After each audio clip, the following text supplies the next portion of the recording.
Good evening, good evening, good evening, ladies and gentlemen. I'm Liz. Hello and welcome back to more Pathfinder, Wrath of the Righteous. Ooh, fun times. Feeling better? I remember at the end of the last session I was,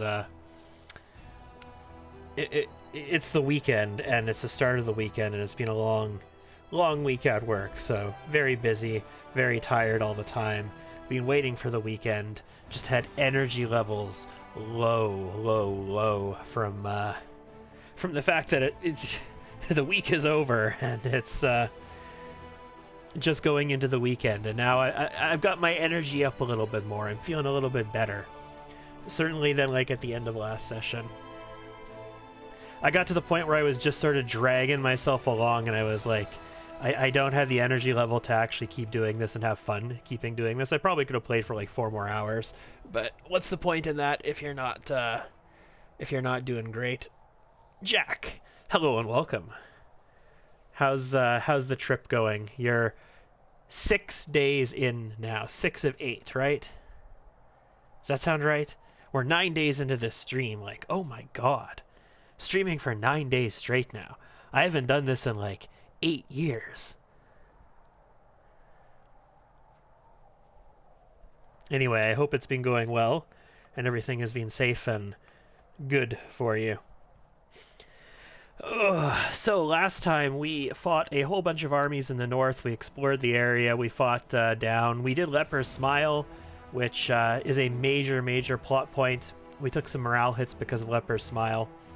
So I'm just sort of letting the army clear out locations as we go, and I'm letting the morale tick back up before we start marching on Dresden. I have not yet decided if we're going to try and clear this army out way down in the south. Who knows? We'll see. But I am going to work on some of this stuff over here. Our army has 40 movement. There is a strength 7 army here. I could probably take that without too many losses. I have 35 energy, and I do have the ability to heal now. The reason I'm thinking maybe I can take a strength 7 army here is because they don't have a general.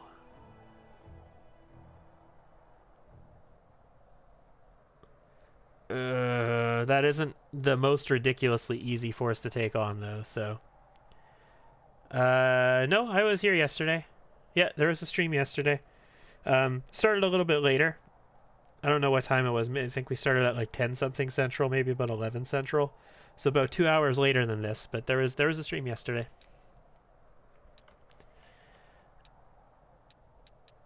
This demon army, though, we can definitely take. And they have a Herbal Ring, whatever that happens to be. We cleared this underground hideout. That's where my party is currently at the end of the last session.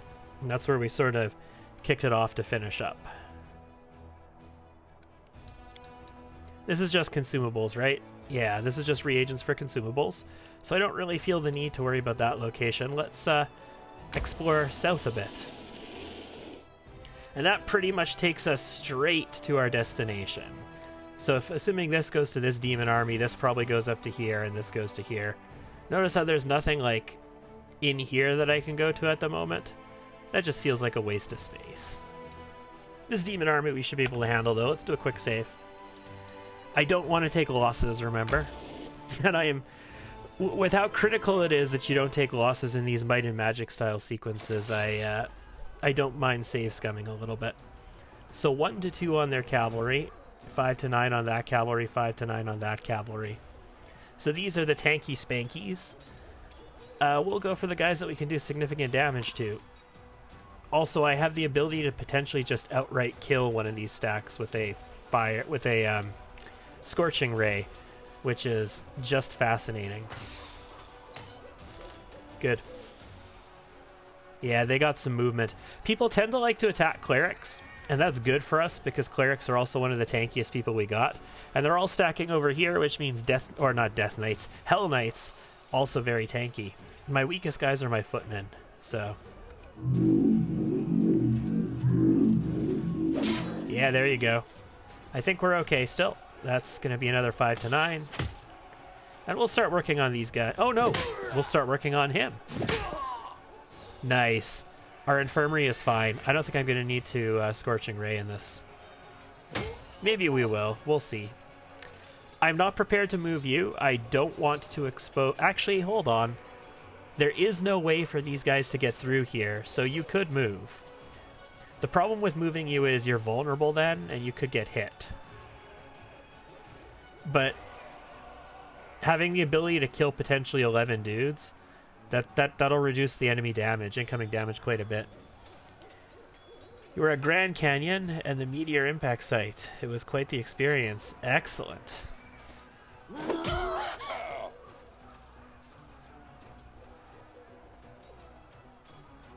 I have been to Grand Canyon. I have been all over the United States when I was much, much younger. I am, of course, Canadian, and I've been all over most of Canada as well, but the United States in particular. Have a lot of fond memories of a lot of places in the U.S. We did a lot of traveling back in the day.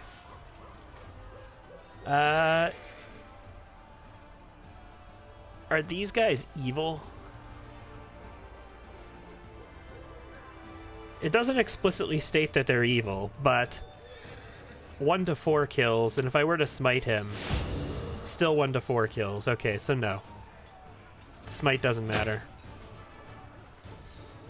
And let's go for some kills. The more that I can take out, the less damage that they're capable of doing, and the slower the infirmary fills up. I'd rather not have to cast a spell here if I don't have to. And if I can heal with just using Lay on Hands, then that'd be great. I don't want to leave this position, though, because I don't want to open it up for them to move in and take my archers. So we'll just fight the tanks for now. Nice. Hell Knight's take it out. Oh, we're good. Yeah, the infirmary will be fine. We're not going to get overwhelmed here.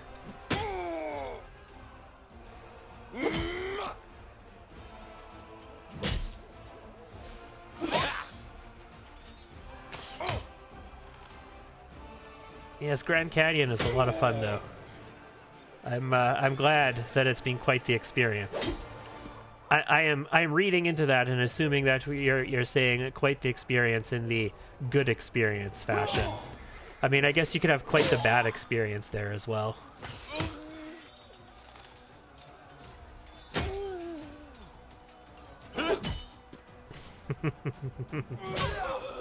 Okay, so this fight went off without a hitch, and we recovered everything.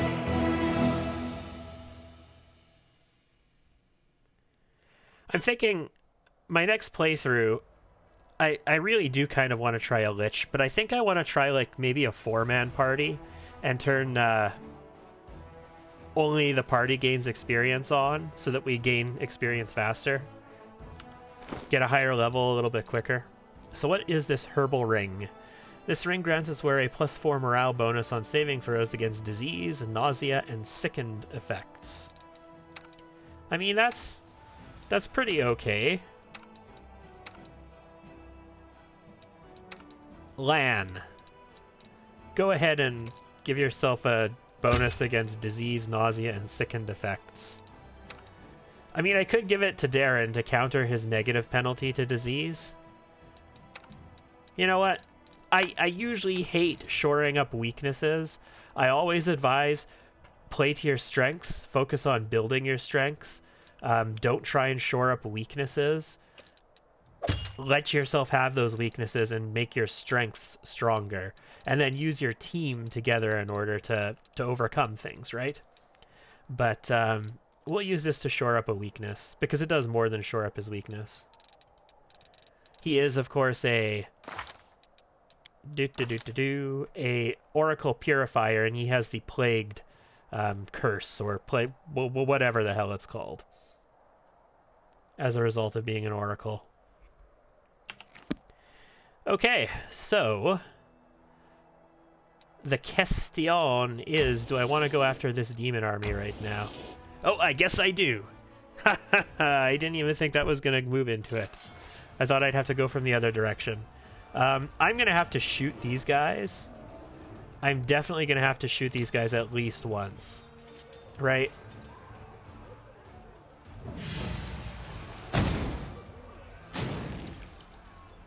I feel like I'm going to have to do that at least that one time. I might need to do it more too. They're going to do a lot of damage very quickly when they reach me.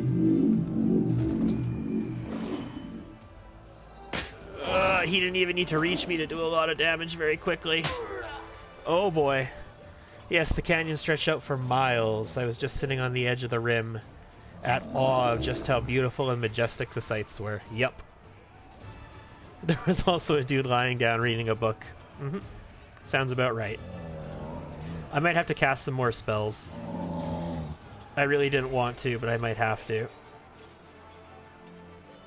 Killing 4 is reliable at least. Let's take that out.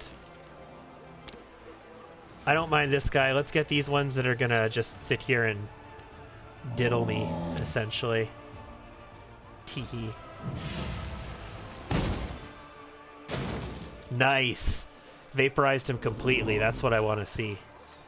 Okay, I'm going to try not to cast another spell, but I might still have to cast one more. He only takes up 1 tile. See, he's so huge and he only takes up 1 tile. That means it's really hard for me to move my people out and still defend my archers.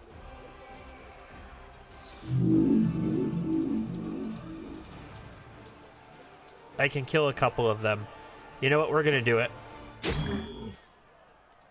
We're going to move out here and we're going to do our best to not have our archers be murdered by these guys.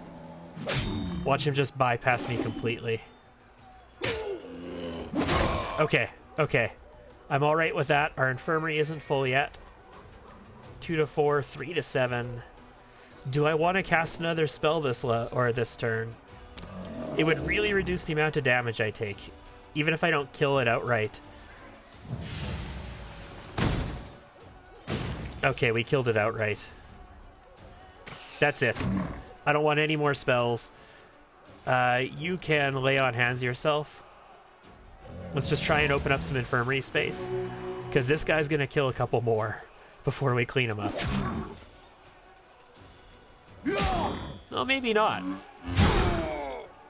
We have him down to 5 units. I think we're good.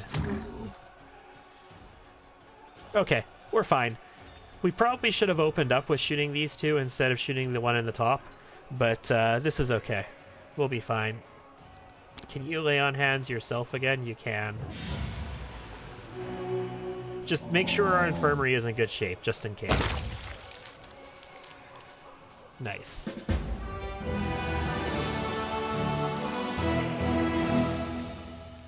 All right. We're doing well. We're doing well on the war map. So we pick up a couple items here. The Lord of the Minotaurs had the unholy symbol of Rovagug the Destroyer around his neck. Cool. We need to get our energy back, though. So this is an Orc Double Axe +2. Just a regular +2 Orc Double Axe. All right. And this is pieces of the unholy symbol of Rovagug. All right. So we're building up our artifact pool. So that's something. So that connects into there, and this only connects... I can't even move up there. Like, I can't even move the army that direction. So that's party only, and it's just a reagent place. So, unless I want to start moving towards Dresden, the only other place left for the army to go is down here to this demon army. Do I want to do that right now, though? My morale is still only -9, so I can spend a little bit more time diddling around. I guess we will. It's going to take a few days, though, because we're out of movement here now. And the party is over here. I could send the party here. It's just reagents, though. How's our... We've got a bit of corruption. It looks like we're going to get less than that. We'll get about that much. So, looks like I can do 2 full days. I could probably get there in 1 day, and then I could get back to camp, and I'll be fatigued, but I can probably do it in another day. Okay, let's do it. Let's give this a try. 13 hours of movement to get over here.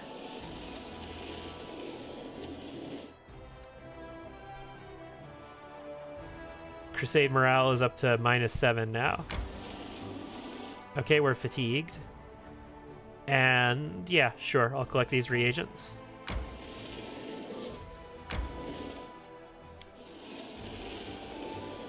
All right, we're gonna rest here. 15 on the rituals. Yeah, looks good. Rest. I don't know how I lived without Yes, voice beer acting. Till now. Beer alone was worth coming up to the surface for. And you still haven't tried good wine. Yeah, just recall that like everything that Lan is experiencing should be new for him since he is used to just living with the mongrels underground. Yeah, we've got one more day before we hit corruption level 1, and I could definitely reach the camp in one day, so I'm not too concerned about that. And let's keep the army moving south, shall we? And actually, let's take a quick peek. No, these mercenaries are ridiculously expensive. There's not a chance we're attempting those. This would definitely be a time to re-roll mercenaries, but I think we've already re-rolled them.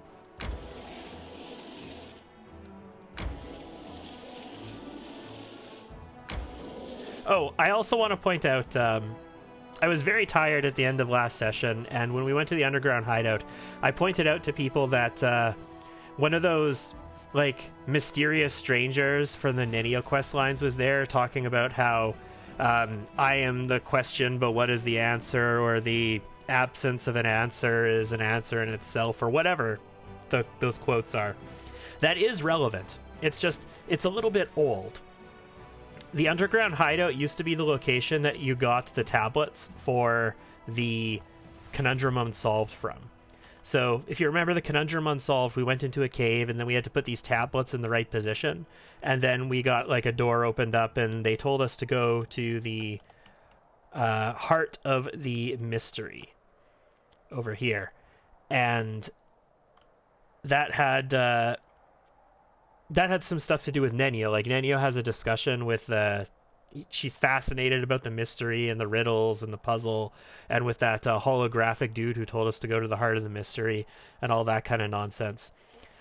In the beta, the underground hideout is where the tablets were, so you couldn't solve Conundrum Unsolved until you went to underground hideout and got the tablets. That's not the case anymore. Obviously, the tablets were in Conundrum Unsolved. But the dude who hints that this has to do with a Nenio quest is still in underground hideout. So that's the reason why that person was there. I was very tired. I didn't explain that very clearly, just because, you know, fatigue. But let's look at our army. Oh, this is a tough army. I actually don't know if we want to be fighting this.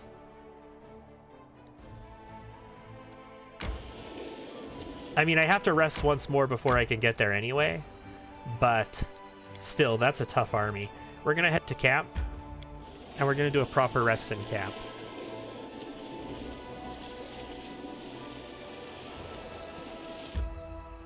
Now, I can press skip day here, but to the best of my knowledge, skip day will not do a proper camp rest, and we are going to build up corruption and all of that nonsense. So we're actually going to enter this camp, and we are going to go to our actual bed in the camp, and we are going to actually rest. We can sell the extra stuff we have in our inventory as well when we do that. And maybe, just maybe, we'll get ourselves another 7 head. I'll go ahead. Wouldn't that be nice? Wilser Garms. I'm pretty sure I have at least a few things to sell you. Lesser Restoration, Remove Sickness is fine, Remove Paralysis is fine, we'll keep those. We want to keep that Strange Perfume for the time being. I don't need 215 of this. Let's sell you like 100-ish Diamond Dust. Just gain ourselves a little bit of money. Oh man, it weighs so much. You know what? No, even more, please. Yeah, now we've got 5.3 pounds of diamond dust on us, but exactly how many restoration spells am I going to be casting? Like, not lesser restoration, normal restoration. The mage armor will dump. We'll dump this as well. Breastplate +2. I feel like I don't need that. You got the game, pretty sure you just butchered your first character. Well, you know, sometimes it is what it is. That's Pathfinder, in all honesty. You can butcher a character really easily. That's I remember when Fallout 4 came out, and I knew people who were playing Fallout 4 and they were playing it like classic kind of Fallout RPG style. And it's like they really build that game so that you focus on a spec and you make that spec powerful and you blow stuff up. Like, for the first time ever, they made a Fallout game where you could butcher your character, where you couldn't just play any character you wanted and do well. Like, you had to build towards some sort of spec and you had to adhere to it. Otherwise, you just fell so far behind later on.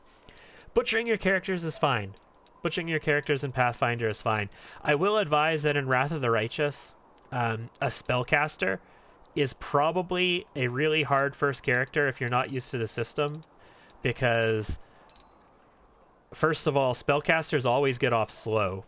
Like, spellcasters feel underpowered until you hit level 5 in general. And in Wrath of the Righteous, it's so impossible to do damage to anything with offensive spells because of the spell resistance that exists. So if you're not building a spellcaster really well, it's a really tough class to play in Wrath.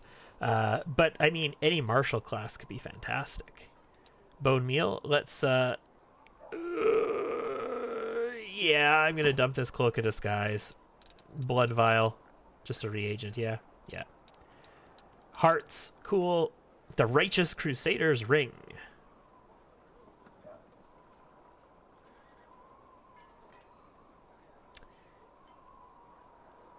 Do I want to hold on to it?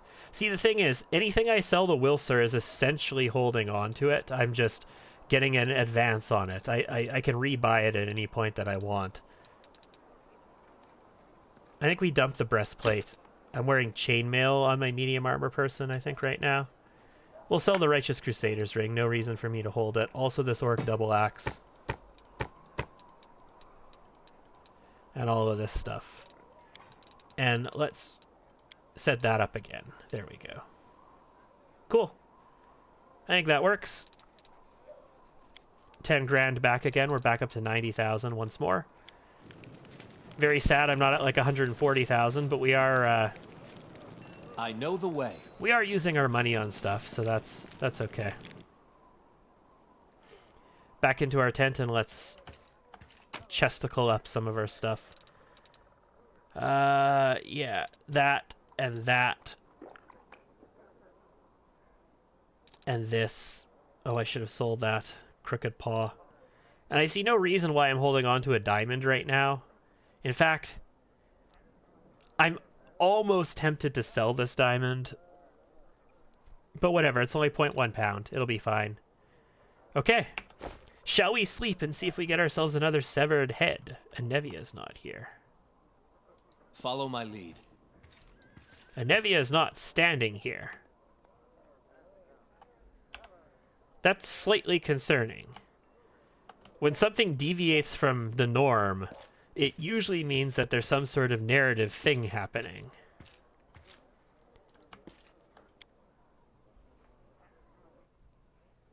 Oh well, let's rest. Running from the law, cutting purses, breaking into other people's houses. Is that really all you want out of life? So this is Voljeff we're talking to? Oh, sister, I remember a priest of Iomade asking me the exact same thing when I was about 10 or so, using the exact same words. Do you guys have a script you have to follow or something? Sounds about right. Let's actually strip the gear off of Voljeff while I'm thinking about it. Oh, we already did. Perfect. Voljeff is not going to be... He's clearly not wearing a cloak, but he clearly has a cloak in his model. That's a little deceptive, I think. As it should be. I don't know what I want to do with Regil. I think I want to play the path that requires me to use Regil. But I don't know if I definitely don't want to keep him as he is if I do. On the attack in Dresden, there's multiple ways you can enter Dresden. The best way to enter Dresden, in my opinion, requires you to have Regil in your party. He's got some nice armor as well. The thing about this is, like, you can take this armor off of him, but you cannot put this armor on to other people. Like, even if they can wear heavy armor, you can't equip this onto them. It is very much Hell Knight armor. Although I've never tried as a Hell Knight. Like, if my main character was a Hell Knight, or an Armiger at least, which is the, like, initiates into the Hell Knights, essentially. I've never actually attempted to put that on them like that. But you can't put it onto, like, a companion who has heavy armor proficiency. Even though it doesn't say anything about it.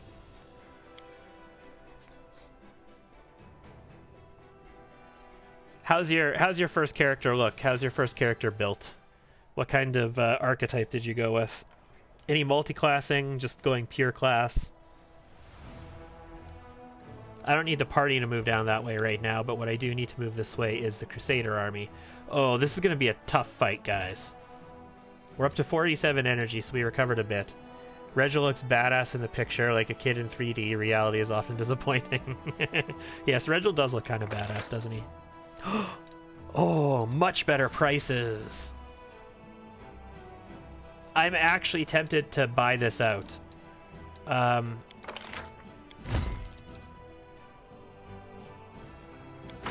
That's not too much. That's not too much. That's not too much. I'm gonna buy this out. I'm gonna buy the whole shebang out. Army. I need you to move up to, like, here. 37 movement points. Yeah, that's fine.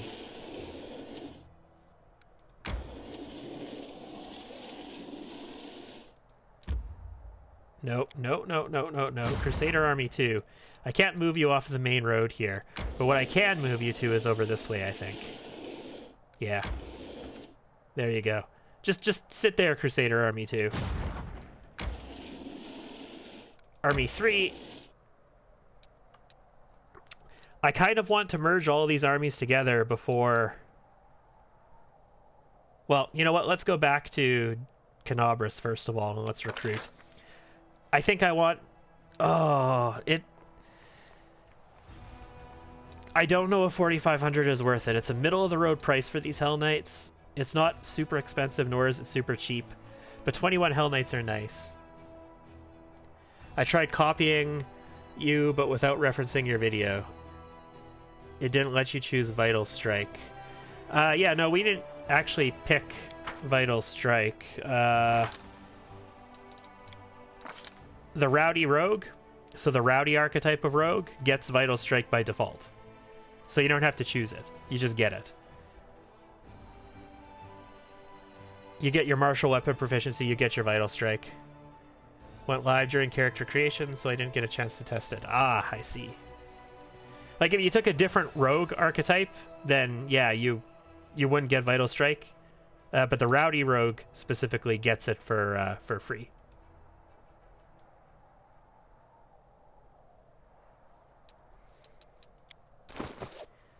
How much do I have? I have 3,000. So I need like 1,600 in order to get these. How much would it cost me to buy 1,600? 8,000 bucks. I'm gonna do it. And we're gonna buy some Hell Knights. And then I think we're gonna do a free search. Oh, that's super expensive. Oh, Vital Force? I mean, you get Vital Force for free as well. So if you take a Rowdy Rogue, you just get Vital Strike and Vital Force together. You don't have to pick them. And if you went with an archer, you'd want point blank shot and precise shot probably as your first things, and maybe weapon focus longbow. I mean, it's acceptable in my opinion to take either point blank shot, precise shot, or start with weapon focus longbow and then point blank shot, precise shot.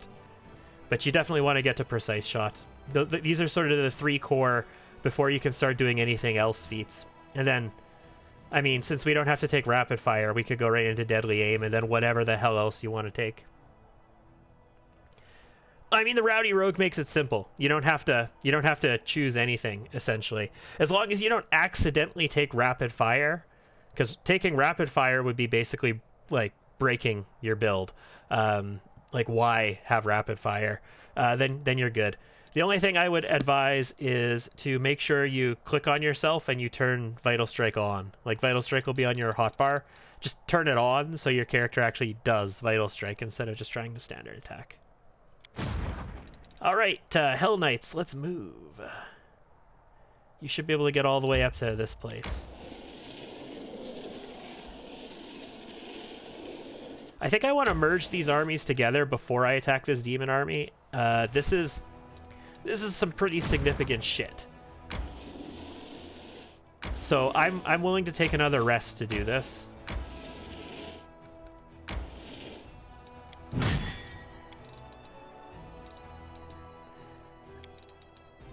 So I think I'd like about 150 to 200 archers. And if I get 150 to 200, and I could get Master of Maneuver up to 2, then I think I'll start building a second stack of archers so that I can split their fire. But for now, let's make this happen. And the other army has some Hell Knights in it. Nice.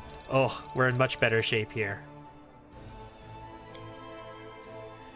And yeah, of course we're out of movement. Our morale is up to -3. Let's keep that going. Okay. Here's the test. I'm in camp. If I hit skip day, do we build fatigue and do we build corruption? Well, we lost buffs from being in camp. We lost our hearty meal, but we have not yet built any fatigue.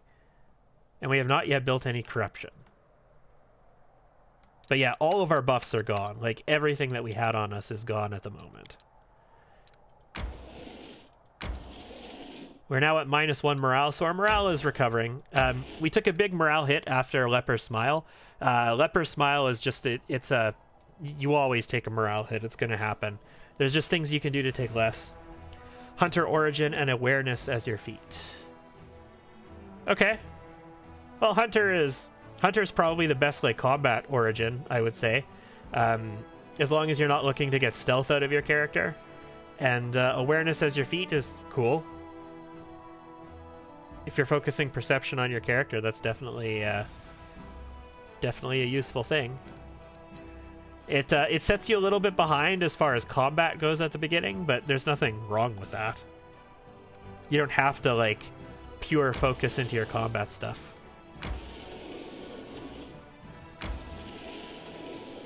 All right, save. What do you think? Are we going to take... Oh, man.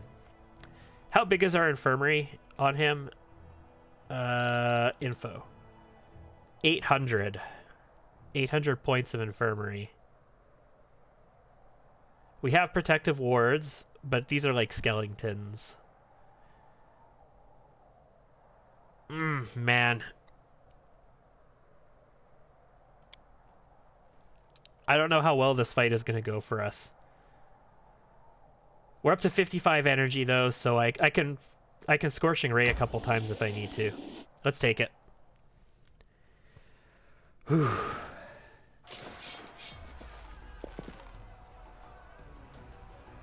All right, let's sample our Scorching Ray real quick. 10 to 40, 10 to 40. 42 to 240 of these guys I could kill. I could potentially kill all of their archers. They have 2 stacks of them. Those are obviously the most important target. We killed that whole stack. We can kill 21 of them here. When do they act? They're the next to act. So, If I want to reduce the amount of damage I take, killing like a third of their archers right now would be a smart play. Okay, we didn't quite kill a third, but... My god! My god, man! Look how many of my archers their archers just took out. I once heard someone refer to skeletons as boners, and I can't get it out of my head. Yes. That is a fantastic way to refer to skeletons. Please, 62. 42. Okay. It's something. I need to wipe these archers out, man. The reason I'm using lay on hands there is I want room in my infirmary. Can you imagine if I didn't shoot those archers first? If they had 25 more dudes? Or 15. 15. We killed 15. Like, they probably would have wiped out my entire stack of archers there. Yes, we're definitely using some Scorching Rays this fight, guys. Let's wipe him out. Sweet. Okay. Now my archers can fire with a bit more impunity. And my clerics are probably going to keep healing them, in all honesty. Let's keep opening up the infirmary size. Nice. Yeah, you can't do anything else right now, so 61 of them? 50, nice, okay. Yes, our archers are coming back from the dead. We're good to go. We're fine. Everything is okay. It's awesome, in fact. Oh boy. Oh boy. Yep, that's a thing. We're gonna rapidly lose troops here. Can I wipe out 250 from this? 195, that's a good start. We're on the right track. So we can pull up 11 of them, 32 of them, or 5 of them. Let's just keep trying to keep our infirmary in size. And we'll go for kills here. We'll reduce their potential damage as much as possible. Sweet. Oh, man. Oh, the damage is real. The infirmary is almost maxed. So let's clean this up. I'm out of lay on hands. So let's smite and just attack. Good. I think what we're going to do is use a Cure Wounds here on our big stack that's taken a lot of losses. Nice. Opens up infirmary space. And also allows us to get more DPS on this attack. 40, that's good. 37 is acceptable. The more of them we kill, the less of our people die as a result. Cure Wounds costs very little energy to use, so we can spam it. We can cast it twice for every time we use a Scorching Ray. Let's burn this stack out as quickly as we can. And I'm going to use a Cure Wounds again on... I'm actually tempted to use it on the clerics here. The clerics are worth a lot of infirmary space. They're worth more points than these guys are. And 172, I can take another round of attacks on them before I heal them again. Clerics it is.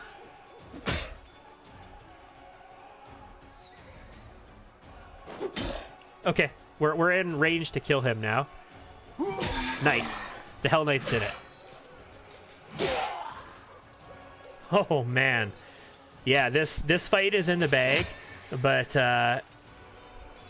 it was definitely this is like regen tanking and something like Eve, or buffer tanking, I guess you could say. Like buffer tanking is sort of like passive regen tanking, except it's like low key. You mostly focus on having a buffer of HP and killing them before they can kill you. But we're now at the point where the amount of damage they can do to us isn't enough where my infirmary is being threatened anymore. So I should be okay. Even if we just heal ourselves once more, our infirmary should be totally safe now. I don't think we're going to need any more spells. I think we got this. Oh, I should have gone for this one. My bad. Archers look kind of weak here. I mean, they're still doing the most damage, other than my Scorching Ray. But yes, when we get Marksman, Marksman will be even better.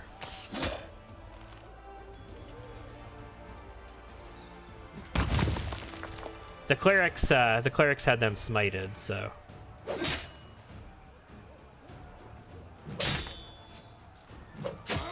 I mean, given their cost is what I mean. Like, 39 Hell Knights is more than enough to, like, fill 2 infirmaries. Whereas my archers, if every one of my archers died, my infirmary could fully recover them, kind of thing, right? The point value of archers is very low compared to the amount of damage they can do. Stay put. You don't need to move. And as we burn more of them, they're less capable of doing damage to us, so...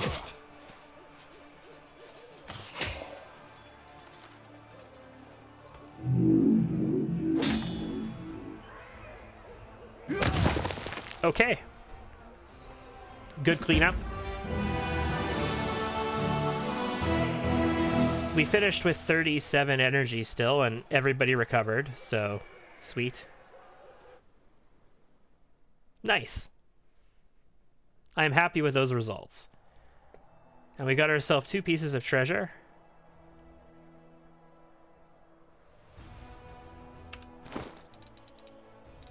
First is Broken Phylactery of Stevanius the Rotten. An apprentice of Zacharias. And a phylactery means he was attempting to or did become a lich. Lovely. And also a Magician's Ring. I have a Magician's Ring already, do I not? I do. +5 on use magic devices. Increases the save DC of all spells of the illusion skill. And it's the exact same thing.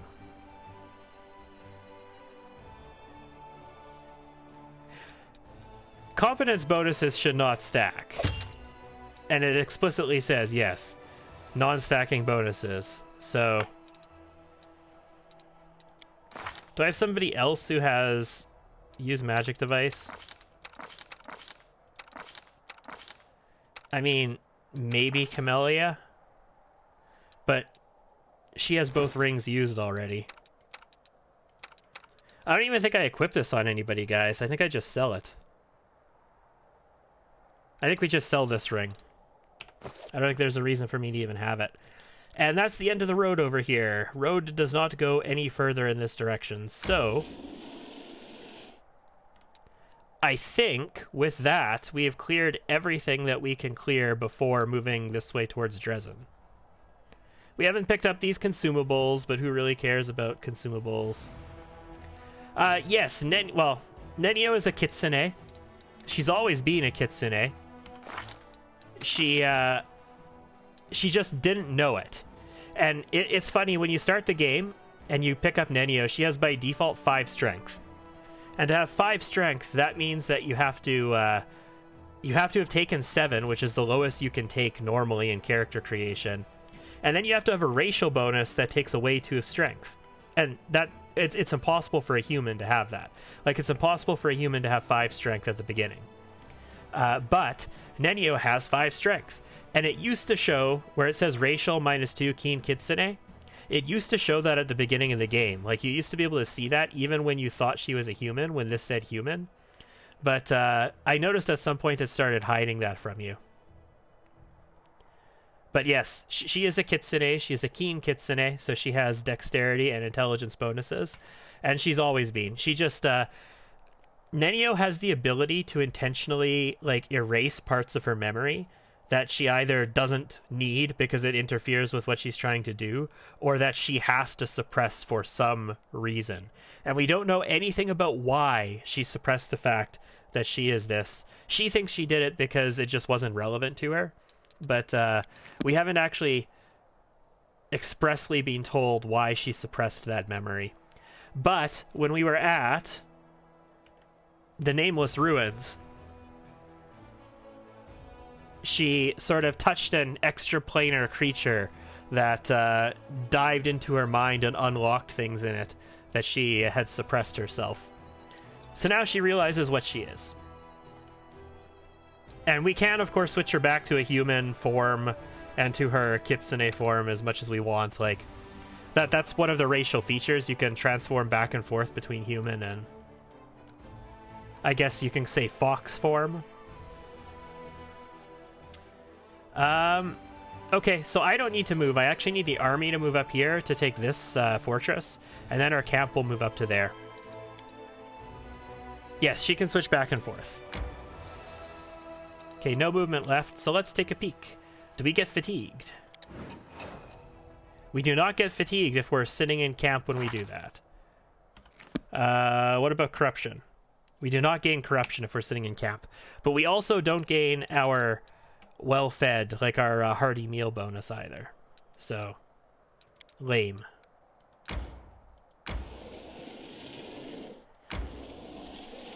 Think we can get another level on our army before we hit Dresden?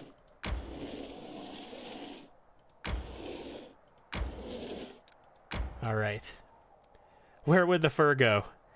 Magic. I think, thematically speaking, the transformation is an illusion. I don't think they actually, like, lose the fur and all that stuff. I'm pretty sure, lore-wise, when a kitsune transforms into human form, it is an illusion. But I'm not 100% on that.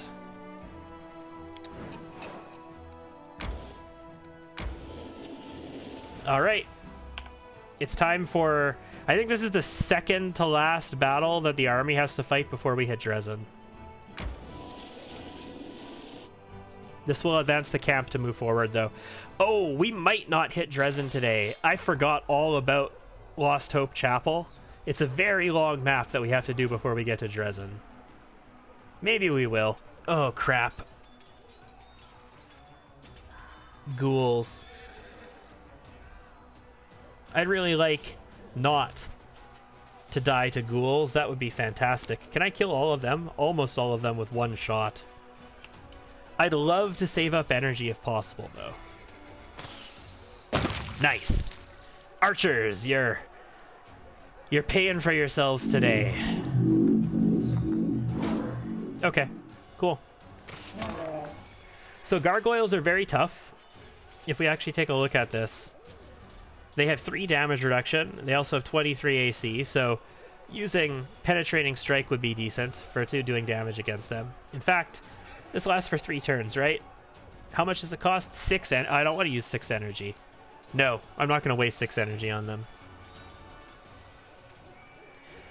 3 damage reduction exceptions, slashing, piercing, and bludgeoning. And 3 damage reductions with no exceptions. So they have 6 damage reduction, but slashing, piercing, and bludgeoning can get through 3 of it. Which, I mean, bows are piercing, this is bludgeoning. They're going to be bludgeoning, I think, as well.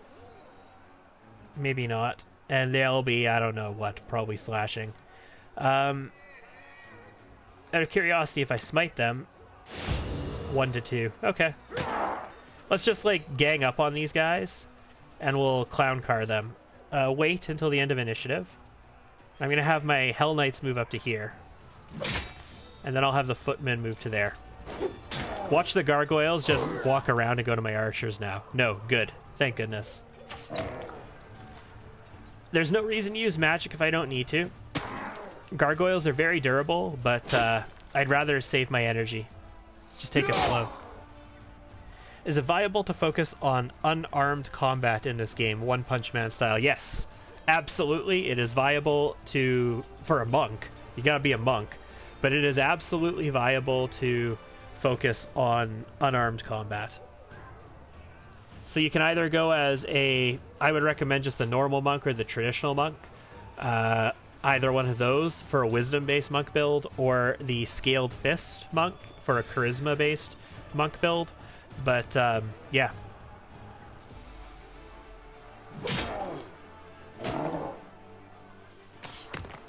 You have to understand the way that unarmed strikes work, and the way like weapon finesse works with them, and the way things like the amulet of agile fists and whatever can interact with unarmed strikes and all that kind of thing. But you definitely can. Monks get an ability where their unarmed strikes actually like scale up in damage as the game goes on. So they'll do like a D4 damage, and then like a D6 damage, and then like a D8 and a D10, and then like 2D6s and so on and so forth kind of thing. Like, they're potentially very good.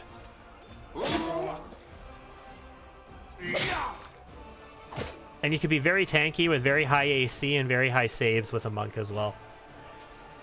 That's why, like, any kind of dexterity-based, non-armor-wearing frontline build that needs AC, I always recommend taking one level in monk. Either the standard monk, the traditional monk, or the scaled fist monk, like what Camellia has, because that's going to let you get the AC, and it's also going to let you get crane style and crane riposte and all of that stuff. Crane wing, crane style, and crane riposte, which are basically necessary.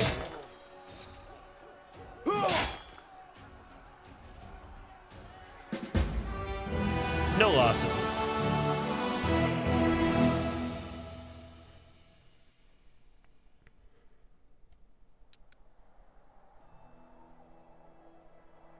We're not quite at level yet.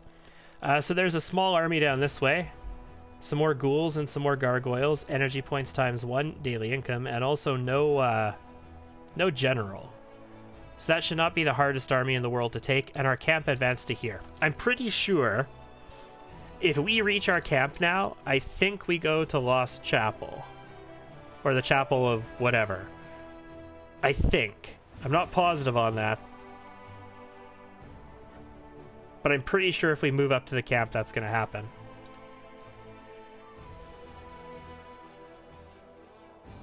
So should we move up to the camp, guys? Let's take this army first.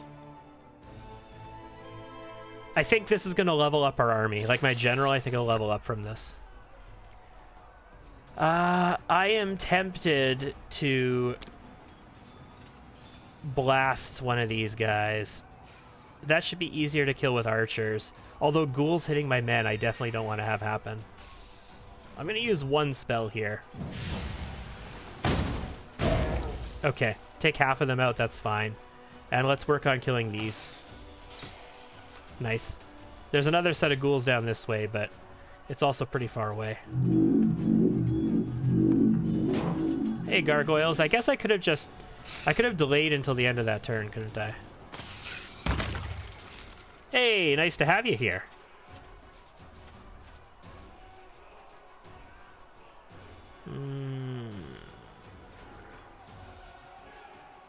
Yeah, we're just gonna start whacking. No reason, not wanking, whacking. No reason again to cast any more spells, I don't think. He's actually trapped. We're gonna have to move forward in any case in order to get that. So let's wait. We'll just move him to the end of initiative this turn. You'll move forward. We're gonna get hit by ghouls this turn, guys. Getting hit by ghouls sucks so bad. Do I want to spell them just to prevent myself from getting hit by ghouls? I kind of want to spell them. Oh, I got hit by ghouls anyway. Never mind. Fortitude saving throw succeeded, though. 17 plus 5 on a difficulty 11. So that's good. All right. I mean, we'll stick in it.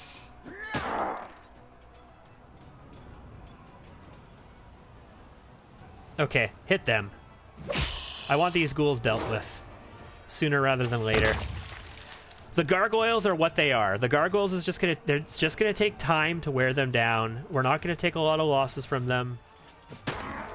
And there's no reason to cast any more spells on them when I could just, over a number of turns, wear them down. We just have to sit here and let the turn counter go, essentially. We should clean this up with no losses. Even if we were to take a loss, we'll recover it in the hospital, the infirmary. So it is good to use Penetrating Strike here. It'll let you bypass that damage reduction. You'll do more damage to the gargoyles. Scorching Ray is also very effective against them, but again, not worth wasting energy. Let's just take our time.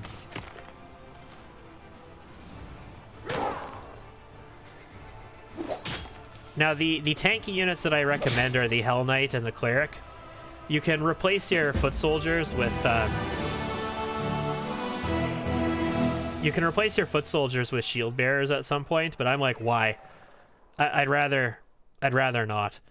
I'd rather have marksmen replace my archers. Soldiers come across a group of riders on fatigued horses. They were desperately fending off a demon attack after what had clearly been a long pursuit. The Crusaders slew the fiends and questioned the travelers. The riders turned out to be escaped prisoners from the demon's mines outside Dresden. They had killed their cultist guards and stole their horses. According to them, their guards knew nothing of the commander's forces, so hopefully his offensive will catch Dresden unawares. Cool. Graves. During the retreat from the Lost Chapel, its last defenders stopped here to bury their comrades. Okay. So we're close to the Lost Chapel, is what we're getting at there. We also have a group of mounted scouts now, 20 of them. Some nice half-orc mounted scouts, apparently. I mean, I don't have army capacity for them. We could combine them with this army, but like what the hell is the point right now, right? Tell you what, travel to Leper's Smile, and I'm gonna go pick up army number 2, and we're gonna have army number 2 travel north.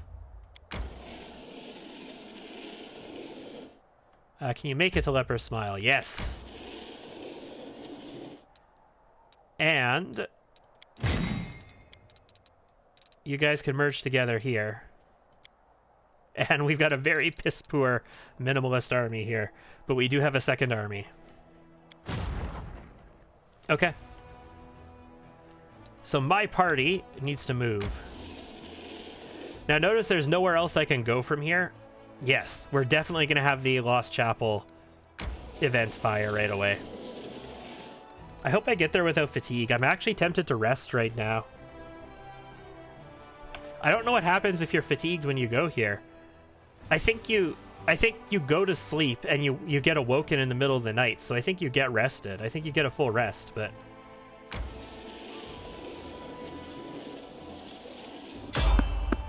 Alright, there's someone on the road. Get ready. Time for a major event in the storyline.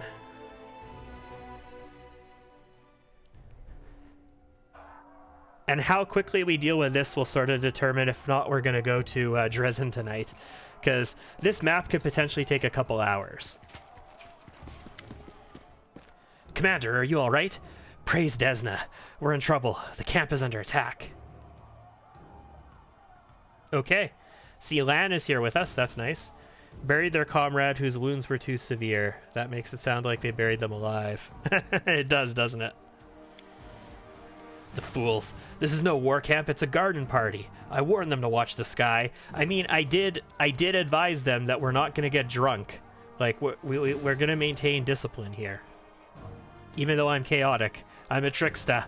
I'm a track star. But we're going to maintain discipline in camp. Report your status. Yeah. Let's just have a meeting right now while this is going on. It's a complete mess. Nobody knows anything. Even the vague description is clear enough. We're under attack by gargoyles. Da, da, da. Okay, anyway, I see to arms. That is not far. So this sequence used to glitch, so you couldn't actually press outside. So you'd come into the camp here, and you'd have Lan with you. He'd join your party, and you could not, like, there was no button here to press. So you got stuck in here. It was not game breaking, though. You could actually just save the game and reload it right here, and when you reloaded it, it would work. The go outside button would exist.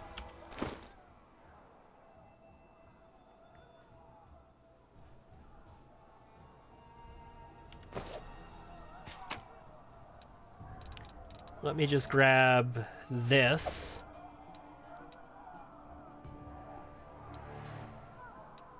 At the very least. And honestly, I think that's it. I think that's all I really need to be carrying with me right now. And it's a broken one, so I don't even know if it's worth taking with me. But we'll see. Save, and let's go.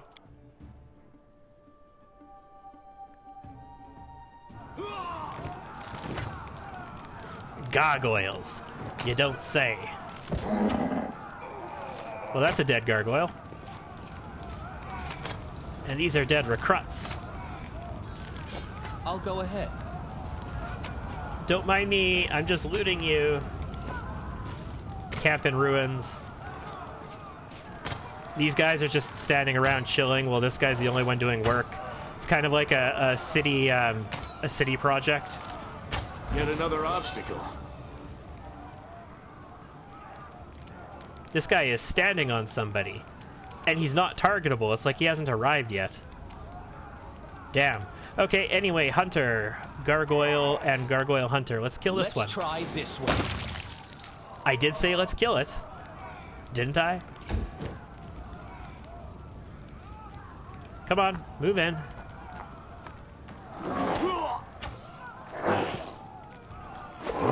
This is fine. I like how we still have like 18 AC against them. We're a bow user. We're standing here taking swings from them. And we still have 18 AC. Well, more than 18 AC. We had 18 to hit versus them still. You've crossed the wrong mongrel.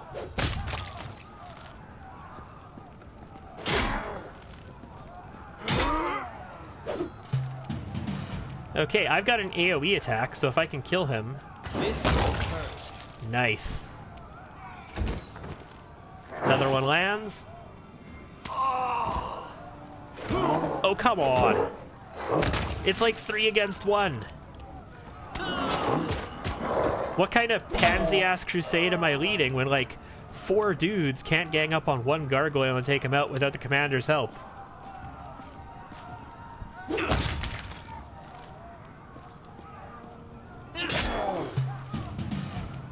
A calculated risk. There we go. Well, I mean, the more of them die, the more loot I pick up, I suppose. I know the way. But still.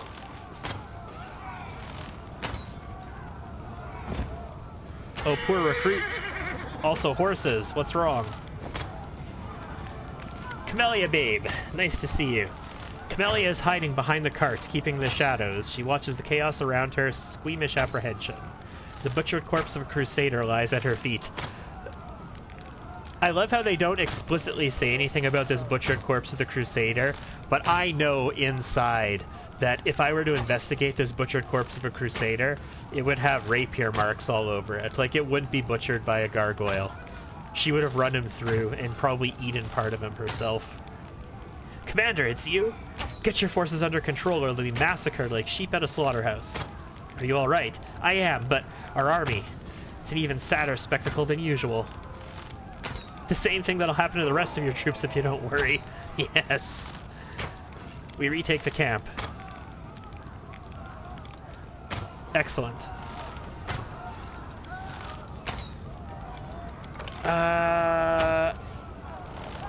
This is not correct. That's correct.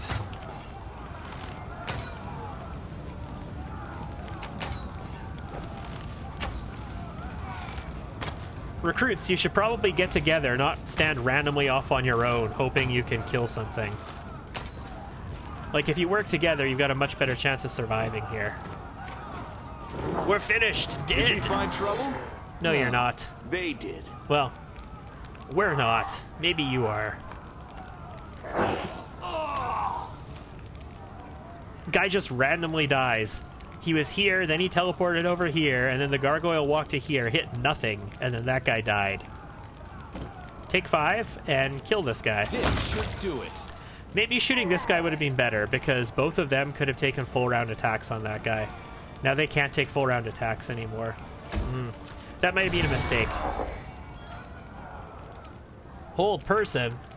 Hold person on Camellia, but Camellia saved.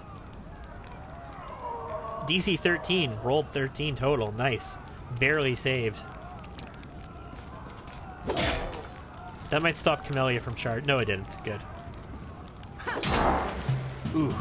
He's not quite dead, though. Let's try this way. Now he is. 62 damage Follow sneak my attack. lead.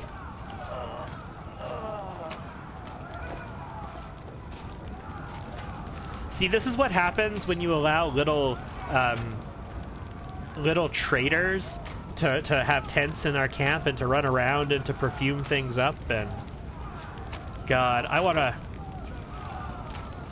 Let's just say we're not allowing Nura out of this. When we get a chance to catch Nura, we're definitely going to take her out. Shit your pants over there? Come on, don't chicken out on us now. This is how we deal with them. Hold your positions, steel yourselves. Are you crusaders or cowards? I only have Diplo 3 right now. One of the gargoyles was carrying a recruit. Maybe it was him.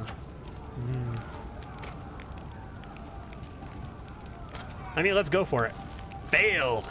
The panicking soldiers can barely hear you. Sela, are you alright? Our soldiers are panicking, going down easily, not even putting up a fight. The veterans are holding up alright, but the ones the Queen sent are greens. A sorry sight. Let's go. Like, Sela's a million miles away still. As it should be. Is she in an acceptable place in the party? She is not. But I can't just like put her in this space. So I don't want to move my... I don't want to change my formation. That is not far. So I'm just going to accept that she's not in the right spot. Do not fear. Do not waver. We got a couple of Crusaders here to save. I think if I kill one of these ones, I'll splash on them. So let's try and kill the hunter. This way. Nice, and we did do splash damage. Perfect. Next. A cleric. Good to see. He tried to hold a recruit, but the recruit saved. Good. Engage the cleric. That's what you need to do, recruits. Don't let them cast spells. Get on them so they'll take an attack of opportunity if they try and cast a spell. Camellia's got Mythic Charge. Sela, if you can kill him, you'll do AoE, and then you'll get more shots. And you have shots on all of them, so... The light take you. Nice. Second shot. Third shot. Not bad.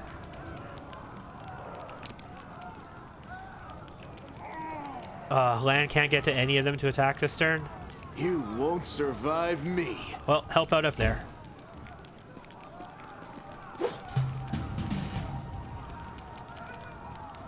A calculated risk. I'll save as many of these guys as I can, although shooting this guy probably would have been wiser, because it had more HP. Ooh. He just shook that recruit's boner.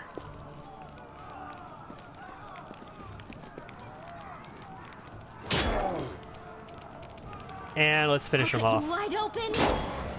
Almost. The inheritor, guide my blade.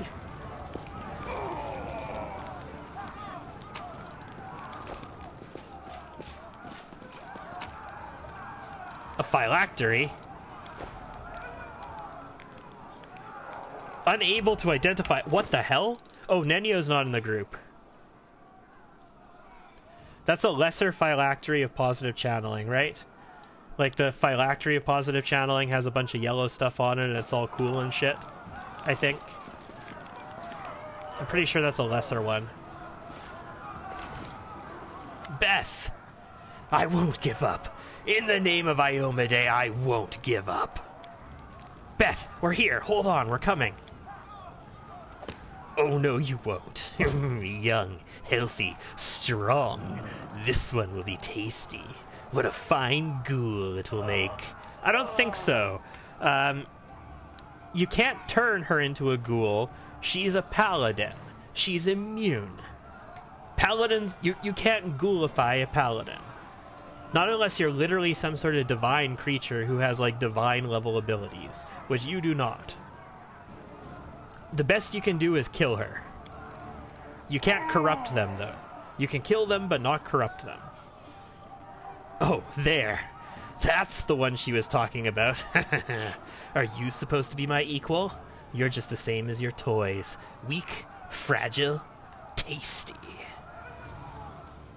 Let her go, I'll rip your wings off. Are you threatening me, you mortal? I am the stuff of your nightmares. Roll on the ground and shudder. Come on, I said shudder. Who is she? I'm assuming Minago? You don't know. You know nothing. That's why you're so brave. Or a Rilu Vorlesh? Because you're so stupid. Stupid. Got your powers by accident. Can't understand anything and now you're trying to act all brave for me. Perhaps you'll be unlucky enough to meet her, but I'll destroy you before that happens. But maybe I'll give her your skull. Why do you think we're equal? Not equal. No, I earned my power. The Great Ones gave it to me. Yours is just an accident. Okay. You came here for your death.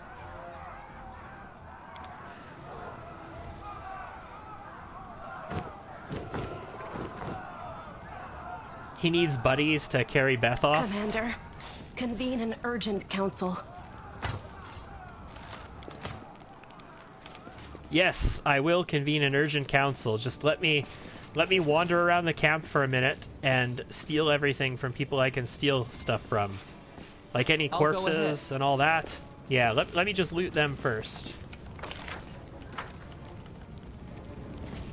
I do like that, you know, my party so far is all people that I want to be running with at the moment. I don't have any, like, dead weight on me. We don't have, like, Ember at the moment. Although we very quickly will pick up Ember. Not that Ember's bad. Ember is an awesome character. We just don't have her built out to use her in this playthrough. But we will need to use her for a bit.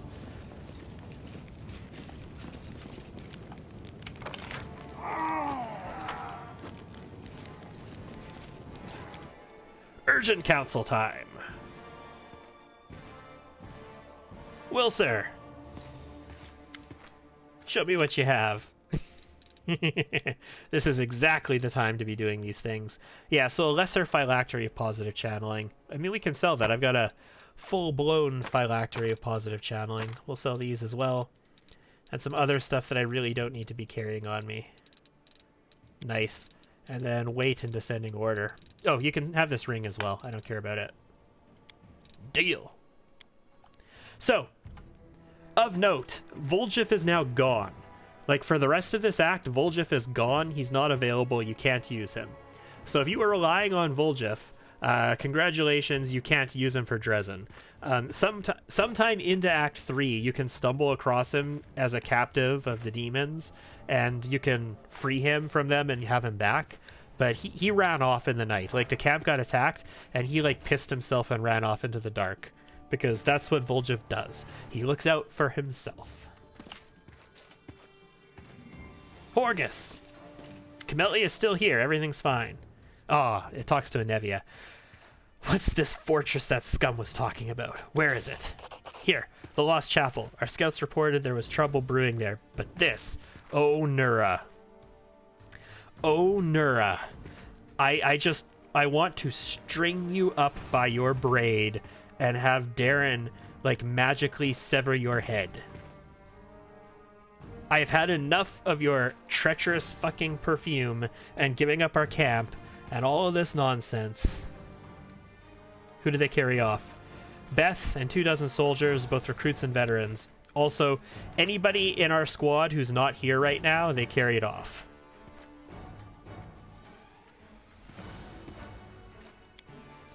One of your companions, a tiefling, Vol'jif, I think.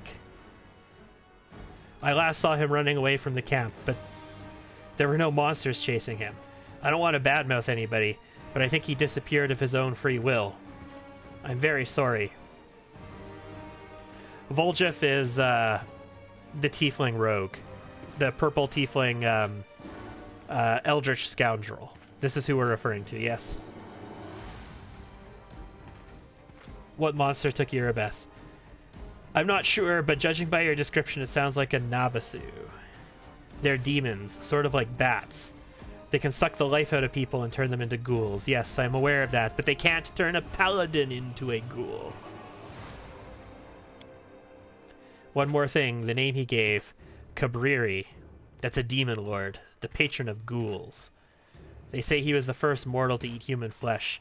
After his atrocity, he died in agony and was reborn in the abyss, becoming the first ghoul. So we have another demon lord involved in this. Excellent. The one you confuse with Lan. Ah, okay. Yes, Lan is our mongrel.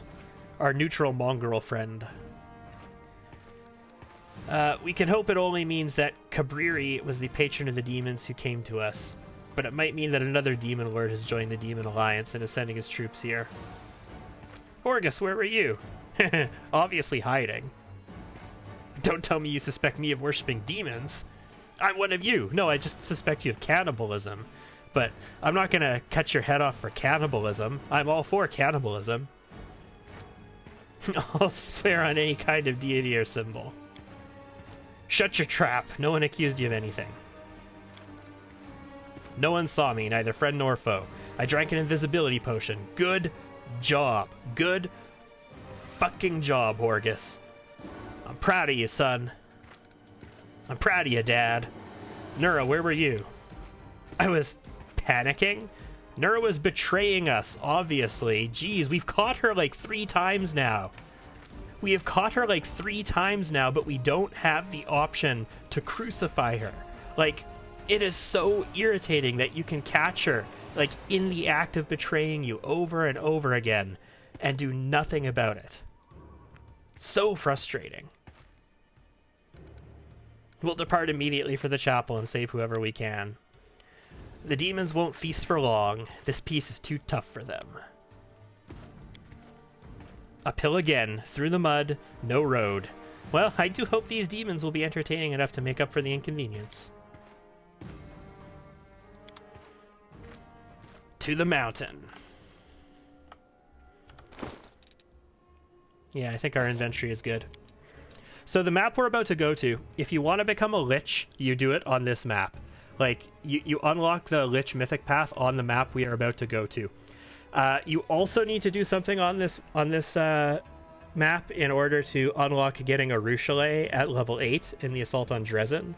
So we have to make sure we do that as well. It's a very long map with a lot of very difficult fights on it, very difficult opponents.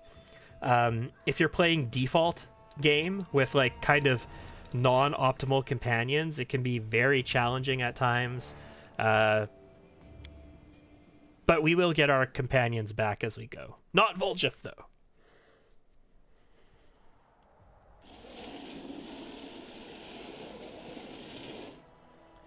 Lost Chapel.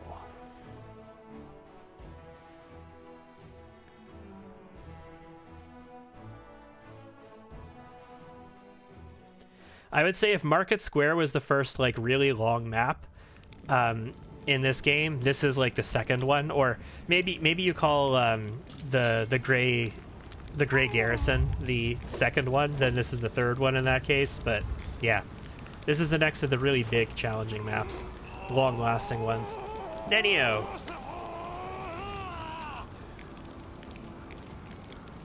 There, that's where they took them.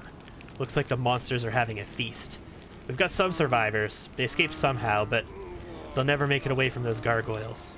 That reminds me, look who I met here. She was just standing there blinking as if she knows someone would come for her. What? Ah, yes. It must be admitted that gargoyle-borne flight is ineffective and uncomfortable. By the way, did you know that gargoyles can be tickled by scratching their heels? So Nenio tickled a gargoyle to get out of its clutches. I'll wait here. Send me the ones that you can save from the monsters. I'll care for the wounded and get them to safety. How are you holding up? Better than the people in there. What do you see? Just what Nura said. Gargoyles, ghouls, fresh ones. So a lot of the ghouls that are here are probably my soldiers. Lovely. The demons stormed the chapel at some point, so we don't have to worry about them getting inside. It's that winged demon here. Didn't see him flying away. Yes, He personally invited us. This is correct. That would be rude. I don't need any extra healing wands. You use them for yourself. Yeah, Nenio's in the party, so we're good. Okay, awesome. Too bad you can't ask your wife how to misplace the traitor's head while you sleep. Yes, yes. Or Darren. Or the extra planar being inside of Darren, or using Darren as a conduit to this world that we learned about in last session.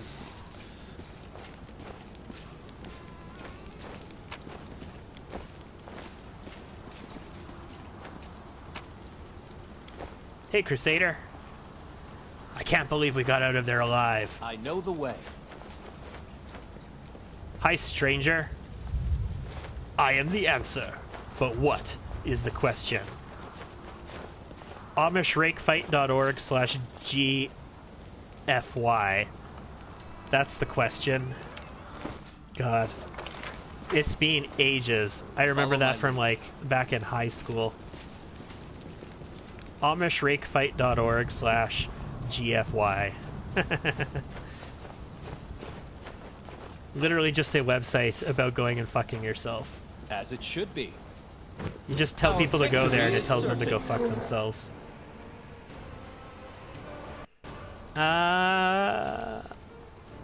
Fiendish hunter and a hunter. Clean him up. Into the fray! Third shot. Oh, lame. That was a smite good, yeah? Yeah, smite good. And then it bit me. You bit me, you asshole. This should do it. I missed. Ballsack. Nenio, take 5 and shoot him. Mind over muscle. Camellia, clean him up. The spirits demand your blood. Oh my god, people, stop rolling 2s. Endure this!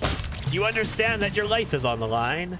Imagine Pathfinder mechanics, but without any of the supernatural or maniacal elements. That is not far.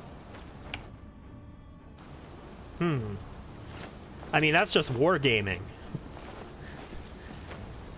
Magical. Okay, there you go. Yeah, that's just wargaming. That's actually like what D&D was. Like, D&D started as a war game, like a wargaming system, where you weren't like magical sorcerers and role-playing and all this stuff. You had squads that fought against each other on a terrain, like on a table, like a map. And it sort of evolved into a fantasy role-playing system. Is that you, little girl? Say something kind to me. For one last...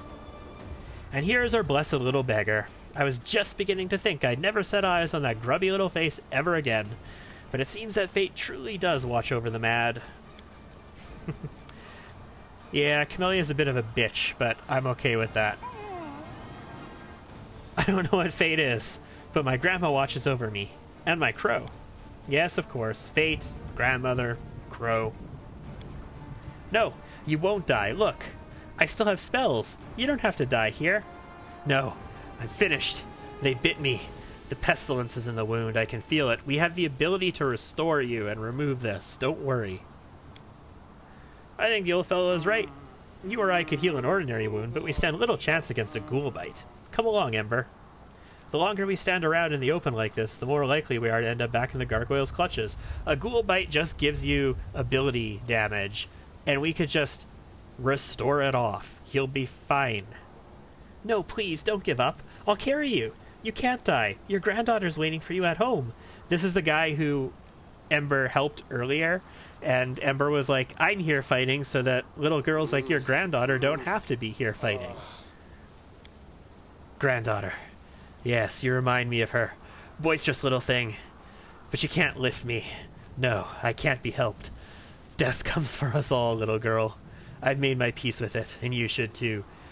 Don't count out the supernatural fuckfest of power that we have. Yes. Look, it's the commander. He can definitely help you. How'd you guys escape? They wanted to make me stop moving like the others, but they couldn't. It just didn't work on me. Their claws froze everyone else like statues, but I ran away. So they tried to, like, they grab you and their claws, like, petrify you. They paralyze you. But obviously Nenio managed to tickle her way free, and Ember got away. Darren, what about you? Oh?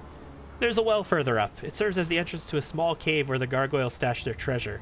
They obviously took me for the same. The flattery.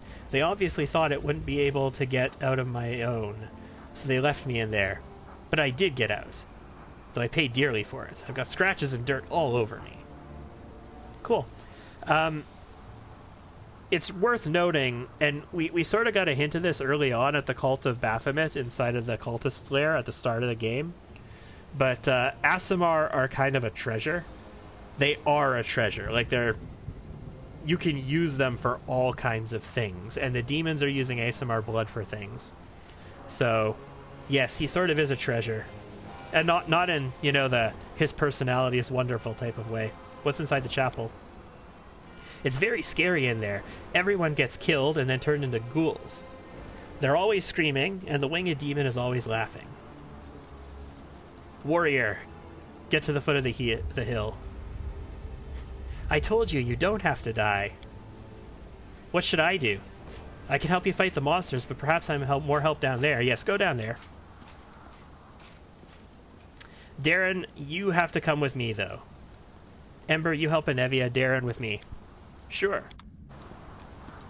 Alright, so...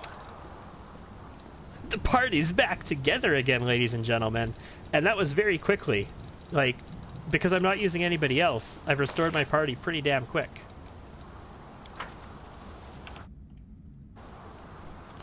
Okay, let's go.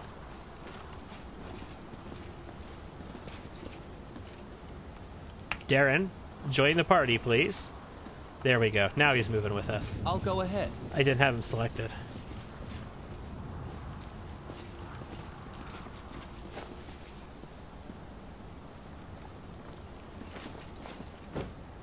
Did we step on their toes as well? Well, we're about to. Now the really annoying stuff starts to happen. So on this map, because of like the high elevation all over the place, when the camera gets moved around in turn-based mode, it just messes up the way you see things all the time. You are today's sacrifice! Move out, take 5, and kill him. The light Nice. take you! And then you have shots on him too. Ooh, almost killed him as well. Out of my sight! Wasn't expecting that to hit.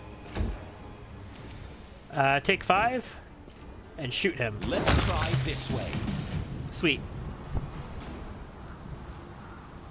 Okay, that's cool. I like Aasimar. They're my favorite race in Pathfinder. I like their versatility for attributes. I like the fact that you don't have to take penalties to your attributes. The human advantage, of course, is you get a bonus feat. Like, you get an extra feat at level 1 as a human, and you get an extra skill point every level as a human. Which, especially if you're playing solo, that extra skill point can be useful. But I like Aasimar. They're my favorite. They're my favorite race. Most of the builds that I like to use rely on having them, or maybe a tiefling, or kitsune, or Dampier, possibly. Maybe an elf, possibly, but just having penalties makes it really difficult to do a lot of the builds that I like to do. Because a lot of the builds that I like require a lot of attribute points. We are the light! They are the darkness!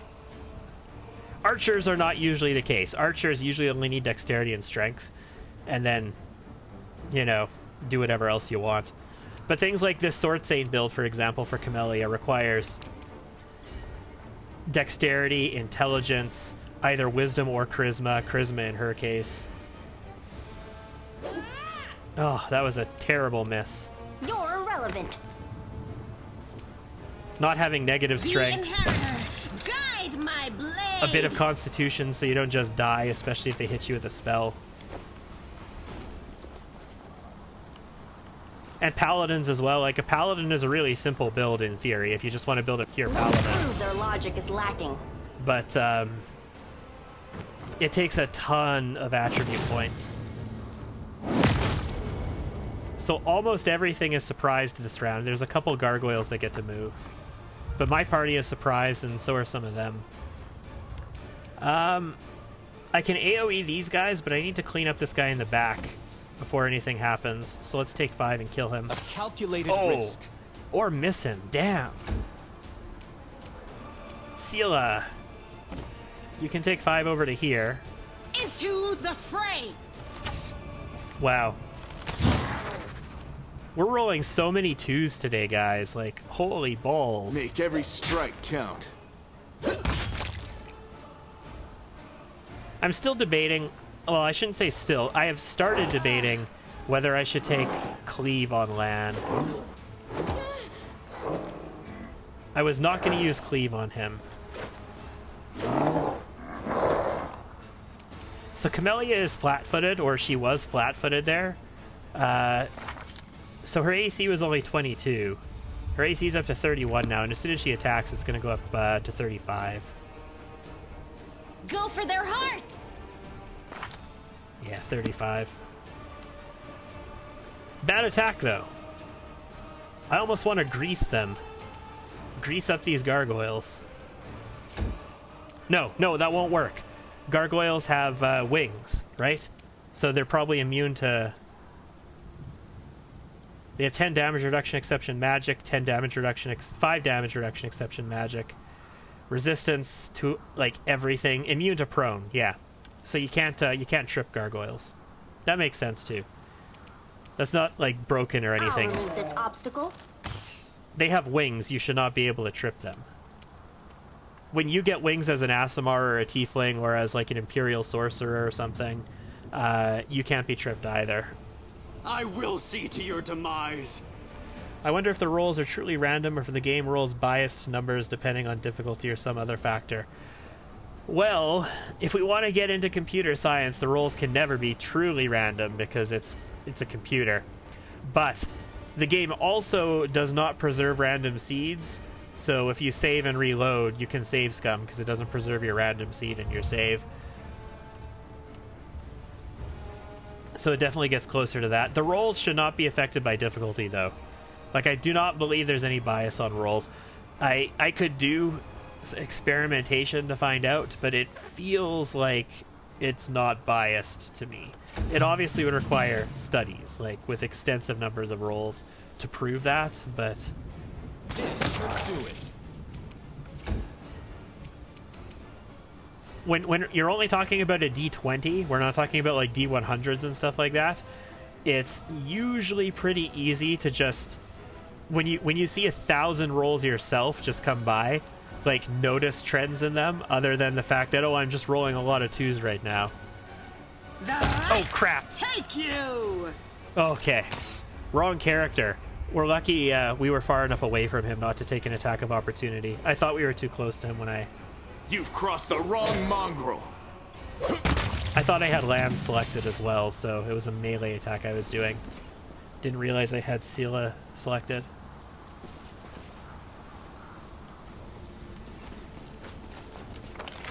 That well. We haven't seen the well yet, have we?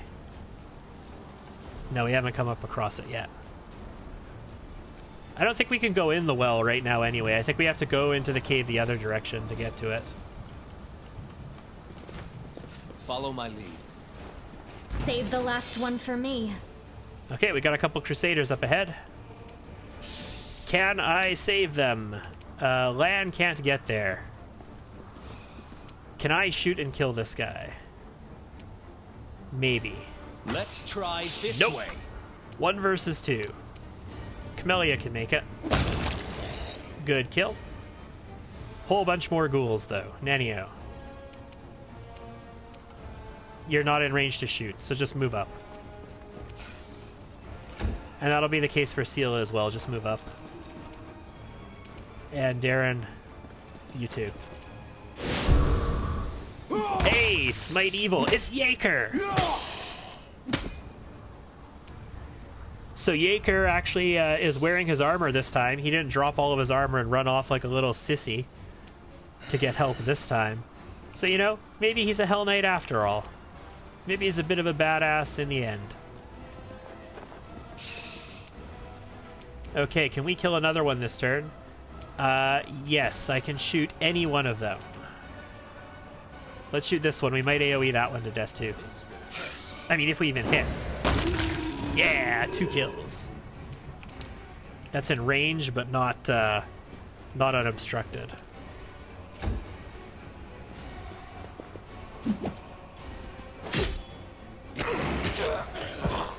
Ugh, that didn't go well. Mind over muscle. What I meant to say is if you kept track of every roll, would each number be roughly the same occurrence, or would there be a distribution curve? I'm pretty sure... The inheritance. Guide my blade. And you mean across difficulty levels, yes? I'm pretty sure that we would have normal dice rolling expectation across all the difficulty levels. I don't think we would see an unusual curve. Now, of course, I haven't run the study to confirm that, but I would be surprised to find out if they did do something to bias the rolls. His mace is covered in blood. This time those winged beasts won't defeat us. We escaped, and we're ready to chop them to bits. Ready, are we? Speak for yourself. Gods, why did I go on this crusade? Does Regil live? Yes. He's here somewhere. He managed to help a few of your recruits escape, and he's already made a decent fighting squad out of them. Of course he did. He put some recruits together, and he's turned them into practically Hell Knights. No. Maybe not practically Hell Knights, but still. How did you escape? They didn't even get a chance to take us prisoner. It's dangerous to fight a gargoyle when it's carrying you in midair, but once it starts to land, it becomes vulnerable. Okay. So they have a little bit of knowledge about fighting gargoyles, of course. The Hell Knights have fought gargoyles already.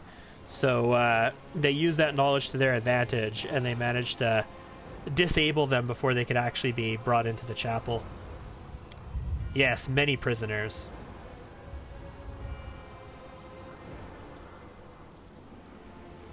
Retreat to the foot of the hill, find a Nevi, and wait for my return. Excellent. We have a fighting squad heading back there. That's good to see. Yeah, sure. I'll pick up shitty armor, why not? As it should be. I think somewhere around here is the way into the cave.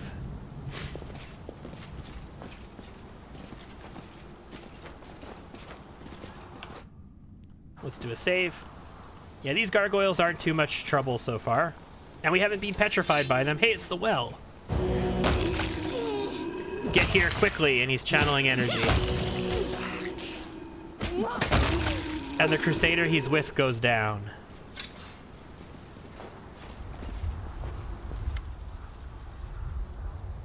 Socio leans over the body of a woman clad in a Hell Knight's black armor. Although she's obviously dead, he whispers a prayer and casts a healing spell. Oh my goodness. Healing people who are already dead. His face twists in pain and he shakes his head.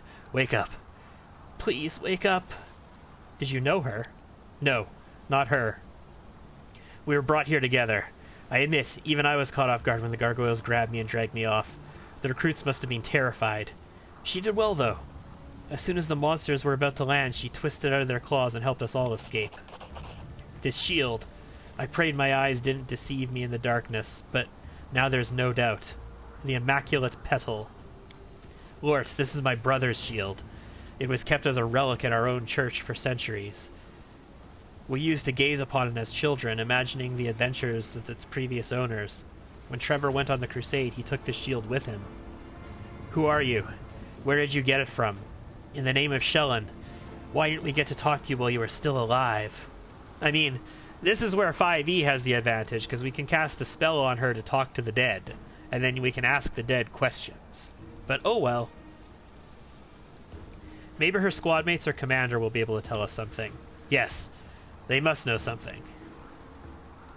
When we're finished with this cursed chapel, please ask the Hell Knight's commander about this woman. It's unlikely he'll talk freely with me. But for now, whoever you were, thank you.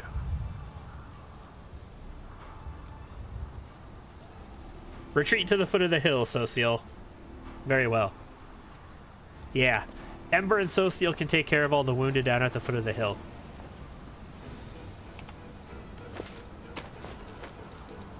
Nice. Our weight is going to very quickly go up with all of this armor. We're still in okay shape, though.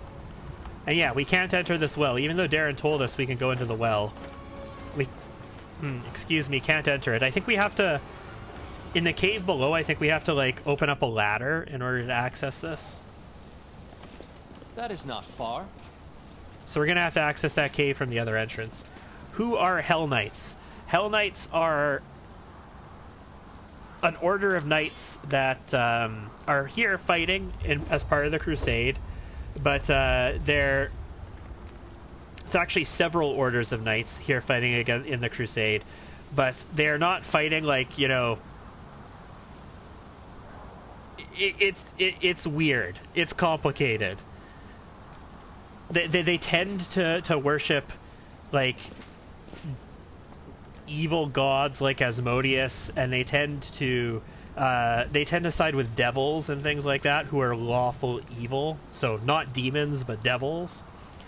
They're very much about discipline and order and structure, and they're very good fighters as well.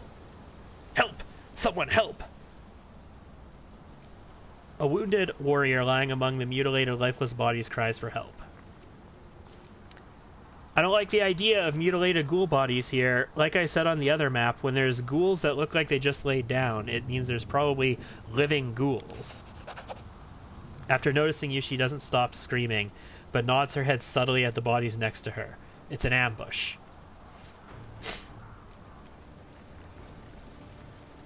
Okay. Prepare to attack the ghouls that are pretending to be corpses. So I could, like, attempt to coup de grace them. Or I could just, like, murder death kill them. Yeah, let's go for the murder death kill. Should do it. Ooh, 70 damage didn't kill him. Do not kill that Crusader, though. Okay, we've got a surprise attack round on them, so they should not be killing this Crusader.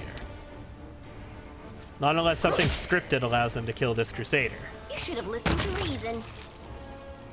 Sela, finish it off. Glory Nice. without risk. Praised be Scorching Ray, thank you. And one of our party members, Regil, is a paralictor of the Hell Knights. I'll go ahead. Ghoul Creeper. I am prepared. Let's have some fun. Dead Ghoul Creeper. Pile of goopy ghoul on the ground. We also did damage to 2 other ghouls, so there's more of them in that area. A good number of them, in fact. Darren, can you charge? You can. Do it. Now, channeling positive energy to harm undead there might be useful, especially since we have a phylactery of positive channeling on. But, The light. Take nice. Let's just take care of business. I'll remove this obstacle. We'll go for that one. Excellent. Yeah, this guy's not long for this world. I'll cut you wide open. Damn it, Camellia. That could have been much nicer. Stop whining. Raise your weapons, ready your defenses. You wounded, hold your torches up. Did the Queen send us soldiers? Looks more like a sewing circle. Commander, ready to report on the situation. We organized an escape. There are no fewer than 3 dozen gargoyles and ghouls in the fortress. We lacked sufficient force for a confrontation, so we withdrew. Look, a Hell Knight's stooping to help his allies. Yes. Yes, he's going to preserve the lives of allied forces.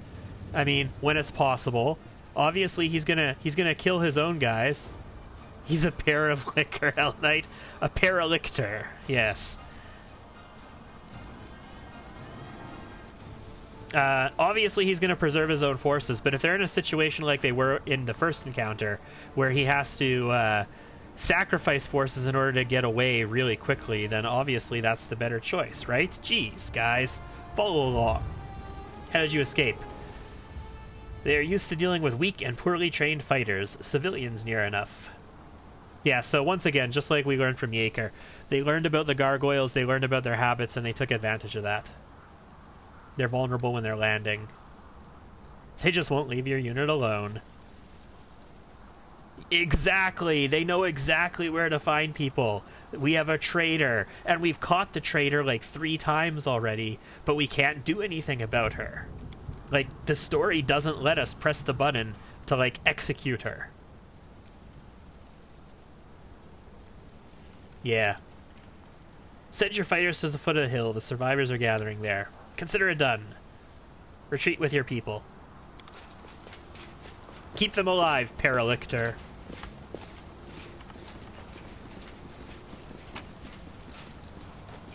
Yeah, some leather armor. That's just dead weight in our inventory, basically, but I know the way. I'll take it. Ooh. Cutscene.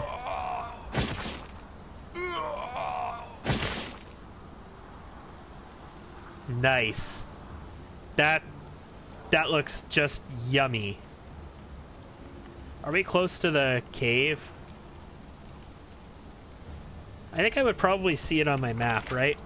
Oh, we are close to it. It's right over here. So we could get into this cave from up here. You can actually, like... I don't know if it's a glitch or if you're intended to be able to get into it, but you can get into it from up here. And we do need to go down there. But for the time being, I think we're going to continue clearing our way up the chapel until we get to the chapel itself, and then we'll come back and deal with the cave. Can't hide from me.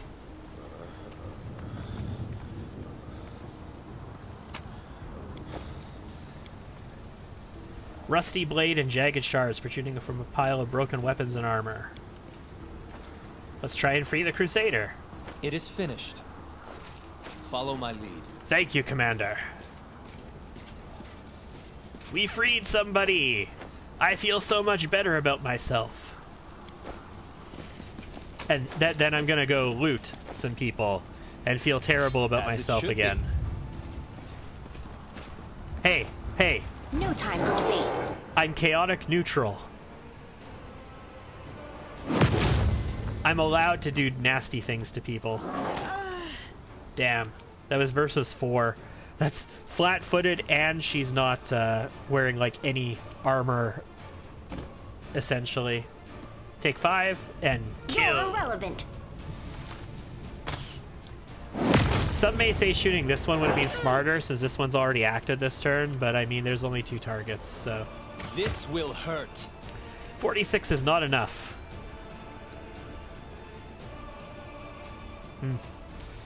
Still, it's better than, like, a normal non-sneak attack would be, so... The spirits demand your blood. Good start. Again, not enough damage, but it's something. Take 5. Inheritor, guide my blade. I am actually at the point You now are where my favorite I aide. want to use some spells. Magritium Turinos. Magritium Turinos. Magritium Turinos. Magritium Turinos. I'm not going to use... I should just use potions there, shouldn't I? I have 88 potions. That's going to be... It's weighing 44 pounds. 44 pounds of potions. Well, plus another 12 pounds of the better potions. Like, man, I need to use some of those potions instead of spells. Burn them That down. is not far.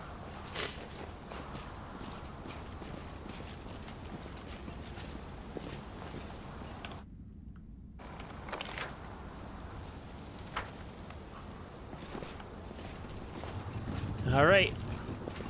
I'll go ahead. Inheritor, do not leave me here in the darkness. Deliver me from evil.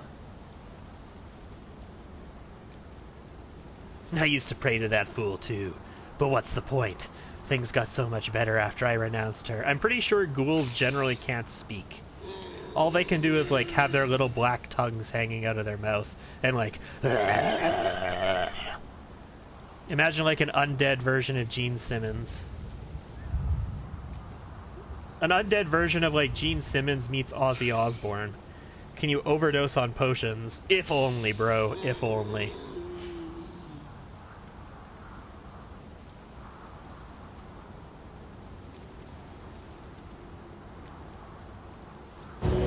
Yeah, that's right. He's just like, I'm such a badass, I take these guys out on my own. I don't even need your help. And then I'm just gonna walk down this mountain on my own. That's nice and all, but, he's lucky he ran into ghouls and not succubi. And I say that because... I know the way. We're about to run into succubi. Yet another obstacle. What's this Captain America looking motherfucker? A Cabriri cultist. Magical vestment, owl's wisdom. He has a masterwork flail. Okay, fascinating. But can he survive a sneak attack vital strike with vital force? A calculated risk. He certainly can if I miss. And yes, a succubus. Dun dun dun. Prayer. A buffed succubus. Who didn't try and dominate me.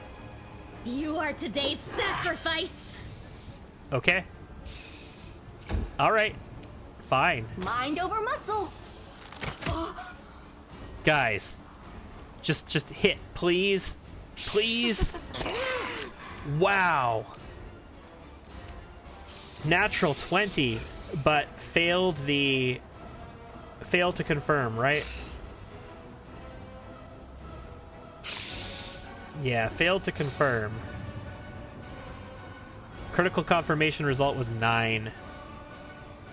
I mean, they would have had to hit 39 to crit, so no. And she saved her fortitude saving throw, so that's good. Enemy prayer is effective on her still. Darren, can you move here for me, please? I know, it sounds weird, but just move here for me, please. And then channel positive energy to damage the undead. I have the phylactery of positive channeling on. Yeah, there we go. That's why. Channeling is actually effective now, guys. Into the fray! Good job. Clean up that succubus.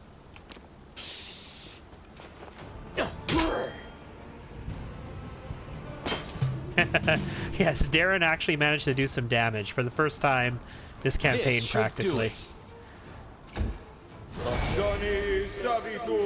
Slay living. Okay.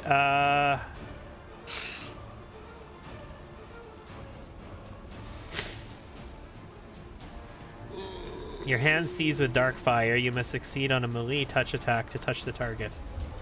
The target takes 12d6 plus 1 per caster level points of damage. If the target's fortitude saving throw succeeds, it instead takes less. They might die from the damage even if it succeeds at saving throw. So he casts the spell and he's holding Slay the Living right now. It would be pretty smart to kill this guy before he actually gets to release Slay the Living on us, yes? Go for their hearts. Damn it! Can I explain what channeling is? Yes, as soon as we get back to Darren's turn, it's next turn. I'll remove this obstacle. Wow. Okay. So, channeling is something that several classes get. The cleric is the most common of them. So the cleric, the oracle can get it if they take, if they choose to take it.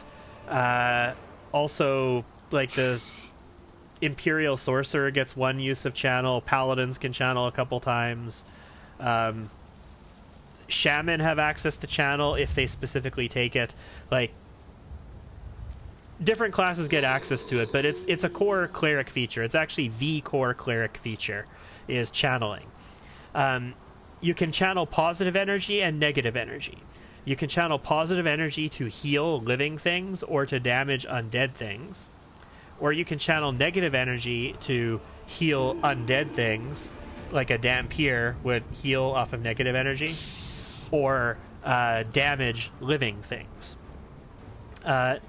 You can only usually get one or the other. The Balance Priest can get both, but normally you're only going to get positive energy or negative energy. And it's going to be tied to your alignment or the alignment of your deity. So if you have a good deity or you're good, you can channel positive energy. If you have a bad deity, like a evil deity or you're evil, you can channel negative energy, kind of thing. It's the primary method by which you sustain your party throughout long dungeons is channel energy, heal living. So it's usually very costly to use it to damage things. But there's some very good channel builds, especially again for like the balance cleric who gets both types, that you can use it very effectively for keeping things alive and killing things. Darren here also has access to an extra kind of channel called Sacred Scourge from being an oracle, his specific path, and it allows him to sort of channel in order to damage outsiders. So outsiders would be kind of extra planar beings, like things that you could banish, kind of thing. Extra planar beings, things that don't belong on this plane, so to speak. Precision and grace. Damn. Let's kill this guy before he can, you know, use his touch spell. The light take you! There we go.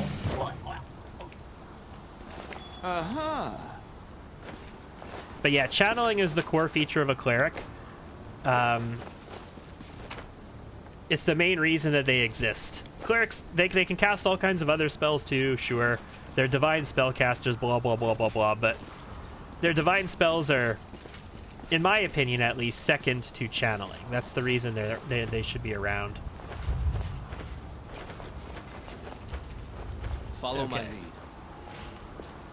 So let's go into the entrance of the chapel here. We're not actually going to go into the chapel yet. We're going to go back down the mountain and do some more stuff down there, but... well, these ghouls aren't suspicious at all.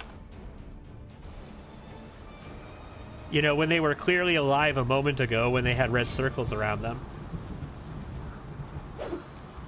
As it should be.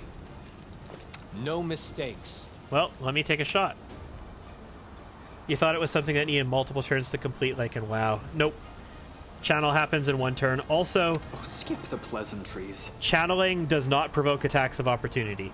So, the concept of a cleric being like a medium armored person with a shield and usually a mace, like a simple weapon, in the thick of it, like right in the front of the battle, as sort of an off-tank kind of thing, requires their channeling to not provoke attacks of opportunity. Whereas casting a normal spell normally would, unless... I think there's like mythic feats, I think, that prevent heal spells, like cure spells, from provoking attacks of opportunity. Or maybe it's an oracle feat that does that. I don't know. I don't remember exactly. I need to concentrate. But most spells do. Becoming distracted leads to becoming dismembered. Let's Did try we find this trouble? way. Damn it, we No, missed. They did. Okay, so Darren is going to act before any of them, but we're in a surprise turn, so all he's going to be able to do is move into the middle of them. Camellia. Yeah, get on the cultist.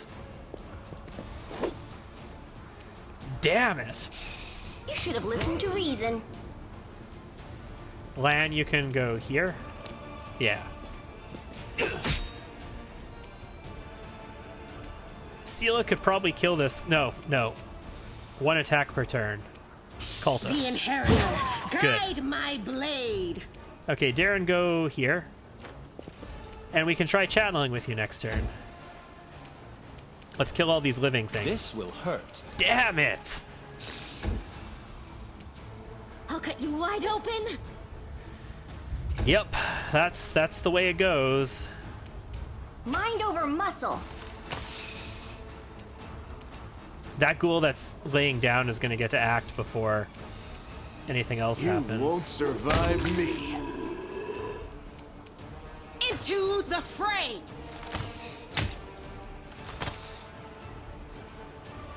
Perfect. And let's go ahead and channel again. Nice. And we got an attack of opportunity on this one? Why? It just stood up? It just stood up this turn, and so we got an attack on it. Okay. Cool. Would it be nice if I had more people where these guys were going to spawn in, so I could have taken them too?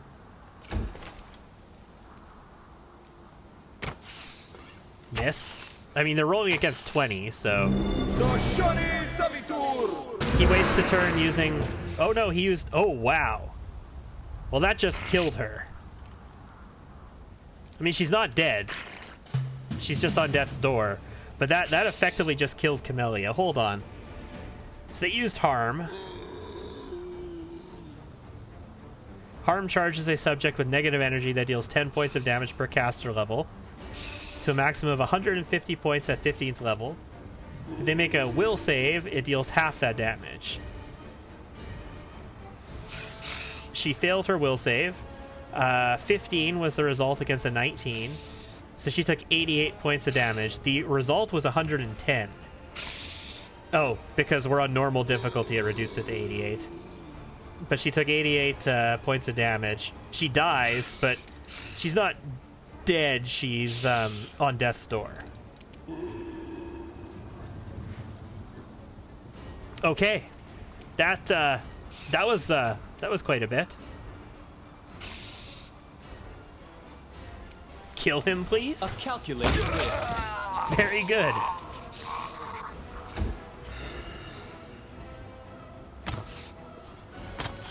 I don't think we can use Terendilev's scale on somebody who's only on death's door. I think we have to wait till they actually die to use it on them. I'll remove this obstacle. Endure this! Nice. Sela, you have shots on both of them. Can you clean them both The up? light! No. Take you!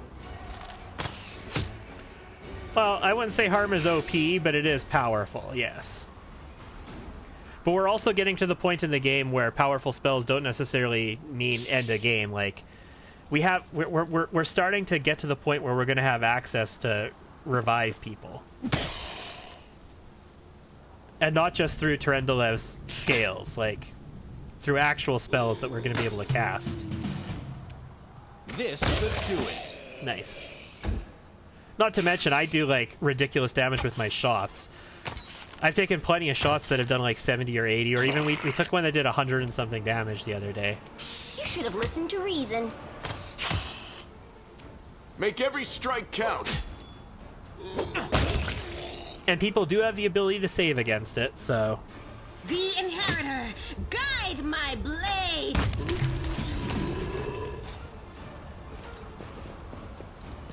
But, yes. You can trust me. That was a significant amount of damage. Let's drop some weight by using some potions. So on any difficulty higher than normal, Death's Door is not an effect that exists. You just die. Like the character here would have died. Like she took enough damage to just die. But normal difficulty, you get access to Death's Door. So most people are familiar with this. The red portrait, she has died, but she isn't dead. You have to die a second time. Like they have to kill you twice to actually kill you. Or kill you even more while you're on Death's Door to actually kill you. But it wouldn't matter, because I still am carrying 2 of Terendilev's scales. So, I would just resurrect her anyway.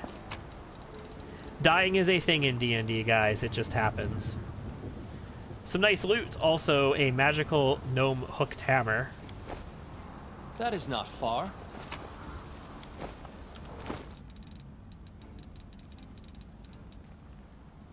Honorable Judgment. Axiomatic, enhancement +2. So axiomatic is lawful, so that's good. If I wanted to give this to Regil, I could. If the wielder of this +2 axiomatic gnome hooked hammer has any lawful alignment, the first hit during a round they land on a creature with any chaotic alignment deals additional 1d6 holy damage. Okay. So we're not actually going to enter the chapel yet. Welcome to the Slaughterhouse. Sounds like a corny B movie. You need to camp to get rid of Death's Door. You need to camp, but not just out in the open. You need to sleep in a safe place. So you need to go to camp and sleep at camp. Or, you know, in Dresden. Or at the Defender's Heart, if you're still in the first act. Or you need to go to the safe place, and you have to sleep at the safe place to get rid of it. Or you can kill the person, and if they die, resurrect them, and then they won't be on Death's Door either. So we want to go back to here.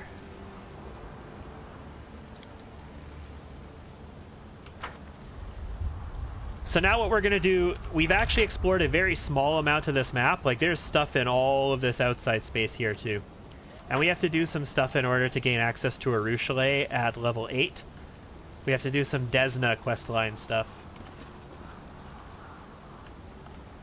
Where the hell is the cave?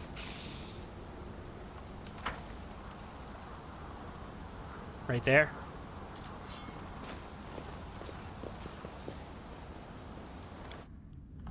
Let's go inside. Can you use the items that react to specific alignment to guess what your waifu's alignment is? Yes. So there is a two-handed flail that we got a while ago. We got it from an army battle that if you aren't evil, like if the character equipping it is not evil, they will get permanently confused, and it cannot be removed unless you use like a remove curse spell to remove it, kind of thing. If you give that to Camellia, she will not get confused. When we respect Camellia, we could see that her alignment, like, it's a spoiler that we saw. I respect her. When we respect her, we saw her alignment. Her alignment is chaotic evil.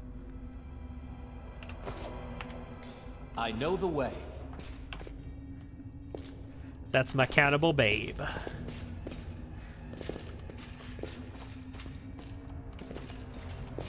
Ooh. Gargoyles. Time's not waiting. Did we step on their toes as well? Dead gargoyles. There's another one. In fact, we splashed damage on the other one as well, so it's close to this one. Yeah, there it is. Nenio. One shot. No shots. Yes, one shot. It's almost dead. It's almost dead. Can you run at it? You can. Holy shit, Darren killed something. With his mace. With his mace, he killed something. My god, sir. I'm debating what I want to play next, guys. Because moments like this is where I would love to just drop a fireball on something. But I don't know. I definitely want to go in towards Lich. Lich is a caster, so I don't have to do like a... I don't have to be a holy caster. I could be like an arcane caster. We could do like a sorcerer or something like that. Maybe an Eldritch Scion. That could be cool. Maybe not Sword Saint or an Eldritch Scion, maybe. Maybe that'll be the next Ready character. for anything? In any case, we got a long time before then. Let's try this way. Let's try this Enemy way. approaching. Yup. 57 damage. That managed to kill him. That's good. And Camellia, clean him up. Not quite.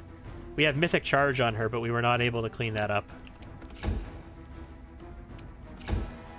Sela, it's up to you. To the fray!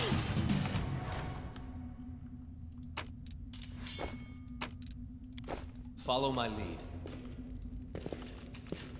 But yes, you can use items that react to different alignments to guess at her alignment, and anybody else's as well. So these are the things we're here for. This is the Small Harp. I need this item in order to complete the quest that I'm trying to do right now on this map, so that I can recruit a Ruchelet tonight, hopefully, when we're in Dresden.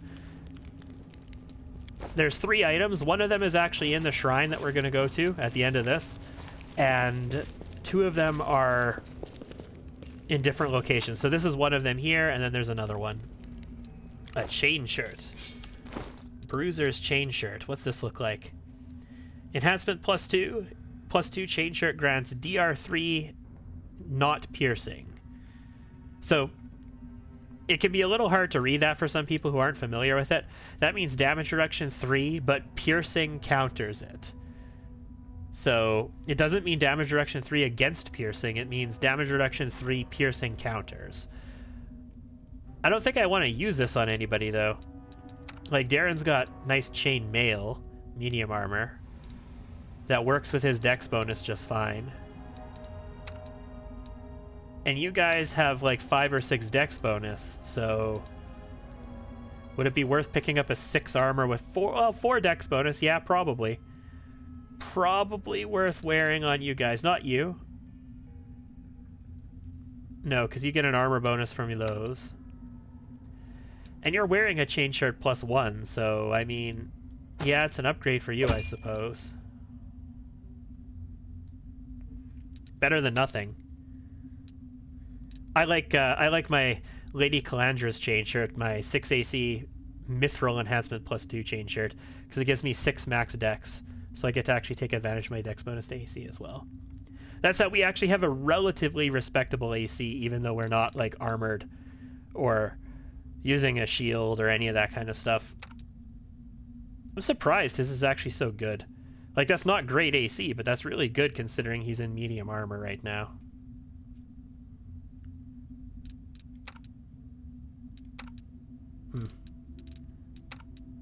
I'm surprised that hers is so low by comparison, but she's not... Oh, I don't have combat expertise yet either, so she'd be like 40 AC if I was fighting defensively and had combat expertise on.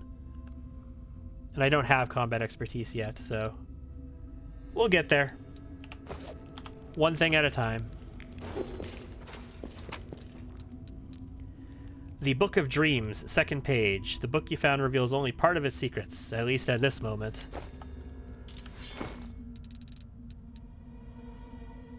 Usable item.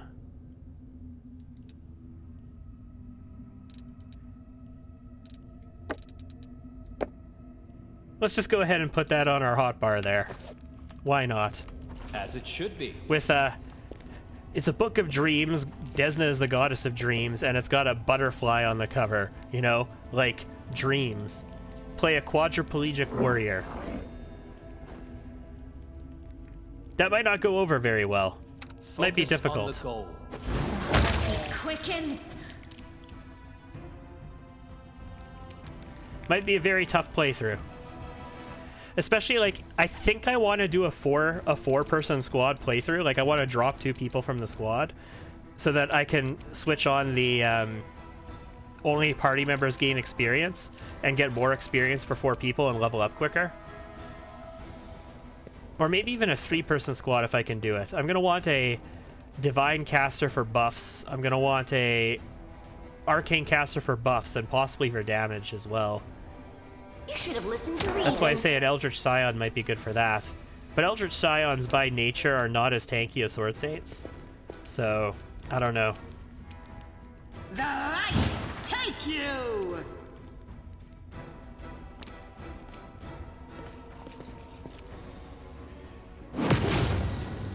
Okay, so he smote evil, and we killed him with attacks of opportunity as he just ran through us trying to get to Sela.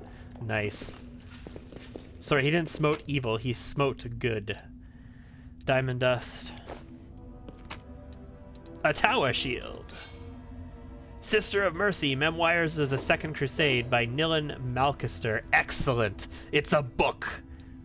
This was worth it all of a sudden. And Scrolls of Hurricane Bow. I can't wait till we get a Ruchelet, guys.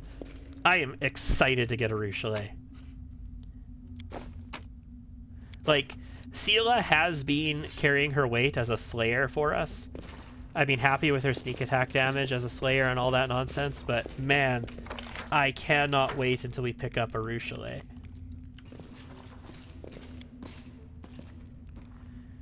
So this puts the ladder up, and now we can get out of the well. So this is how we get back up to the surface. Through there. And what's in here? Little pile of bones. Little pile of bones with like fungus growing out of it. Cool. Okay. So I know we entered through the cave here, but we want to exit through the cave here again. This is actually going to put us out on the bottom floor. And if we want to get back up to the top, we go out through the well, that other entrance. That is not far. We got a long way left to go in this map, guys. There's a lot still on it. Like, we're not even in the chapel up top yet. Your logic is lacking.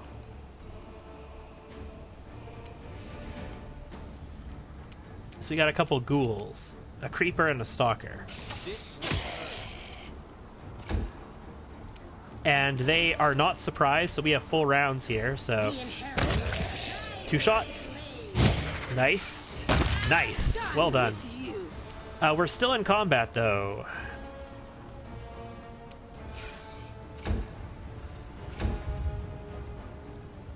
I could have just ceded initiative till the end of the turn, but we passed our turns instead.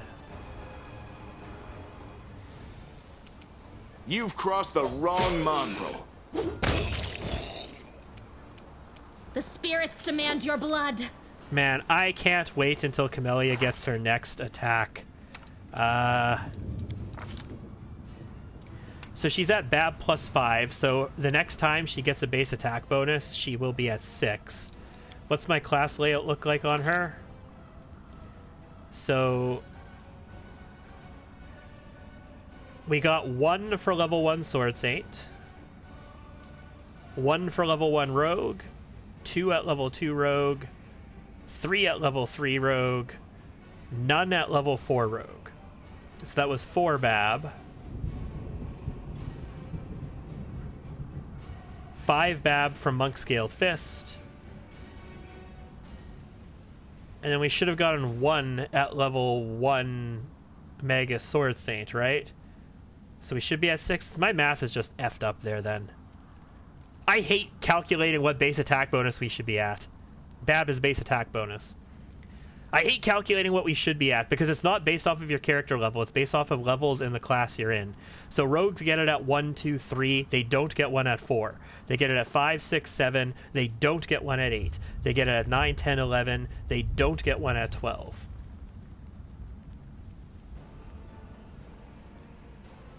Oh, they actually show a picture of it here. Okay, perfect. So we have 1, 2, 3. No, they don't have a picture of it there. I'm just stupid.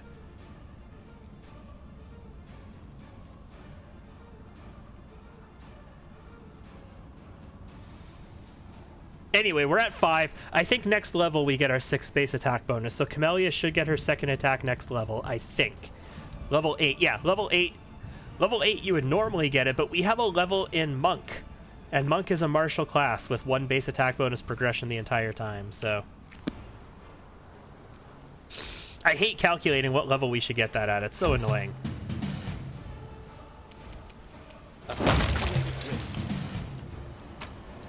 It's really easy when you don't multi-class, like when you take one class the whole way through.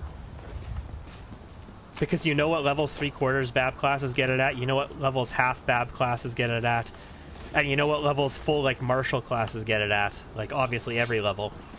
But when you multi-class, it just messes everything up.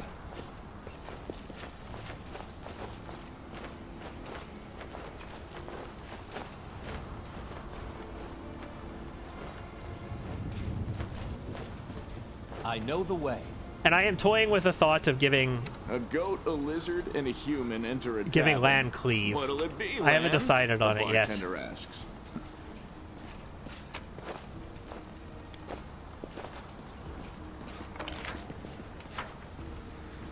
Follow my lead. So we get a nice big wide open area here, and I want to sort of cover everything. There's a lot of stuff to deal with here. Couple ghouls. No mistakes.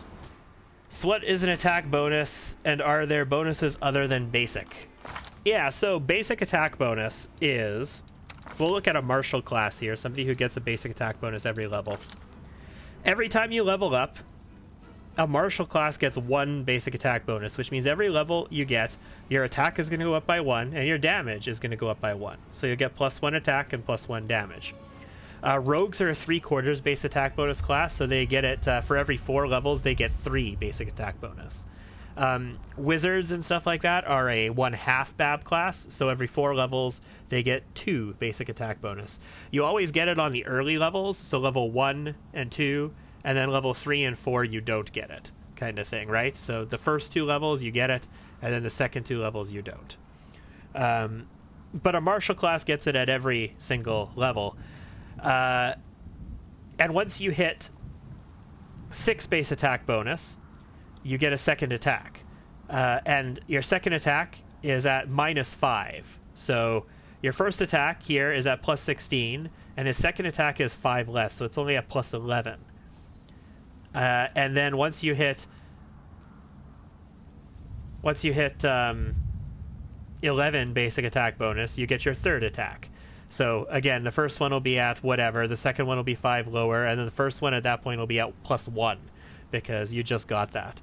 And that keeps going for all of the progression of your base attack bonus. And that's just a thing that comes with levels. Other attack bonuses obviously would be things like Masterwork adds attack bonus, or like a +1 weapon will add +1 to both attack and damage rolls, that kind of stuff. But they're not the same as your base attack bonus.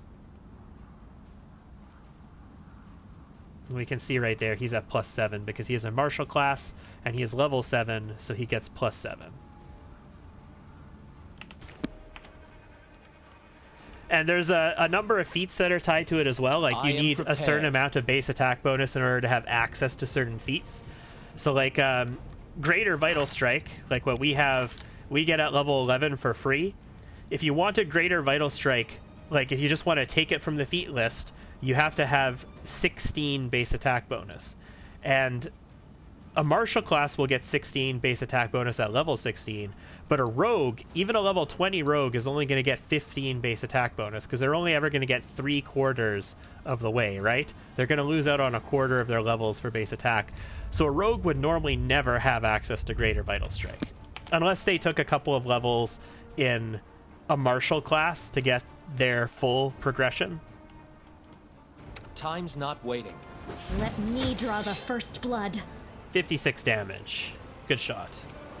Could have been better, but it's a good start. And that ghoul is very dead You're now. irrelevant. If he wasn't dead enough to begin with, he is extremely dead now. Into the fray!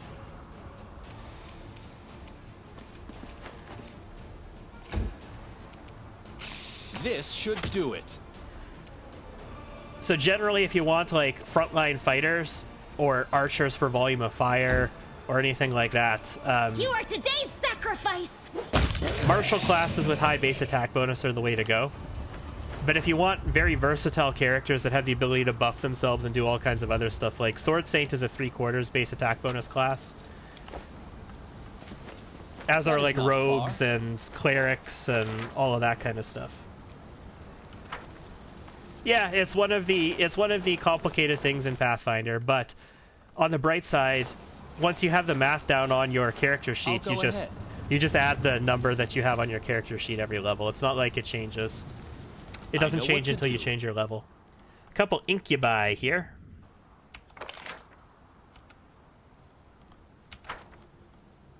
Let's try this way. Is this where the nasty thing is right past them? I don't remember. We might need to buff for this fight, guys. Anyway, not yet. After we kill the incubus, we might need to buff. Yet another obstacle. I feel like this might be the fight I'm thinking of. There might be another dude that spawns over here, and he's kind of tough to take. Although, we might be spec'd well enough that we can just deal with it. I'll remove this obstacle. Nice. Shoot to kill. The light! Take you! Darren, move in. And Lan, move in. Can't charge that, so just move in. I think if I tried to haste here, I might be able to hit everybody. Maybe I can't. Especially, no, if Camellia is moving forward, Go for their hearts! I'm not going to be able to. Nenio, I'm going to have you move up. You'll only get one shot, but I want you closer to my You party. should have listened to reason. Ooh. Casting a spell. Shit. Well, there's a negative level. Voice of Hollow. Darren attacks Succubus with Voice of Hollow, critical miss. Never mind.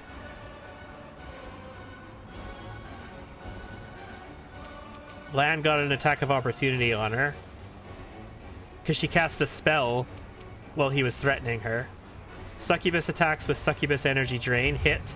Drains 1 level from Darren for 23 hours. So we're going to have to use Restoration to get that off of him, I think. I really dislike negative levels. I'm not a fan of them. The Inheritor, guide my blade! Save the last one for me. You don't say. We succeeded our Knowledge Arcana check on this guy. A Stringy Demodand. 26 AC, 18 flat-footed, 14 touch. It should be flat-footed right now. For 2 turns. 26 spell resistance. It is an outsider. Chaotic Evil outsider.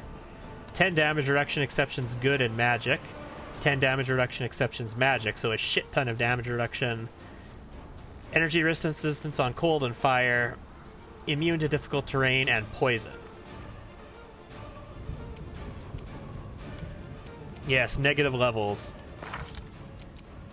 Darren has taken a negative level from the Succubus's kiss. If you want to read what a negative level does, it's hard to explain it just outright, but for each negative level a creature suffers, it takes a cumulative -1 penalty to all ability checks, attack rolls, combat maneuver checks, combat maneuver defense, saving throws, and skill checks.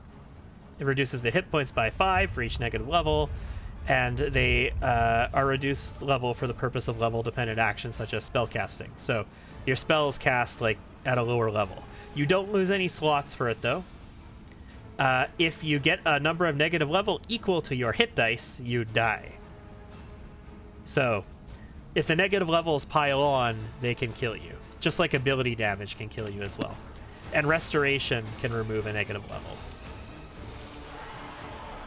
So Camellia. It's not immune to tripping, I noticed. So I'm tempted to use Grease on it. But I want to get you into combat with it, and I actually want to use Charge, because even though you'll take an AC penalty, you have Mythic Charge. So if you hit it, you can do some serious damage, and it should be flat-footed against you right now. The world in crimson. Yeah, I mean, that was 41 damage, and that's how much damage that counted for on it. Bless. Are we in range of Bless? No, we're not. And there's people behind us that aren't going to be in range as well. Damn it. We are so split up. Okay. Well, then I'm going to move forward so she's in range of something. And then we'll use... It was Chaotic Evil Outsider, yes? Chaotic Evil Outsider. Then I will use Protection from Alignment, Protection from Evil.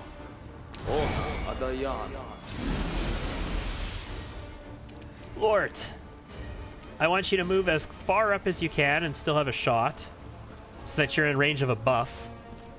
And then, please hit.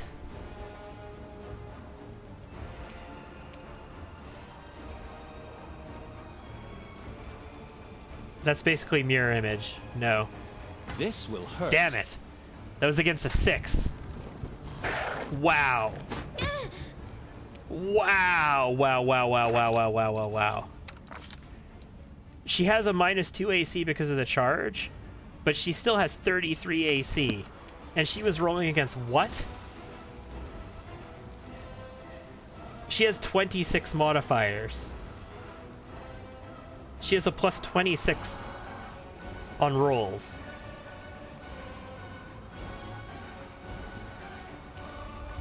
This is why Camellia is the only one who can stand against her right now. I've got a Wand of Mirror Image. I really need to give that to Camellia. If she can use it.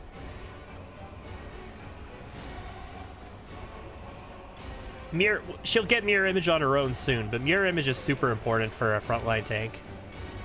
Alright guys. We gotta take her out. No glory without risk! Damn. It says 3, but this would only be 2 shots. I'm actually tempted to mutagen up here, guys. What if I hasted? Who could I haste? Can I get Camellia and... That actually gets Sela as well. I can haste everybody. Okay. No, it's a haste. We're hasting this turn. Okay. Lan. You might as well charge then. You're only going to get 1 attack this turn. Nice. Okay. I get my 2 attacks, but I could use a Shocking Grasp spell strike.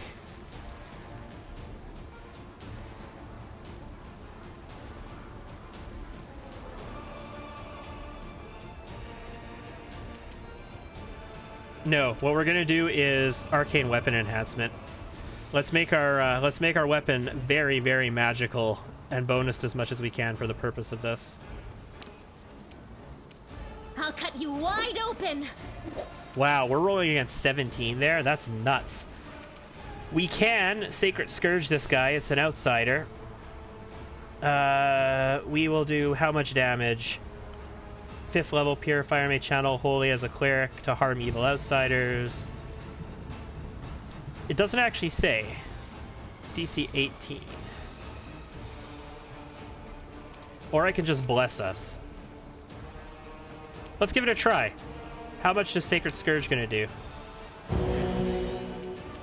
Nothing.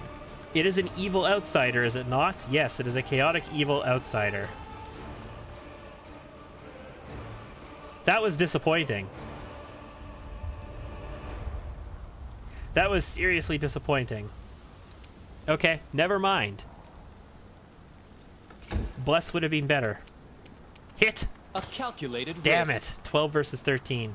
Okay, this is gonna hurt. This is gonna hurt real bad, but Camellia, you can do it. We'll try and heal you up. Oh boy. This pain is excruciating. Oh, I love how she loves the pain too. 4 shots. Into the fray. Come on. 2s and 3s the whole way? Are you kidding me? Nenio, can you get in range to heal her? Like, could you do that this turn? You could. I'm gonna have you move up to heal her. Of course you can. You're hasted. No shit, you can definitely make it into range. 3 attacks, Lan. You won't survive Nice. me. Miss, but we got the AoE. Nice. Okay, we're making progress.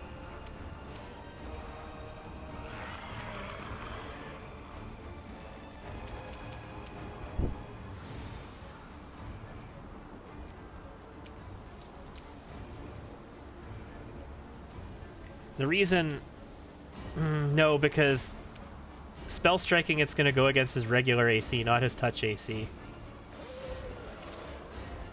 If I want to go against his touch AC, I need to turn spell strike off, but then I'm going to be using strength in order to do it instead of dex, will I not? Man.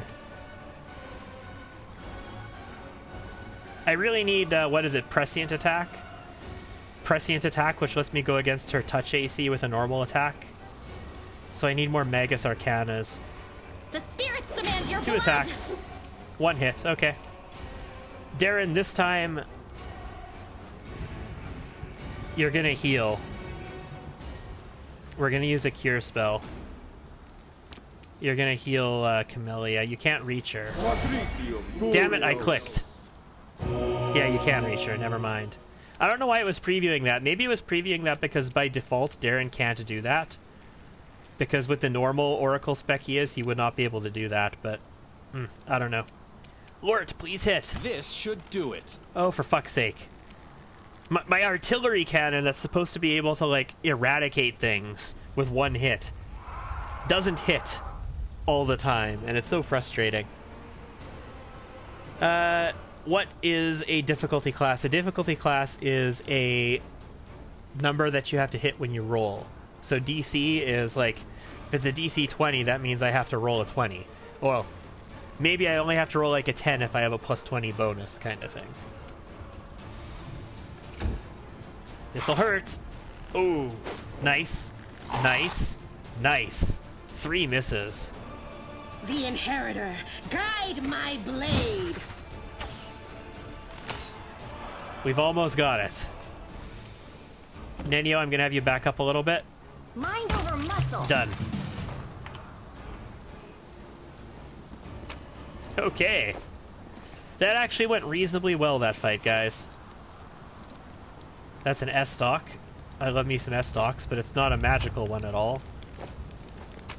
I think if I had to pick a favorite weapon in the game, the S-stock and the dueling sword are probably the two. And then a fauchard. S-stock, dueling sword, and fauchard are my favorite. It's a hand axe. Let's actually pick it up so I can... Damn it. It's not in the first page of the log. It's a vicious hand axe +2. Vicious. When it strikes an opponent, it creates a flash of disruptive energy that resonates between the opponent and the wielder. The energy deals an extra 2d6 points of damage to the opponent and 1d6 points of damage to the wielder. Exceptional. That's just lovely. I have 9 seconds of protection from evil still, so obviously that's not going to last very long.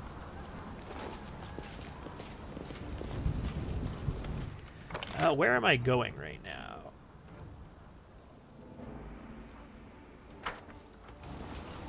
I know the way. We are going to have to clean up this whole area Did we find in order trouble? to do the quest to get access to a Rouge Chalet at level 8. Not necessarily our level, her level 8. You are today's sacrifice. Our haste is gone as well. Damn. Nenio, please take 5. Get away from this guy and kill him. You're irrelevant. That glitched ×3, man. It's so annoying. Go for the kill. Let's try this way. Nice.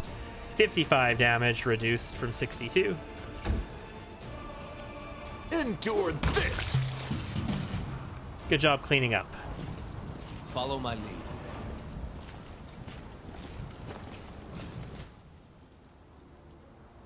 Did we step on their toes as well? So this is where we're going, I think. This will hurt. This isn't the shrine, but I think we want to go up here for this corpse. No glory without risk. Third shot. Nice. We got all hits there. And it lets Camellia wrap it up with a nice mythic charge. Sweet. So here's the small sextant. This is the second item that I'm after. And now I just need to go to the end of this area and we can hit the shrine up.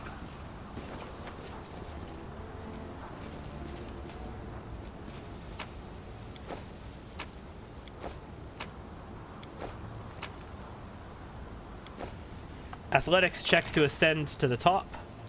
I don't want to ascend to the top right here, though. We want to stay down here. As it should be.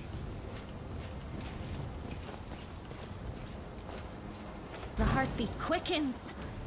Ghoul Stalkers. A calculated risk. I've got that AoE attack, so cleaving shots. That was kind of a bad charge. We didn't get a sneak attack there.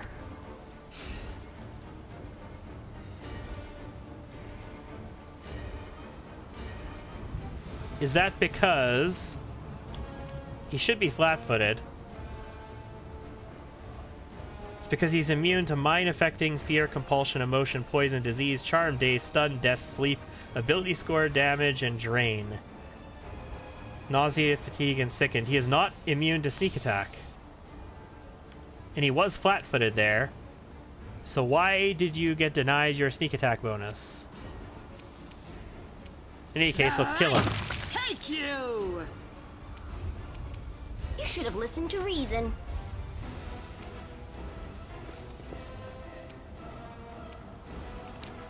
No charge. Let's just move then. And This we'll kill should this do cultist. Damn it, we won't kill the cultist. We rolled a 9. Charge the cultist then. Oh, the charge bug strikes again. I am so sick of the charge bug. Like, anybody who... If you play real-time with pause, you've probably never experienced it. But anybody who plays turn-based mode, man, that charge bug is so annoying. And they've said they fixed it in like 3 patches in a row. And it hasn't been fixed yet. Into the fray! So irritating. I'll remove this obstacle. Divine favor. I'll make short work of this. Probably should have just charged there. Let's try this way. 54 damage sneak attack that time. That's nice.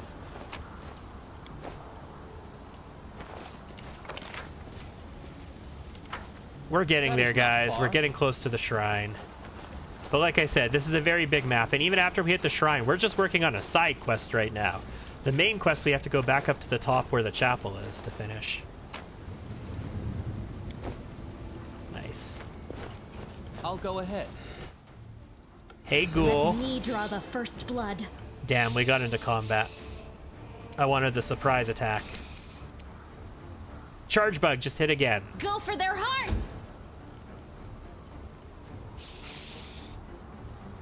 So we've got 5 of them. Huntmaster, Ghoul, Creeper, Creeper, Creeper. I've got full shots on all of them from here, so let's shoot the Mind over Huntmaster. muscle. Okay, almost there. He's now no longer flat-footed, at least.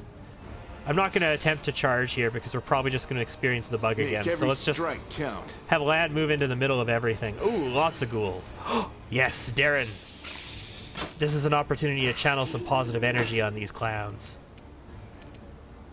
This will. And it's an opportunity for me to just murder them. Sela. The inheritor! That is my Very nice. More ghouls, yes. Come closer, ghouls. Oh, shit. Sela failed a fortitude saving throw and now has ghoul fever. Onset 1 day, frequency once per day, 1d3 constitution damage, 1d3 dexterity damage. Cure 2 consecutive saves, the DC is charisma based. So she is not likely to die from that, and its onset is a day anyway, so I can ignore it for the time being, but still. Darren, please take 5, and then channel you some positive energy. We only killed 1 with that, and actually that was not very impressive damage considering we have a phylactery of positive channeling on you. I really need to get you mythic channeling. We need the mythic feats. I think we get a mythic feat at the end of this map, guys. Now that I think about it. So we have our first mythic ability, and I think we get our first mythic feat at the end of this map. I hadn't considered that until now. I'll cut you wide open. You're irrelevant. You gotta do better than that. You've crossed the wrong mongrel. Miss. And a miss. A 1, in fact. Lovely. So, it's best if I shoot one of these guys, because I can do AoE damage, but I also want to clean this guy up so we don't take damage on Sela. A calculated risk. Holy crap! Why do I roll 2s?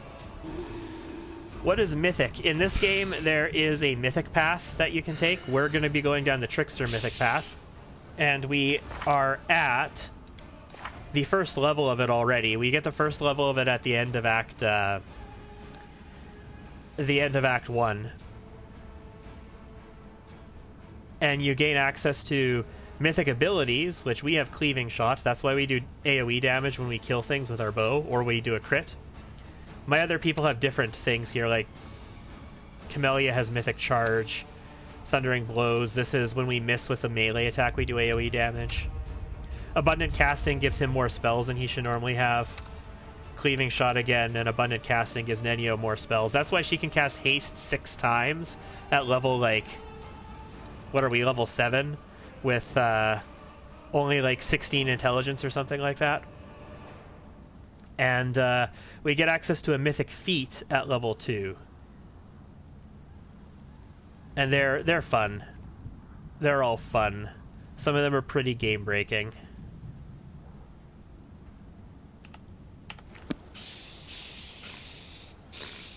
And I think the end of this map is when we're going to get that. Hopefully we get enough experience to level up as well. I mean, We're 4,000 experience away. Killing a boss should do that for us, I hope. Take 5 and kill this guy. The light. Do you understand that your life depends on killing this ghoul? Okay. Well done. Lan's just shrugging off the ghoul attacks, and they're rolling high. Like, they're rolling like 19s against him. I'm not going to use another channel here. I've only got 5 left. Out of my sight! Nice. 12 damage, too. Nice.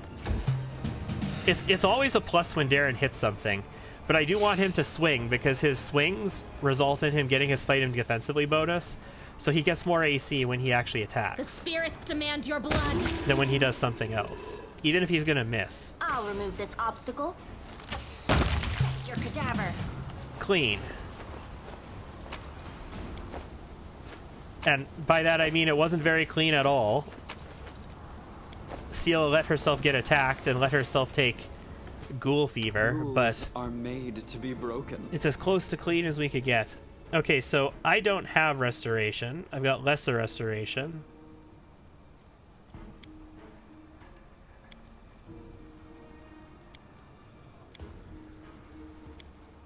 You require my unbiased opinion? And I don't have restoration here either. I will help Shite. where I can. The waiting's never I fun. need the voice Ready of the for spirits. anything. Well, Smile. The he's gonna get world's not restoration ending for just free as yet. soon as, you know, he gets the levels for it.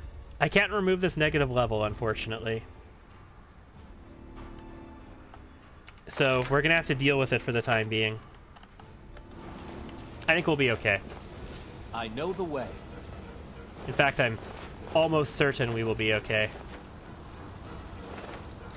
Focus on the goal. No time for debates. Nice. 75 damage.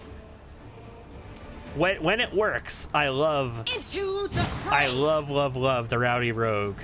When it's not working, Mind over muscle. it can be frustrating. Okay, so we have a couple more gargoyles there. We don't have a charge. This is a surprise attack round, though, so I can afford just to move in on them. Nice. Let's go for the full health one. This If I hit it, should I can do kill it. it. Nice. And go for both kills. The inheritor. Guide 1, my blade. 2. That's why I think it's a really good idea to have, and that was sort of the intention of having a Ruchelet around later, was so that I have a really good archer who could lay down lots of volume of fire and kill multiple targets in a single turn. Follow my lead. Well, my main character would be able to just like snipe one shot for a huge amount of damage. I think we're basically at the shrine. I think it's just in front of us here. Oop, I clicked off the screen. There we go. Never mind. As it should be. That's a ghoul. Our victory Damn it. is certain.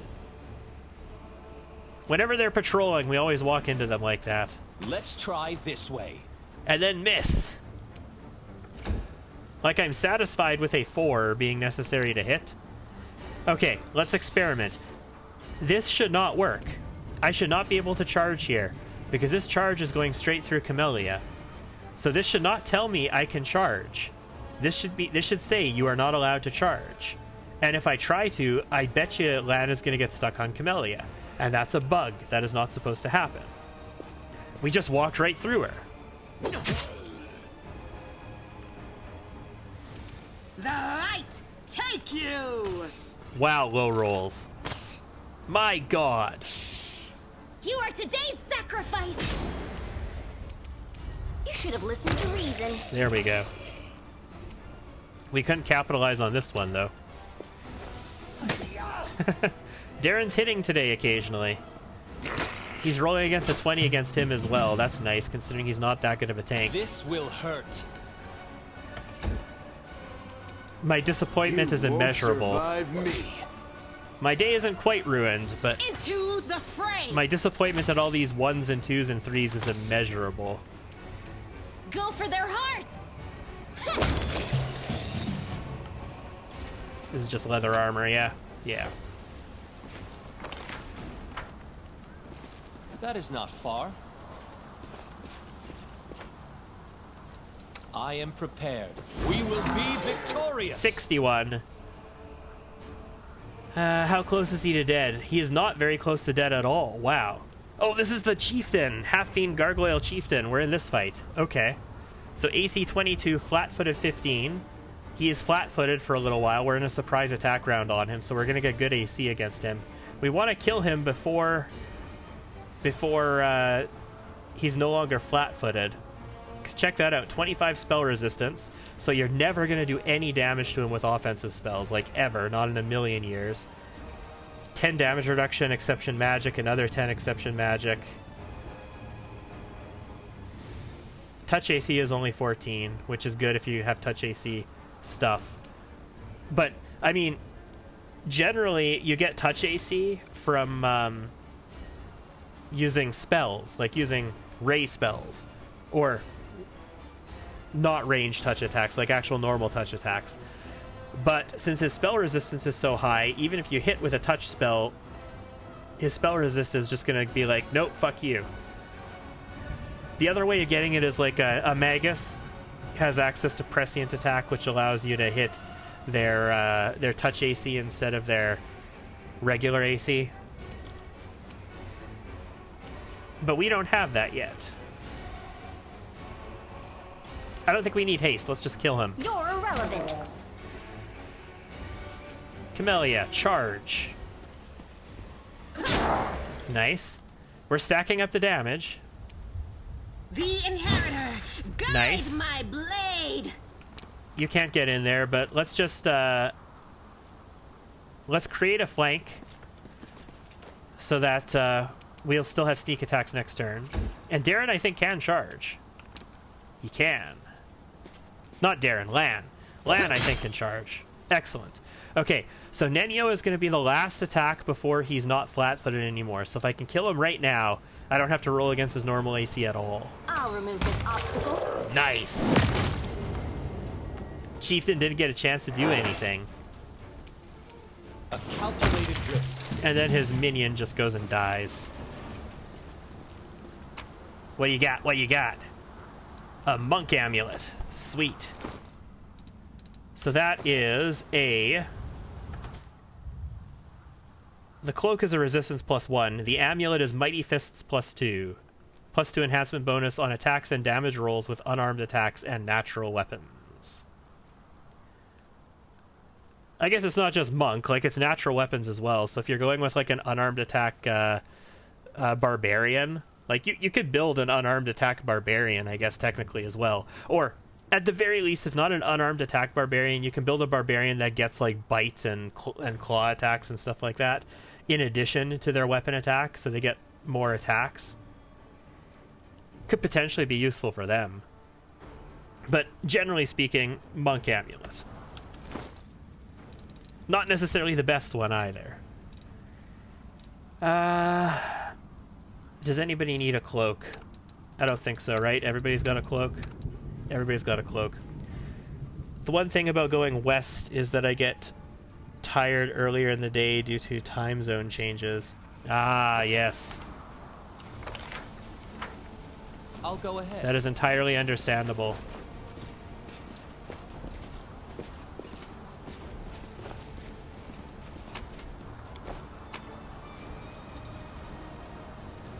A magical quarterstaff.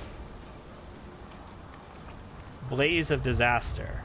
It's a flaming quarterstaff. Ability to cast Fireball 3 times per day as an 8th level wizard. Very nice. And the shrine is where? It's up here, yeah? We're close to the shrine. We're about to find it. Follow my lead. Another ascend to the top. Here it is. So this is the entire what reason is we came that? down here, right here.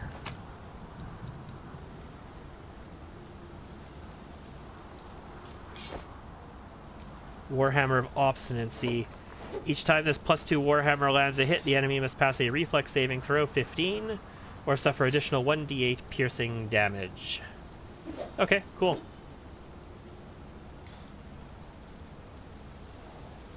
I mean, flails and warhammers I'm usually a proponent of. I like them as weapons. This is worth 5,800, and I don't intend to use a warhammer for anything, so that's definitely getting sold. But yeah. Okay, so big long thing here. In order to recruit a Ruchelet at level 8 in the Assault on Dresden, you have to have done the Desnan Shrine in Market Square and saved the three acolytes of the Desnan priest over there. And you have to sing with the bard. When she asks you to sit down with them and she's going to sing this song to you, you have to sing along. And then you have to like take the Azata power inside of you. And then here at this shrine, you have to donate these items to it and do some music-y, thingy-me-wingy, timey-wimey stuff. Let's just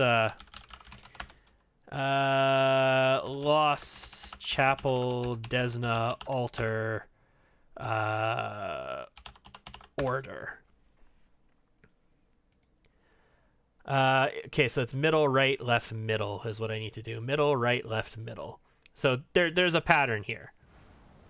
And we're solving it through the magic of I've already done this a million times, and my notes is how we're solving this.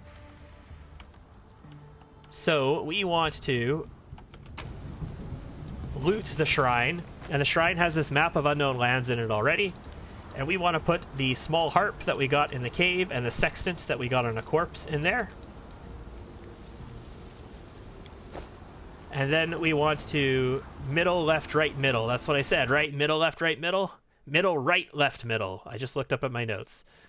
So we want to middle, right, left, middle.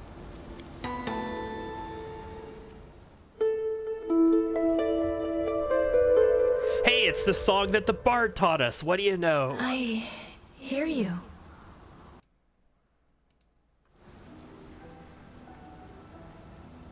So we hear a voice. Now, if you remember, in front of the Desnan Shrine, we just got a bunch of follows from various different Hoss accounts, which is fascinating. But okay.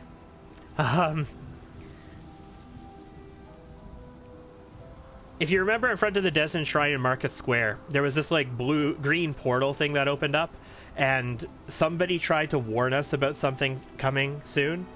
It's supposed to be voice acted, and it's supposed to have this girl's voice on it. But it wasn't voice acted when we passed through it, and it didn't have her voice on it. But this is a voice we're supposed to recognize because we've heard it before. I hear your voice, but I don't see you. Where are you? Show yourself. Did she send you? Who is she? Desna. If you know that tune, it means the goddess herself brought you to me. Yeah. In the name of Desna, I see you. And I see you. Beautiful. You appear to be a winged demon creature. This is a Ruchelet, but she's not actually here. Who are you? Just a prisoner of this cell and of my whole unworthy life. Also, second best girl, in my opinion, in-game. My secondary waifu. Obviously, we are pursuing Camellia in this playthrough, but second best girl for sure. Wait, you're not here, are you? It's just an apparition. I'm awaiting execution in the dungeons below Dresden. If Desna really sent you, if I still deserve some mercy, find me, please, find me. That's the plan. So we need to find her in the dungeons below Dresden. If you don't complete this, you will still meet her in the dungeons below Dresden. She's a vital character to the storyline, so she can't actually die. She actually has a mechanic where if she dies, she doesn't die. Just like Lindsay had in the first game. It was impossible for Lindsay to actually die because she had an item that saved her. Arushale also has a mechanic that prevents her from actually permadying because she's vital to the story. And if you don't do this, when you meet her, she won't actually join your party. You can get her to join later, you know, like significantly later, but we can get her to join a lot earlier. And also we get this throwing axe right now. The throwing axe of silence. It's worth 10 grand, so it's great to sell, or, you know, you can keep it and give it to somebody to use. But I do highly recommend actually getting it. So I can climb back up, but I don't feel like climbing back up. I think we're just going to go back into the cave. We'll go back into the cave, and then we'll take the ladder up, back up to that well, and then we'll head all the way up to the top of the temple. But yeah, we've taken care of the side quest on this map, ladies and gentlemen. Now let's go take care of the actual main quest, shall we? And there's practically like extra side quest things in the main quest as well. Like if we go into the basement and we go, if we have the Wand of the Necromancer of Zacharias, you can become you can start down the Lich path. But we destroyed the wand, so that's not in our cards today. Ooh, can't wait for our mythic feat. Can't wait. As it should be.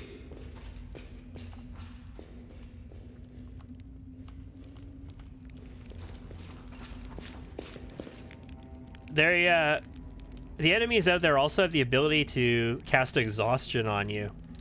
And I'm fortunate that none of our people got exhausted, because I'd have to... It lasts for 10 minutes, and it's really irritating to wait out exhaustion. Well, people can only walk, they can't run, they're super slow. Exhaustion has the potential to just outright kill Nenio by default. Our Nenio has more than... like, she has enough strength that she could survive exhaustion. But exhaustion does -6 to strength, and that is not far. By default, Nenio only has 5 strength, so if Nenio gets exhausted, by default, she just dies. Like, outright. Doesn't have a chance. Which is why if she gets fatigued on the travel map, definitely take care of her. Definitely rest before she gets exhausted.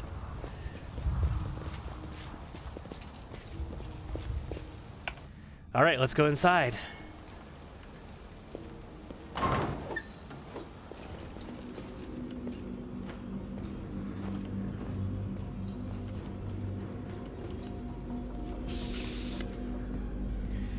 In the visage of the ghoul before you, you can barely recognize the Honorable Visali Rathamus, our regimental cleric.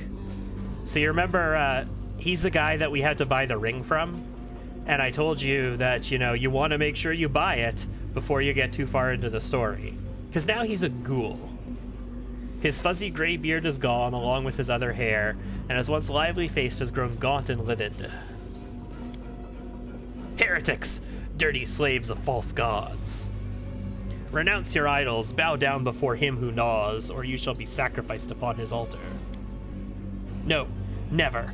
Holy Iomade, hear me now. I will gladly die before I renounce you. A sacrifice? Well, who will be the first to taste flesh? Who will take Cabreri's communion? I will. I renounce Scorching Ray. Hail Cabreri, I will do anything you say. So we had to renounce the Eon Mythic Path when we did the Wardstone. We could go with the good. Don't listen to those wicked words. Good gods won't forsake you, and neither will I. We could go chaotic. Warriors, remember that your spirit is free. No demon worshiper has the right to give you orders. Or we can intimidate them. Anyone who renounces the Crusades will die here and now. We failed. What do we roll? We had a +17 on that. Wow, we rolled a 21 against 25. Damn it. The commander! Look! The commander! Servant of false gods!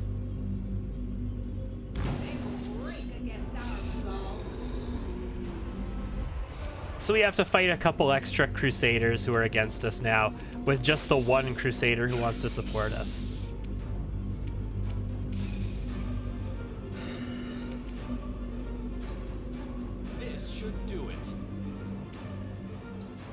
I can't get close enough. I can't move through this.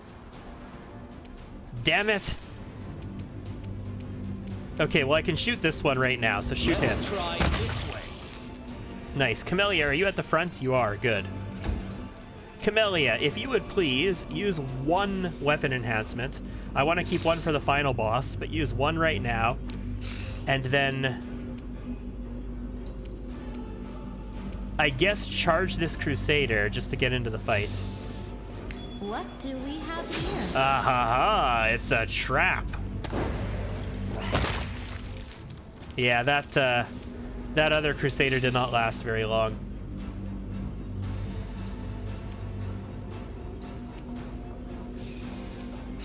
I can't get a good channel off with you this turn. So can you charge somebody this turn? Even if you charge into a trap? No. Okay, go engage this guy then. You're not going to get an attack, though. Just get into position where you might be able to get a channel next turn. All right. Oh, boy. That's a Dispel Magic. Did he just dispel our enchantment off of us? Does that count as a magical effect? No, she still has her arcane weapon enhancement. What did he dispel off of me? I didn't actually have a spell on.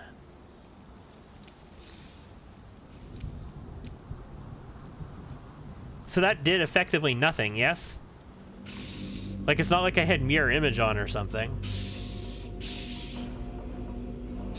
So I got multiple attacks, but does Nenio need to move? Nenio should probably move.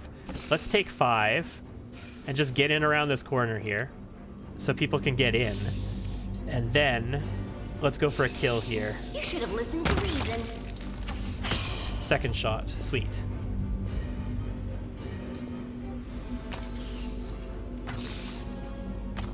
A nice channel or a nice fireball, like a controlled fireball, could be useful here too.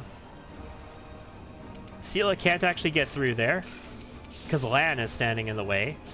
Eat a dick, Lan. So I guess you're gonna shoot. You have 3 shots on Rathamus, so shoot Rathamus. No glory without risk. You don't have 3 shots? Into the fray. Eat my nuts. The Shoot the light. stalker then. Take you. Wow. That's a tough stalker.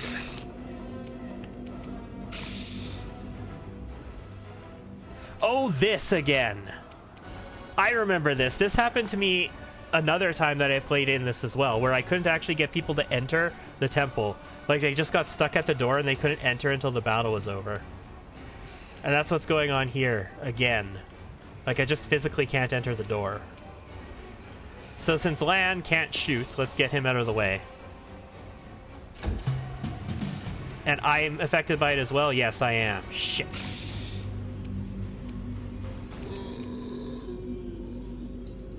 This will hurt. That's okay, I got AoE attacks. But now everything is out of my range. If I move up here, can I just get a little bit closer? Nenio's inside of there. And Darren can channel energy, so that should work. And Camellia's Camellia. She can take care of herself. She can grease them all up nice and good. I'll cut you wide open.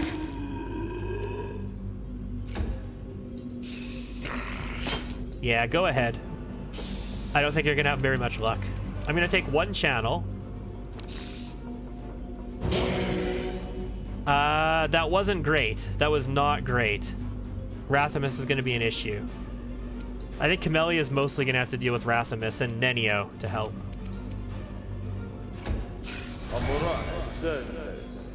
We saved, tried to hold Persinus, and we rolled against, what was the DC? 15.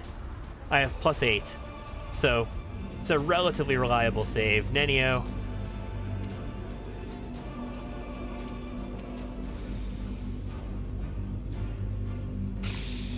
Let's try and clean up some of these. You're irrelevant. Good shot.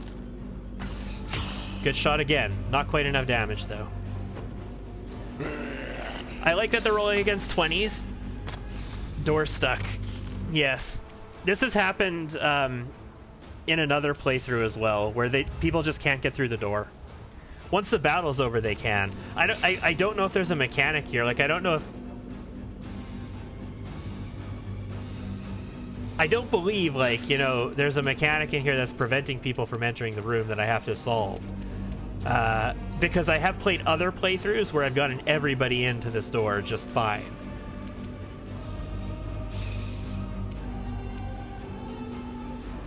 Do you have shots now? Guide my blade. No Okay, you got shots on him. without risk. Very good. Lan, you're stuck. Me, can I shoot anything? A calculated risk. This should do it. Let's try this way. No. This will hurt. So I am out of the ability to do anything here. Alright. Then it's Camelia's turn. I don't want to deal with this trap, so let's just come deal with The this. spirits demand your blood. Nice hit. And he's still rolling 20s against him, so... On the bright side, everybody who's in here is tough enough that it's very, very difficult for them to do anything to them. I could use a cure here. A cure would have to work as a touch attack, though. What are their touch ACs? 12. And 9. Holy crap. Hey, Rathamus.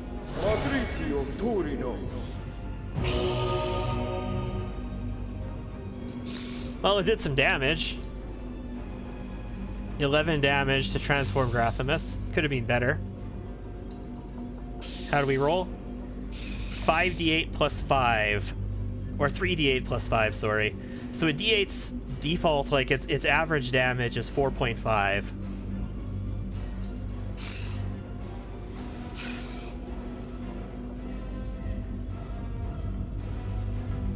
So... 18.5 is average. And we rolled 7.5 less than that. That's pretty bad. Pretty bad roll, but it's damage. And it's against his touch AC. So...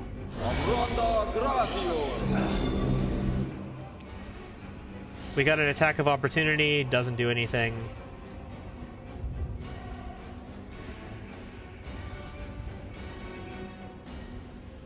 Divine power. Great. Alright. Nenio is inside, so Nenio can do something. Mind over muscle. Second shot, miss. Yeah, good luck. You're not going to do anything to us, bro. The light take you. Seela can't help, though. Neither can Lan, neither can Lort.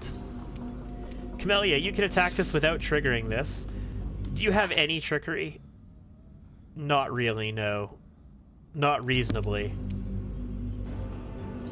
I don't want to attempt to disarm that, so let's... You are today's sacrifice. Yeah, you can swing without actually triggering this, you're fine.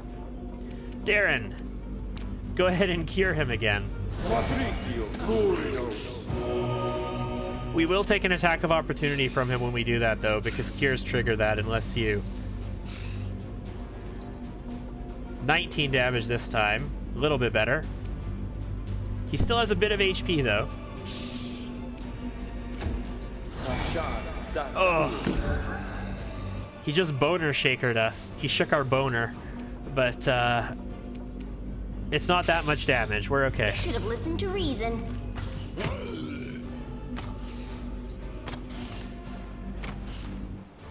Man, this fight is frustrating.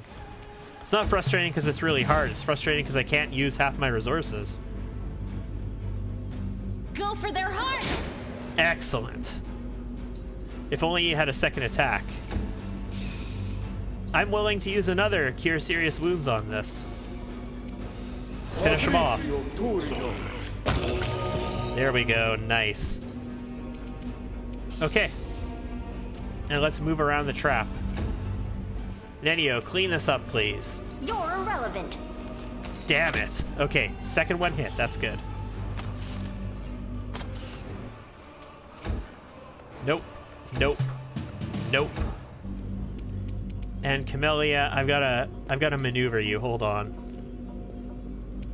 There you go. Wide open. Oh, that is frustrating. Let's use a medium here. Madritio, Turinos. I thought that would do better. One more, Nenio. I'll remove this obstacle. Okay. There we go. Now, can you guys enter? Yes. Thank goodness. Let's go disarm this trap first before we do anything stupid. A trivial matter. And let's check this Arcana out. A success worthy of praise. The ritual circle drawn in blood on the floor, the desecrated church. It is covered by the unholy symbols of the Lord of the Abyss. Let's turn Examine off. So, Rathamus had a magical shield, also an amulet. I mean, that's kind of cool, right? The magical shield, I think, is just a +2. Where is it? I'll look at the amulet in a second. There's the shield. No, it's a shield of magical retribution. It is a +2. Whenever an enemy hits the wielder of this +2 light shield with any touch attack, melee or ranged, that enemy suffers 2d6 force damage. I mean, cool. I don't intend on using it, but cool. And the amulet is an amulet of Agile Fists +2. If the wearer has the weapon finesse feat, this amulet allows her to apply her dexterity modifier in place of strength to damage rolls with all unarmed and natural weapon attacks. It also grants a +2 enhancement bonus on attack and damage rolls with unarmed attacks and natural weapons. So that's like the monk amulet. This is also a monk amulet, Mighty Fist. But this is... Agile Fist is the one that allows you to apply finesse training, so you get to use your dexterity modifier instead of strength to your damage rolls with unarmed and natural weapon attacks. And this is a +2, so it also has a +2 bonus on attack and damage rolls. Whereas this guy adds a +2 enhancement bonus on attack and damage rolls. So this has that bonus, but it also has the ability to add your dexterity. But yes, monk amulets. So fun, needing an item to do something that a basic feat is supposed to do. It's locked, 100%. A trivial matter. Cool. And again, if you need to remove some corruption, you have the ability to remove some corruption here. The altar exudes the last remnants of holy power that once ruled over this place.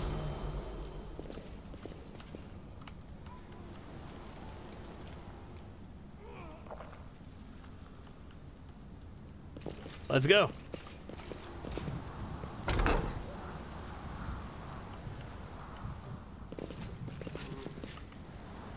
Knowledge World, 18 DC. I'm not going to go for the... I'm not even going to worry about the wand and the Lich Path because I broke the wand. I can't read it through here. I can. The epitaph written in Tian is etched into the stone. I lost my honor in my homeland. I regained it here. Cool. I'll go ahead. I'm not even going to go after, like, the whole... The whole thing tied to the Lich Mythic Path, because we broke the wand.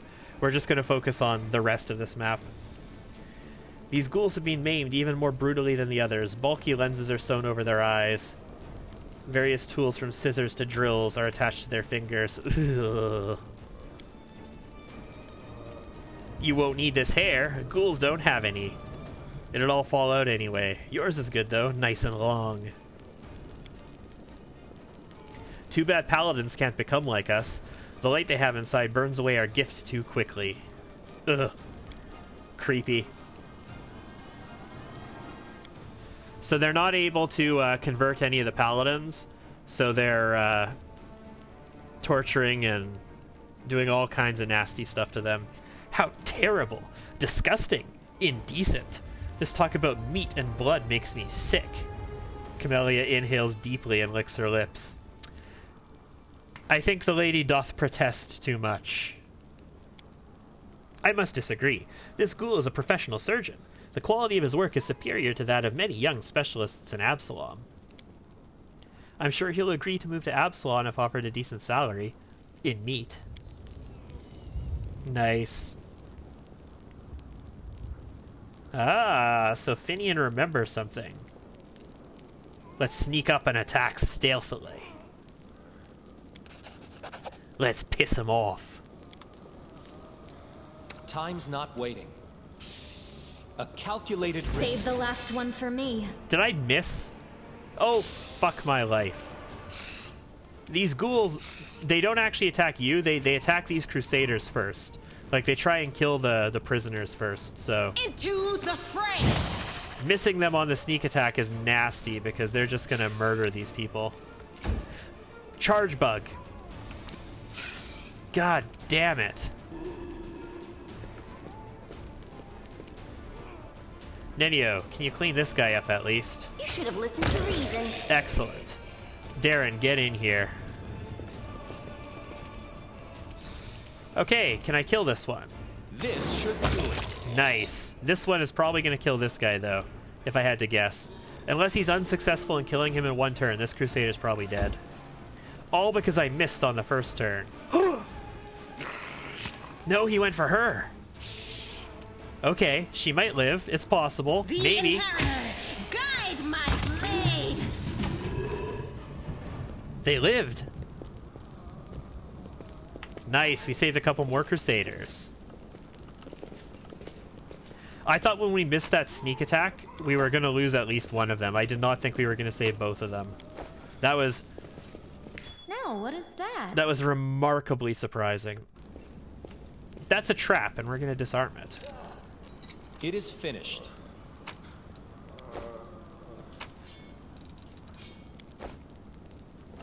And yes, I know you're in there, but let me just go outside for a second.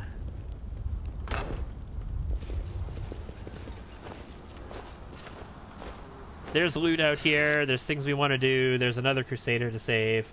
Don't eat me, please. I don't want that. Did you hear? He doesn't want it. Well, all right, let him go then. Dinner's canceled. Let's go home. Once again, ghouls shouldn't really be able to speak like this. All ghouls should be able to do is, like, make my tongue is hanging out of my face slurping sounds, like... They shouldn't be having these intelligent conversations with each other. I've eaten lots of cave delicacies in my time, but raw ghoul flesh doesn't sound like it'd be very good for your stomach. You are what you eat, nice. The disease that affects the transformation of a human into a ghoul has not been thoroughly researched. Excellent! Then that means when we do our Lich playthrough, I can thoroughly research this. Sneak up and attack stealthily. And this time, kill him. Try this way. They'll never see me coming. No mistakes. I should probably let my party be Enemy close approaching. too then. Okay, we hit him, but we didn't kill him. Really? Lan, get in there. Nenio. You can't shoot the Huntmaster, damn it. You're irrelevant. Sweet. And you're too far away? Yes, just barely too far away too. Luckily, this is a surprise round. On the downside, there's 2 more of them up here. I can't attack either of them this turn. Yeah, we moved too far forward and let our party be too far behind us. So this guy might be dead. We might not be able to save him.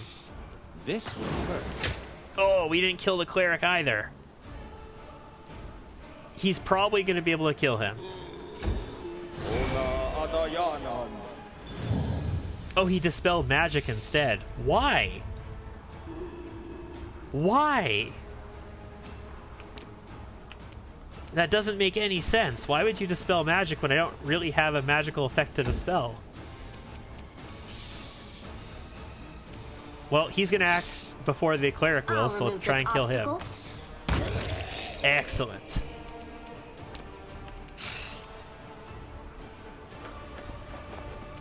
If he tries a coup de grace, I can get an attack of opportunity on him. But I think he'd just do a normal attack. The light, take you! Sweet. We're saving all of these Crusaders.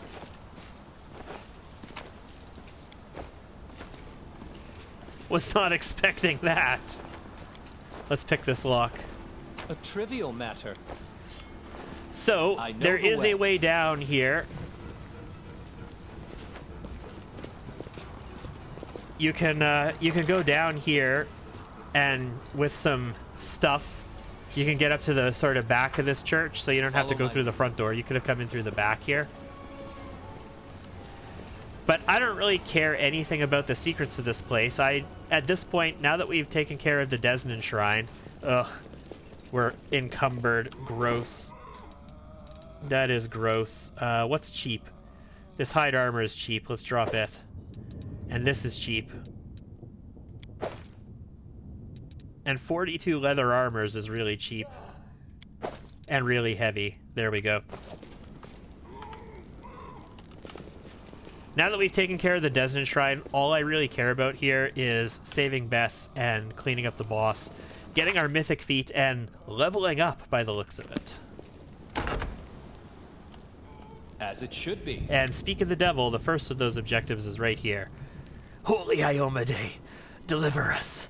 Deliver us from the darkness by your hand.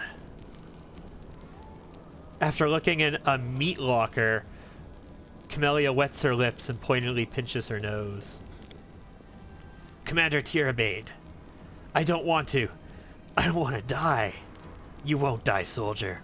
You won't die. They'll come for us. The commander is on his way. Pray with me. And his voice fades. I'm hungry. Yet another obstacle. Nenio is acting first. What the balls is this? Mind over muscle. Goodbye, son. Your blood and gore just splashed all over Erebeth. Commander, you came. I always come. Wait, what? No. Cursing, Sela rushes to help Erebeth.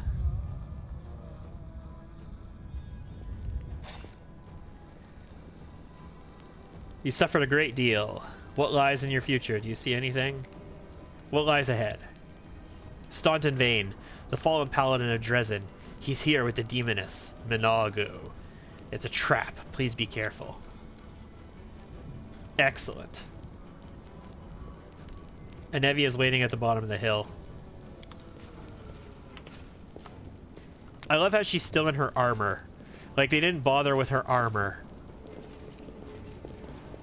You know, Paladin, this, like, tank of a being that you probably want to remove the armor of so you can deal with. Nope, nope.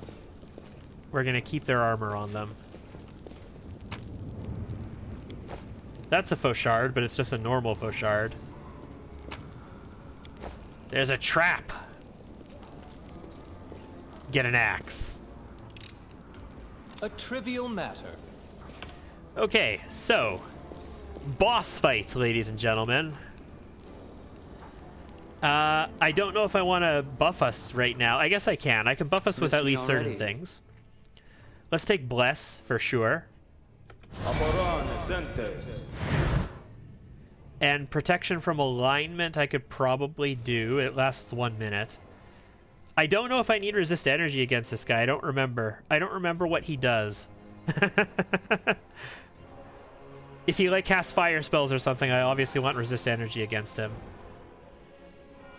But I can definitely protect from alignment evil. No reason not to. It only lasts a minute, so I have to be cautious. I'm always open to ideas. Haste only lasts for 1 round per level, so this is only going to last for 7 rounds right now. I almost don't want to cast it yet. We will use mutagen, though, right now. No reason to pause. I welcome your company. I'm all ears. What's on your mind? You're going to want to use this once you get into battle. Focus on the goal. I mean, I can mirror image you, I suppose. They last for 1 minute per mythic rank. I only have 1 mythic rank, so they last 1 minute. Okay, let's use it. Are we ready to move out?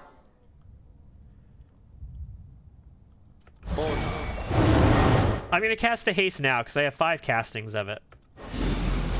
Worst case, I have to cast it again in battle, right? Alright, let's go.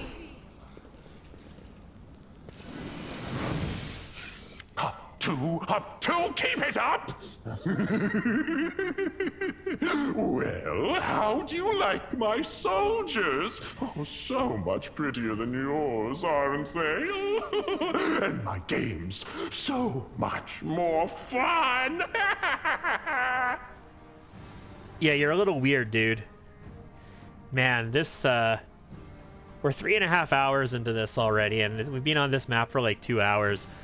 I'm wondering if we're going to get to Dresden tonight. Like, I'm going to be playing, it's almost 1 o'clock. If I want to do Dresden, I'll be playing till probably 4 a.m. I haven't decided yet. We might do Dresden tonight, we might do it tomorrow. Playing soldiers? How old are you? 8? The disgrace. Our camp was ravaged by an overgrown child with wings. Darling, look who's here. It's the commander, come to return what he stole from you. It should have been you in command of this army, and these powers. They should have been yours. Oh, darling, why so sad? Oh, please, sweetheart, say something. When you're like this, it makes me sad too. You don't want me to be sad, do you? Come on, smile. I did everything you wanted, even better than you wanted. The fools who humiliated you got what they deserved. Can you hear them scream? And now their commander will be torn to pieces along with them. Oh, it's sure to be a fine show.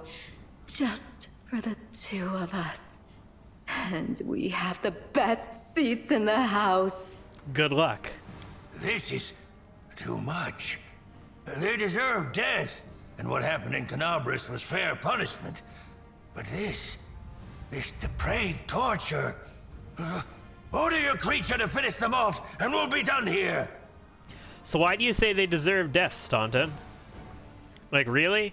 They insulted you a bit and mistreated you a little bit, and they deserve death for that? Like, did they lift you up by the beard and cut your head off, or do that to your brother?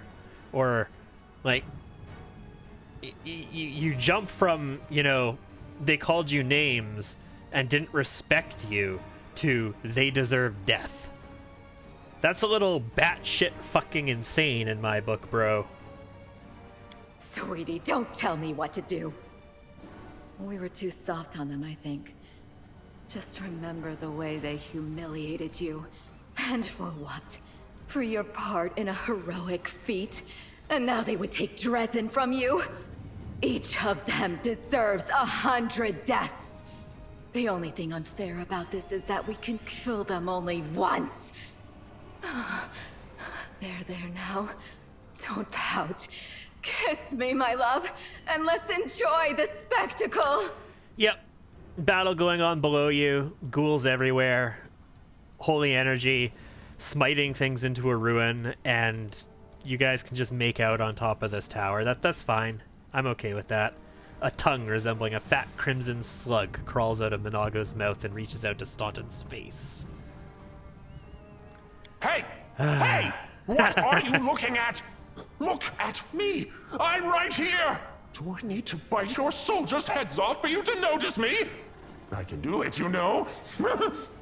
The demon is pissed off because we're voyeurs watching Minago and Staunton making out on top of the tower. Oh, in me you meet your death. Who are you, anyway? Got yourself a little more power than mortals usually have.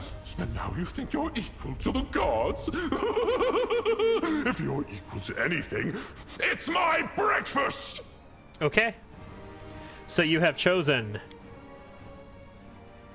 death.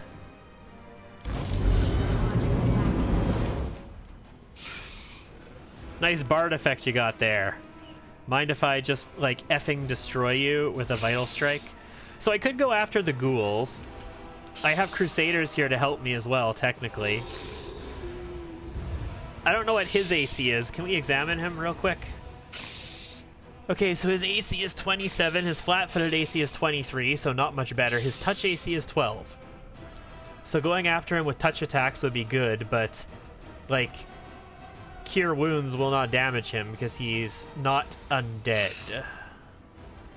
10 DR, good or cold iron. So I think this is just going to be a lot of volume of fire to take him out. I can AoE this creeper. I could probably kill the creeper, AoE everything else, including him, but I think we just shoot him, right? I'm buffed, I have Bless on. A calculated risk. We missed. 3 versus 9. Still, that's a good odd. I'll take it.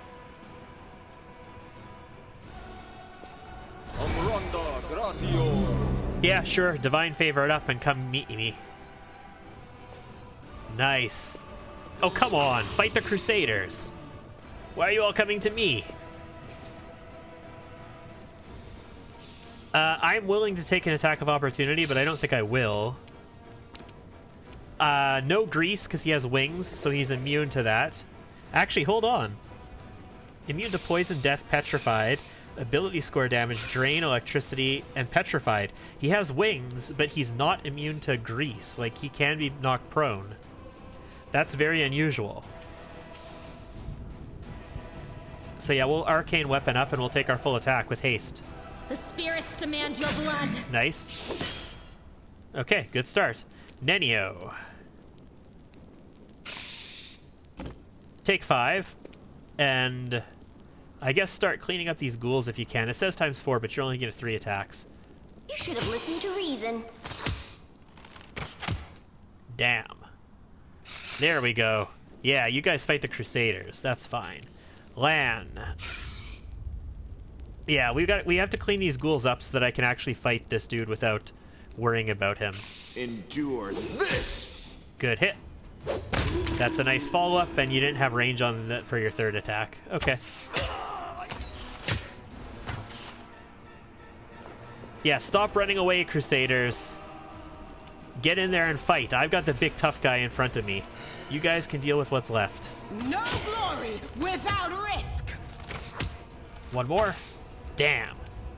Darren, you can do this. I don't want to channel positive energy on these guys. I'd rather you just hit him.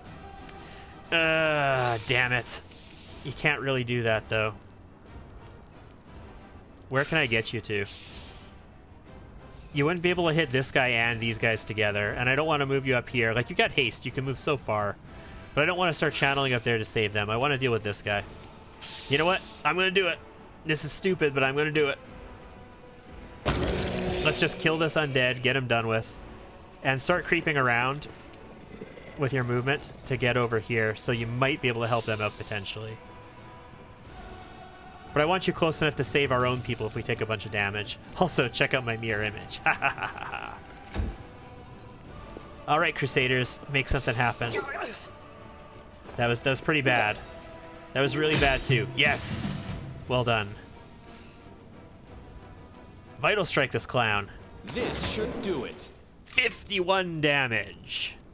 That's not a lot of damage. We've done way more than that, but still. It's unbearable, the roars, the hissing of the ghouls, and the moans of the wounded and dying.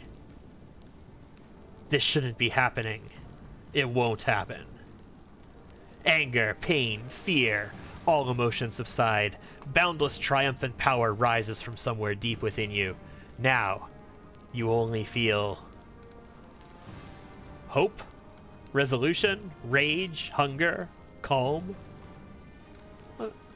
I don't want to go rage. We're going to go hope.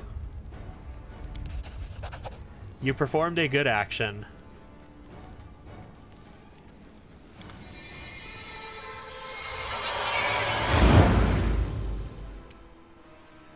And just like when we were fighting Minago at the Wardstone, all of a sudden mythic powers and shit. Although we don't get to pick our mythic feat yet. Holy crap! I mean, when you only hit on a 20, whenever you hit, you are going to threaten a critical, right? Of course, he has to confirm that crit still, but man, that was quite nasty. We're going to be casting some heals this turn. You are today's sacrifice! Nice, though. Very nice. Nenio. Can you patch up Camellia, please? That was a pretty good patch up. Damn it. Lan. Make every strike count. He's only going to get one attack. He had to move a little bit too far. 9 damage to Crusader. Crusader. Critical miss. Nice. Sela. You might be able to finish him off. Into the fray! Yeah. Minago! Minago! What is this? How could this be? You deceived me, you wretch! Of course she does. Promised I'd become... She deceives everybody. You're nobody special. How? This shouldn't have. Why? Staunton, what is this? What should we do? Run away. Run back to Dresden, but I'll follow you. I'll catch you there. I can't do anything with these sores. It's no use. Darling, please do something. Calm down. I said quiet. First, just get us out of here. Then we'll decide what to do. Right. Let's fly away quickly. Yep.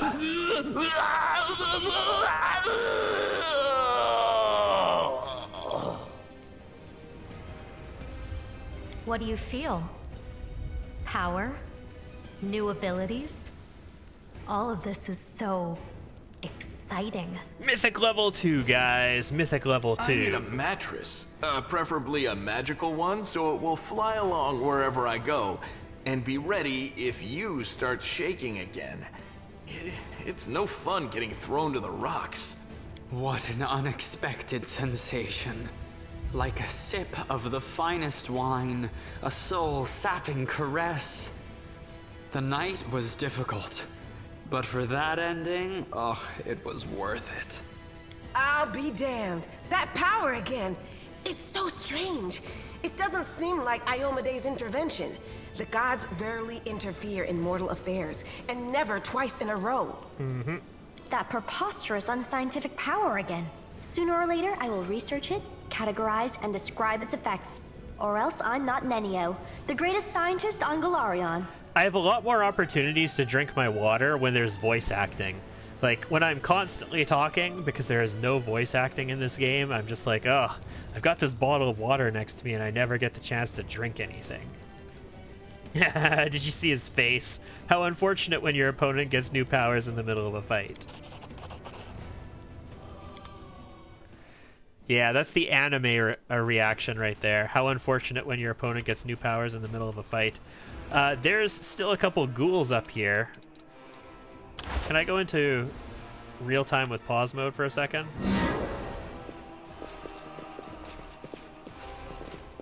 There we go. Okay, so let's clean up a little bit before we look at our levels. That's some nice looking stuff, although Constitution, man. I'm not a 5th edition barbarian. That is not far. Constitution isn't the end-all be-all for me. You know, I find it so amazing in 5th edition, in order to multi-class into barbarian, you require strength, not Constitution. I'm like, Constitution is the barbarian's primary stat. Why is it that you require strength to multi-class into a barbarian in 5th edition? It makes no sense. We can't actually go up this, yeah? No, we can't actually go up that. Alright, so...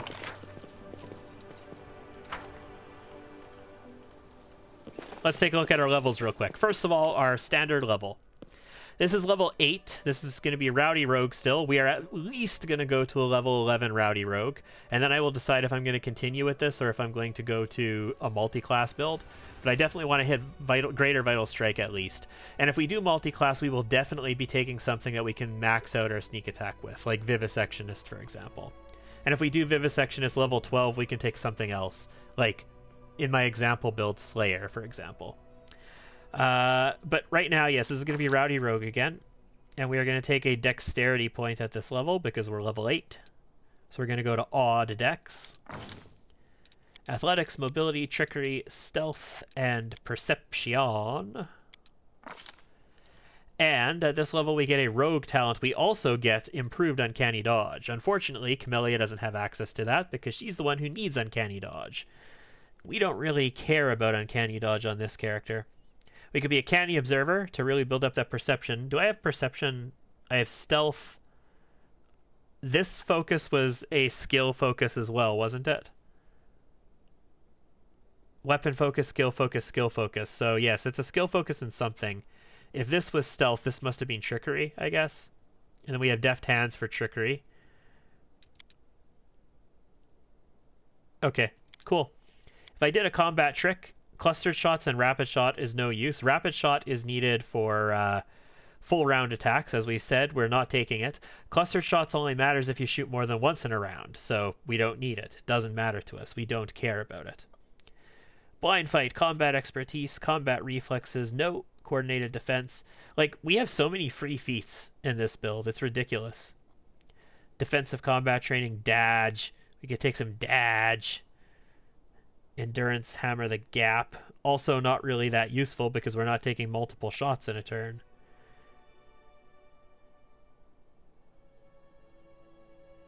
Teamwork feats are not useful to us because none of the ranged teamwork feats are implemented in Wrath of the Righteous or Kingmaker. Only like the melee and some of the spellcasting ones are. There's a lot more teamwork feats in the Pathfinder system in the first edition. They're just not implemented here. So, you know what? I'm not actually thrilled with any of these combat tricks because we don't really need much. We don't depend a lot on feats with this build. Although our first mythic feat is going to be awesome. So we could skill focus, and if we skill focus, we have access still. We've taken trickery and stealth. So if I wanted to skill focus, I could focus a... I could focus perception. I haven't taken it yet. To be very, very perceptive. I don't hate that idea.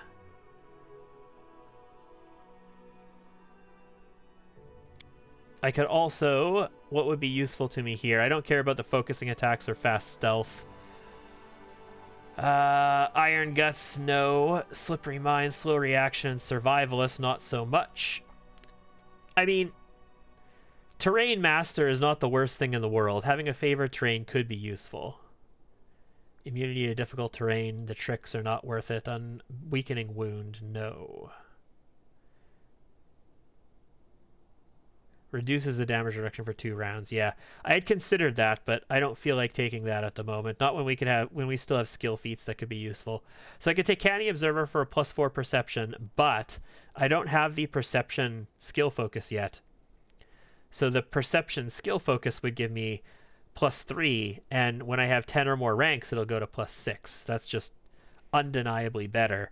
And I can't take like the hybrid skill feats because those are normal feats and I can't take them through combat tricks. Sure. All right. We'll take our perception skill focus here. Man, I am not used to having so many like skill focuses on a character, but this character build does not depend very much on feats for damage. So it's just different. Camellia. This is a Sword Saint level. It's level 3 in Sword Saint, which is going to get us our first Arcana. So we can't get Prescient Attack yet. That's going to be the next Arcana, I believe. 23 Dex. Athletics, Mobility, and Knowledge World. Is that what we're supposed to be doing here? I think that's what we're supposed to be doing here. I think I abandoned Stealth. Like, Stealth is like an extra thing on her. Perception is extra on her. Use Magic Device is very extra. Yeah, Knowledge World for sure. And she needs mobility and athletics. And she especially needs mobility. If I do decide to take Duelist, she's going to need points in mobility. Also, you need 3 or 4 points in mobility. I think it's 3 to make your fighting defensively gain an extra point of defense. So, yeah, we want that. Okay, so Prescient Attack requires Magus level 6. Okay, and we're only 3. So I'm not going to be able to take Prescient Attack until the next time we get an Arcana. 1, 2, 3. Yes, that level, Magus level 6. So, we have a couple options. Wand Wielder lets us use a wand instead of a spell when using spell combat, which is really, really powerful in a solo playthrough. You know how I have that wand of mirror image? She'd be able to use that with spell combat, for example, or anything, like a grease wand or anything.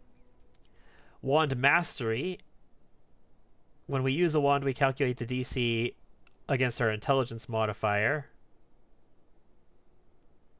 Okay, cool. No, not using that right now. Reach magic can be very effective with a Sword Saint, but not at the moment. Extended magic can be very cool. You can cast 3 spells a day as if they were modified by the extended spell feat. But we're taking Arcane Accuracy, I think. We can spend 1 extra point from our Arcane pool as a swift action to grant himself an insight bonus equal to our intelligence on all attack rolls. So, for 1 turn, for 1 point of our Arcane pool, we can gain our intelligence bonus on attack rolls. So that's going to be +3, plus potentially more if I have like intelligence headgear on. So yeah. And then prescient attack, I'm almost positive is going to be our next one. It allows us to spend 1 point from our pool, and then they don't get their dexterity bonus against my attacks.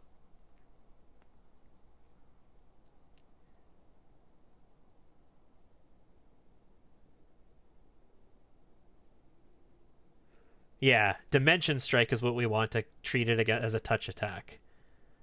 So they don't get their dexterity bonus, means it's like hitting them flat-footed. Dimension Strike is the one that makes it essentially a touch attack, but it also costs 2 points from our Arcane pool. Cool. Spells. We get to pick 2 spells. They are, unfortunately, level 1.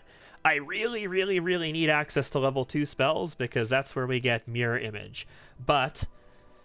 like we don't, and Blur. We get Mirror Image and Blur at level 2. So at this point, these don't really matter at all to us. I can take Magic Weapon, and I can take Color Spray, I suppose. I don't really intend to use many level 1 spells, except for Grease, Corrosive Touch, and maybe, Shocking Grasp. But primarily, like, none. Primarily just Grease. That's interesting. Well, this must have something to do with our respec, right? Green Faith, from her being a shaman originally. Don't believe it's going to impact us in any way, though. Lan. Lan is picking up another level in Two-Handed Fighter. This is going to be a strength level for him. Athletics, World, Perception. He's a person of very few skills. Okay, so now we have access to... Okay, Improved Critical is going to take our Faux Shard from 18 to 20 to 15 to 20. Which is, like, nuts. It means we hit on... Like, it doesn't just mean that you threaten a critical on a 15 to 20. Remember, if you hit one of your critical numbers, that's a guaranteed hit. So even if their AC is like 1,000,000, if you crit on a 15 to 20 or you threaten a critical on a 15 to 20, as long as you roll a 15, you will hit the target, even if their AC is 1,000,000. So you can fail to the critical roll, like the critical confirmation, but you'll still at least hit. Also, greater weapon focus is just good too. Improved critical is just too important though. So we're definitely taking that on him. As soon as we find the Faux Shard. Da da da da da. It's before G. There we go. Faux Shard. Cool. Darren. This is going to be Oracle Purifier again, and you get nothing at this level, essentially. Well, you get stuff at this level, but... That'll be a charisma point. Why is her charisma only 21? Oh, because you don't have a headband for it. No, this is right. 21 is correct. World, nature, religion, and persuasion. You have a focus in that, too, and you only have a 17. It's because you're a Oracle and not a Cleric, and you don't have Wisdom, you have Charisma. That's just garbaggio, man. I'm not too happy with that. We get to choose ourselves a level 4 spell, Chaos Hammer, Crusader's Edge, Cure Critical Wounds. Again, as a Purifier, you don't get Cure spells for free, so you have to take them if you want them. What you do get for free, though, is Restoration spells. So this spell, with our Life Domain, or our Life Mystery, we're going to get this for free, so there's no point in taking it. So Cure Critical Wounds, Greater Magic Weapon, Holy Smite, Neutralize Poison, Protection from Energy Communal. It's Protection from Energy Communal, isn't it? That's what we're taking here? Like, and Restoration we'll get for free? Or should I just take the heal and say I got the heal?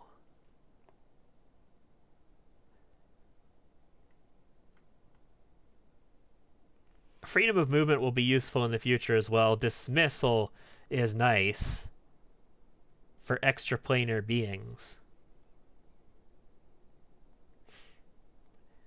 But I feel like the only real thing here is protection from energy. So if I know I'm going to go into a situation where I'm going to get hit by wisps or fireballs all over the place, I can just totally negate it entirely. Alright, Seela. You're going to take another point in Slayer, but we're very close to a Ruchelet, so we're not going to have Seela too much longer.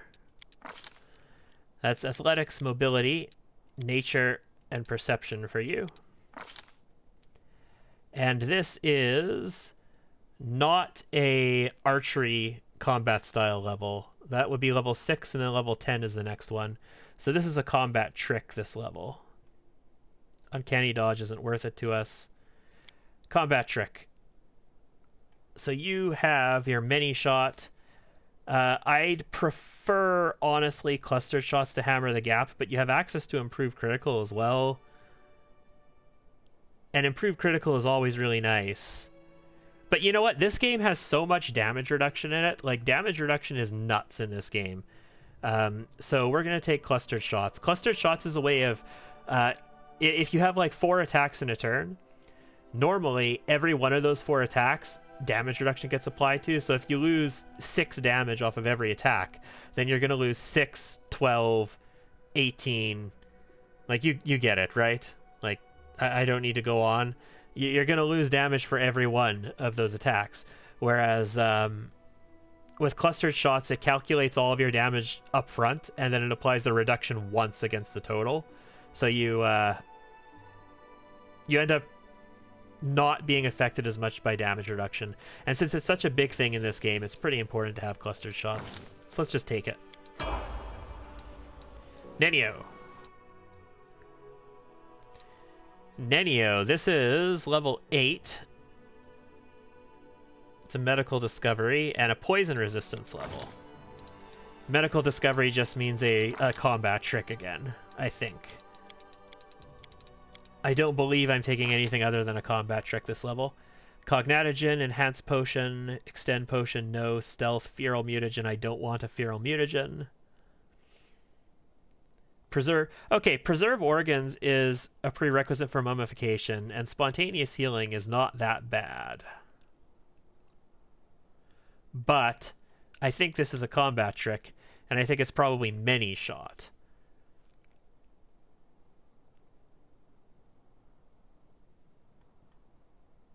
Yeah, let's take many shot.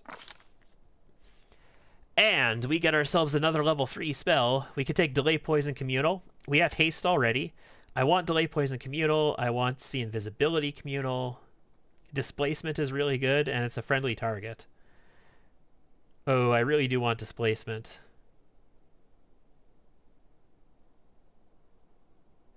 Okay, so I have to factor in here, when is Camellia going to get some of these spells? She only has access to level 1 spells right now. She's going to get level 2 spells soon, which is going to be Mirror Image and Blur, which is a level 2 spell. So she'll be able to cast those on herself. And that's going to help her, but Displacement is really good for tanks. But I also want Resist Energy Communal, See Invisibility Communal, delay poison communal and cure serious wounds on Nenio. So there's a lot of spells I want to get here, and not a lot of points to get them with. Okay, Pathfinder Kingmaker delay poison communal was necessary. When you're fighting spiders, it's absolutely required to have, but there's a lot less in Wrath. So if I delay that a little bit and I take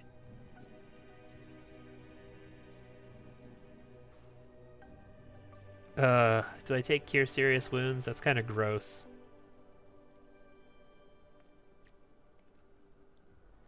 Even just remove blindness, potentially. Remove disease as well. Damn it, there's so much I want to get at this level. I'm going to take See Invisibility just so I have access to that. Okay, now Mythic Feats. We are on the Mythic Hero path. We will eventually be on the Trickster path. The Trackstar path. So, Mythic Deadly Aim. We gain a +3 bonus on range damage rolls instead of +2. Okay, so more damage. Fine. We can take just an extra feat for ourselves, but I don't think that's really necessary when I already don't have enough feats, like enough good feats to take. So Flawless Attacks is not useful to us at all. Flawless Attacks, remember when I was talking about basic attack bonus and getting extra attacks as a result of that? If you take a -5 penalty every time you get a new attack, then Flawless Attacks reduces that penalty to -4. So it makes your further attacks beyond your first one more effective. Mythic Improved Initiative would be nice. Bonus on initiative checks by an amount equal to your mythic rank. So it'd only be +2. That's not that... It's not that big of a deal right now. Later it would be very significant, but... Mythic Sneak Attacker, though. This is absolutely what we take. Yes, my sneak attacks deal an additional 1d6 damage.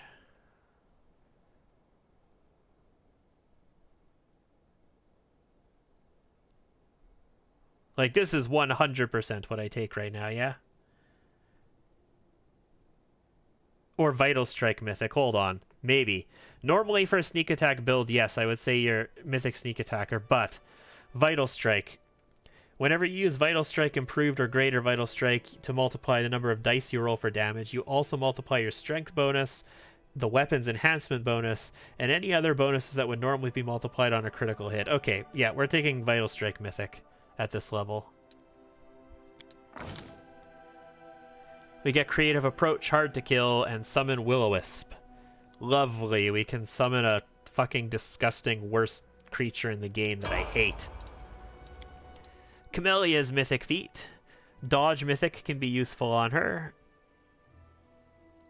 We could potentially get her an extra feat. She could Mythic Sneak Attack. Mythic Piranha Strike is also useful. Weapon Finesse Mythic. You're an expert with weapons that rely on your agility. When using Weapon Finesse, you may also use your Dexterity modifier instead of your Strength modifier on your damage rolls. The thing is, I already have Finesse training, and that's the exact effect that Finesse training gives. However, this might double it up, potentially. I have to do some more research into the way Mythic Finesse works. This might double the damage bonus, in which case that could be really effective for us. I'm really tempted to give her an extra mythic or an extra feat, because she needs access to a ton of feats. Like, she still needs combat expertise.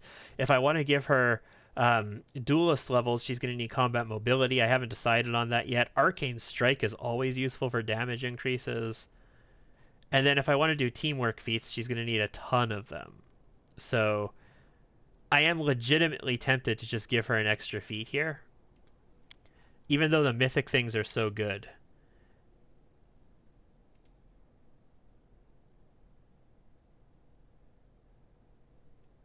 Do I go... What's the weapon focus?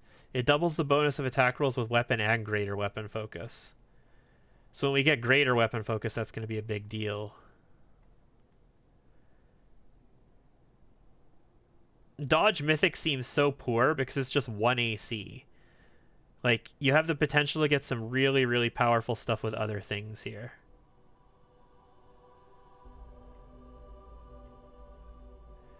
I'm tempted to take Dodge Mythic regardless of that, though. I mean, Piranha Strike is probably more effective than Mythic Sneak Attacker here, because we're more consistently going to get that. So at the very least, let's do that. Let's start with that.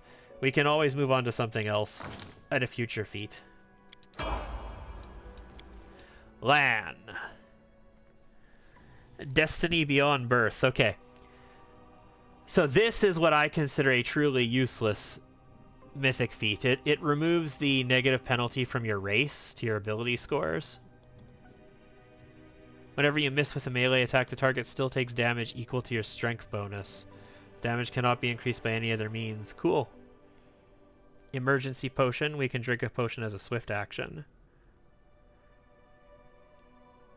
Improved Critical Mythic. They're deadlier than most. Your multiplier with this weapon is increased by 1. That's just baddie. Mythic Power Attack, of course, very good. Okay, we have greater weapon focus on Lan, yes. Weapon Specialization Mythic as well. Maybe we don't. I need to consider that.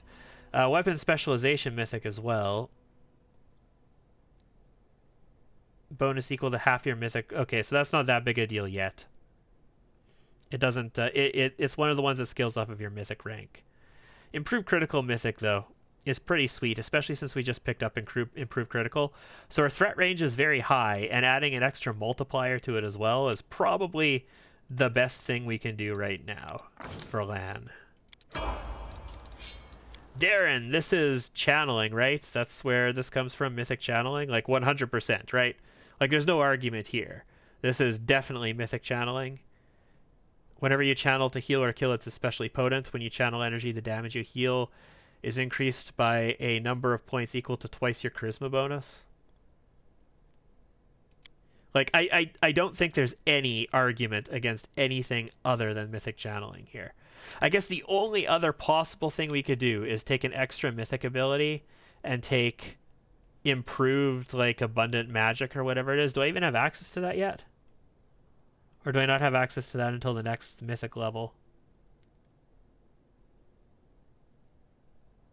Improved abundant casting. That's basically the only other thing I could possibly see taking here. Or boundless healing, sorry. Yeah, maybe boundless healing. But, like, mythic channeling, 100%, yes? Sela. I mean, it doesn't really matter because I'm not going to be using you too much longer. Rapid Shot Mythic removes the penalty on Rapid Shot, which is pretty damn good. Mythic Sneak Attacker, again, is always useful. Deadly Aim Mythic for the more damage there. But I feel like removing the penalty is better than taking more damage, so we're going to remove 2 penalty on our attacks, guys. And Nenio. Very well might be the exact same thing. Hold on.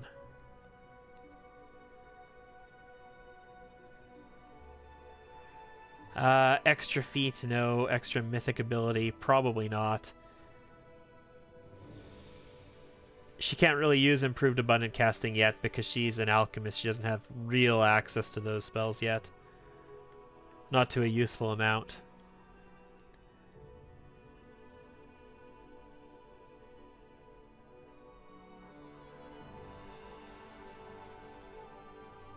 The bonus on attack and damage from point blank shots is increased to +2. That's not enough. I'd rather, instead of picking +1 to attack and +1 to damage, have 2 more chance to hit in the first place.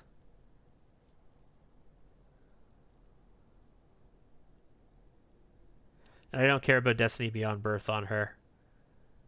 Yeah, you know what? We're just going to take Rapid Shot Mythic again on her. Okay. That is it for our mythic feats. And we're not doing any other stuff here at this map, guys. Like, that's it for this map for us. There is, believe it or not, actually more to this map than what we've done so far. But it's primarily tied to the Lich Mythic Path, and we're not really going to do any of that. So we're basically donezo here. Which means we want to go down to the base of the mountain, which is what? That's the cave. That's the cave. Where was the entrance to all this? It's over here, yeah?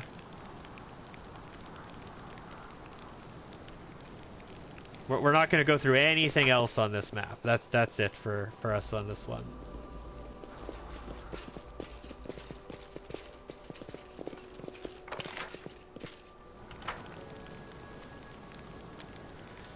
What we do need to do, though, is talk to Sociel and Regil, because remember, Sociel found that shield that belonged to his brother, and Regil is going to know some stuff about it that we have to find out. Oh, I got lots to sell as well. Nice. We'll be well over 100 grand once we sold all that stuff. I probably have a few things I can equip on people as well, but we'll deal with that when the time comes. For now, let's just head down the mountain.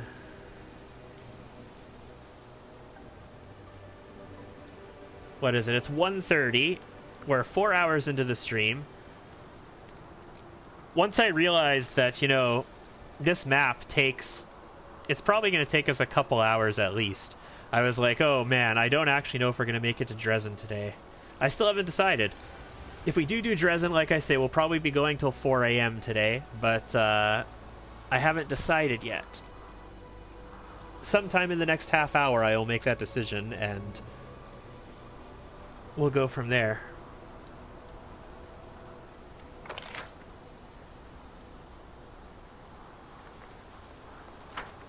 Nice long trip down the mountain.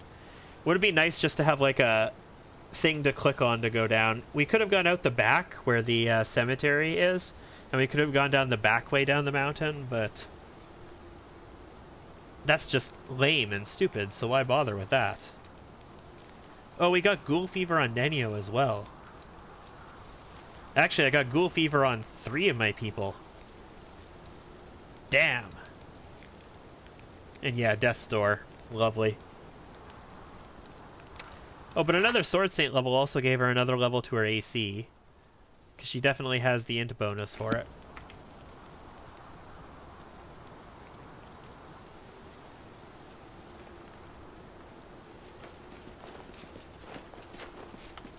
There we go. You wanted to ask me about something. I'm listening. Thank you for finding the time to listen to me. It's a personal matter. There was a woman in your squad. She perished covering our retreat, and I don't even know her name, but she carried this shield. It once belonged to my brother. Do you happen to know how she came to have it? A personal matter, of course. How silly of me to expect a relevant question. Her name was Marenta, and she turned out to be a better soldier than I thought. Too bad she still wasn't good enough to survive. She transferred from another order, the Order of the Nail, the Extrapeters chapter, if memory serves me right. I wasn't interested in her reasons for changing chapters, and she never gave any. Such transfers are not forbidden, though they are not encouraged. In any case, she already had the shield when she came to us, and the only way to find out where she got it from is to ask her former chapter. But the gods only know where they are now, and which demons they are slaughtering. I mean, if this was 5e, once again, we could have just asked her corpse. Thank you for the answer, Paralictor. It seems I have reached a dead end. This isn't the end. You can find those knights.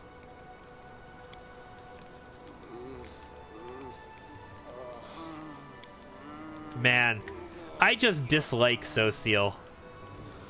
I don't like Sociel as a character. I get it, guys. I totally understand. Yes, I am literally, like, e-girl in love with the murderous, rampaging bitch cannibal. But Sociel, the, like, flower-loving life hippie who wants to heal everybody and comfort everybody, I hate. Yes, there is something very deranged and wrong about that. I 100% get it. I am a Yukino fan, not a Yui fan, as well. Are you going to criticize me for that too? Yeah, Yukino, the cold ice queen. Totally best girl in that anime. But something about Social just rubs me the wrong way. And it's not just PTSD from Tristan betraying us in Kingmaker. You know, it's not just like the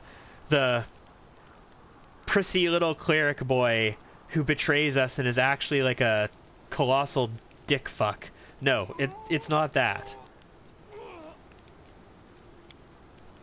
Perhaps we'll meet these extirpators. I shall pray that we do.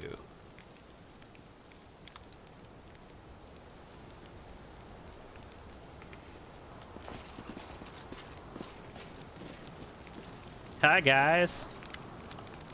That flash. This time it was even brighter than it was over the Grey Garrison. And you've changed again. Am I more dangerous again?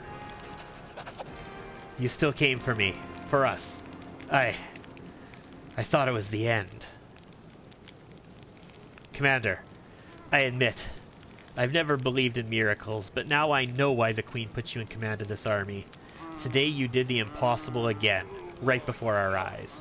You pulled your people from a demon's mouth, opened the road to Dresden for us, and you saved my family. Again. We've suffered some losses, but you managed to keep them to a minimum. Our army is strong and full of resolve. Yes, many died, and even more will die yet.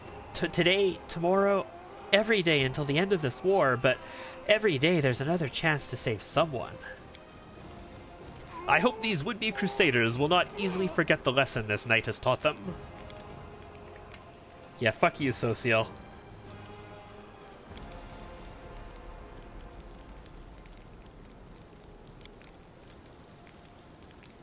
Hey, Camellia, what do you have to say? If we're finished here, I suggest we head back to the camp. The stench here is horrendous. Besides, I wouldn't mind catching up on some sleep.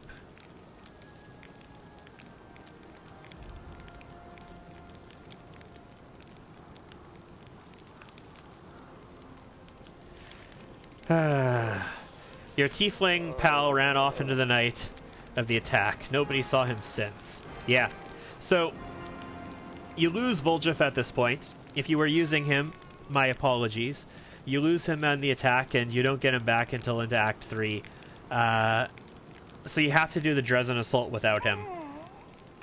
At some point in Act 3, you will randomly, as an encounter, come across demons, and they hold him prisoner and all that kind of stuff, or cultists, and they're holding him prisoner, and you can free him and get him back and all that kind of stuff.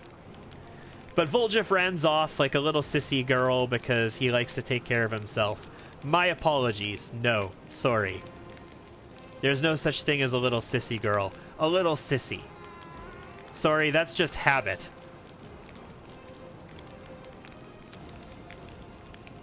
I'll get the survivors back to camp. Let them rest a little while at least. Awesome.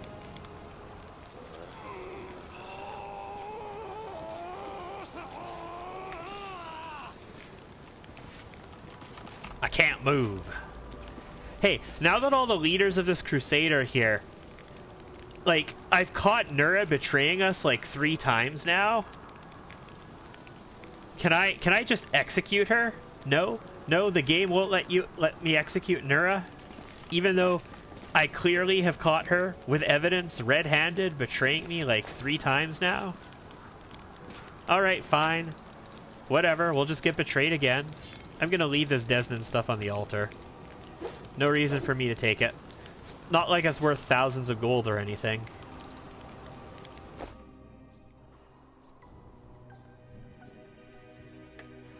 And it'll be there if I need to come back. As the story unfolds, you draw closer to events that have the power to change everything. Some quests and locations may become unavailable. Proceed when you are ready. So, Dresden is the next thing. To get there, we have to go through a demon army, which has a general, and it has some nasty nasties as well. It has the ability to cast Stinking Cloud on you, which is really, really painful. Actually, Stinking Cloud is probably the thing that makes this demon army the hardest, because it can disable large amounts of your people. It makes it very difficult to protect your archers. But if you have really powerful Scorching Ray, you might be able to deal with the situation anyway. And we have a pretty decent Scorching Ray. Our morale has recovered to 7 after Leper Smile, which is not bad. It's at least positive. So that's good.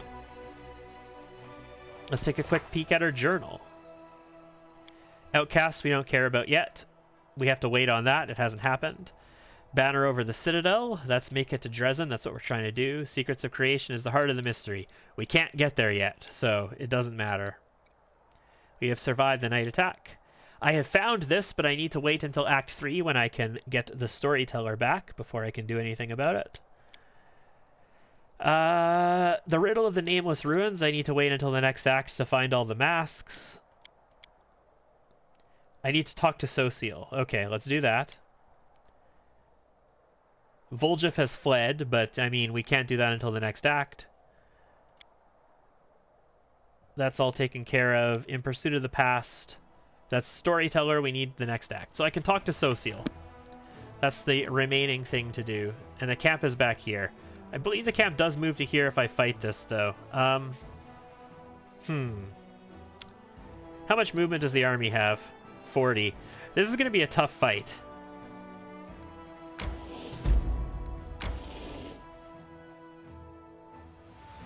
Let's do it, though, right? Let's do this fight and move the camp forward. Expensive mercenaries. Oh, do not hire 14 Hell Knights for 9,000, that's for sure.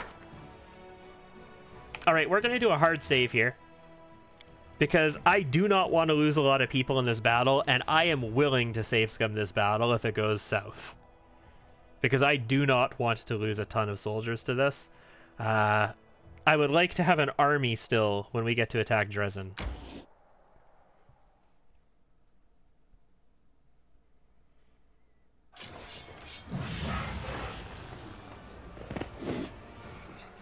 So this little shit stain right here is target priority number 1.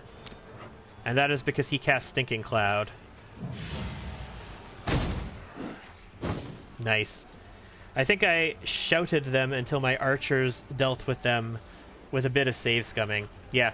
So that little pile of burnt goo right there is target priority number 1. They cast Stinking Cloud on you, and that's what disables all of your forces. From this point out, we might take damage, but I'm pretty sure we might be able to handle it between our heals and our cleric heals, and the fact that I just have a lot of soldiers here. Taking out those locusts would be nice. The big guys aren't as big of a threat as you might think they are. These guys are probably the next biggest threat. I mean, if I can kill 5 of them, great. No, 3. Oh, the locusts are actually really bad when I think about it. We're using spells as well. Like, I am going hardcore into spells on this one, guys. All that mana I saved up previously is getting used here.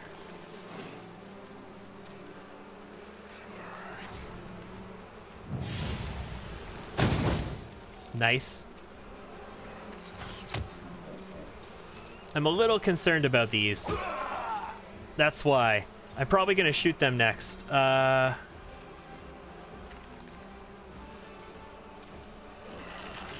Okay, so no saving throws. So I'm happy with that.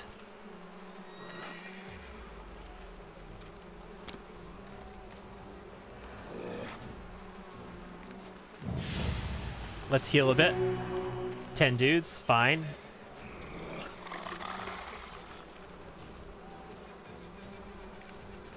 Yeah, we'll go for them.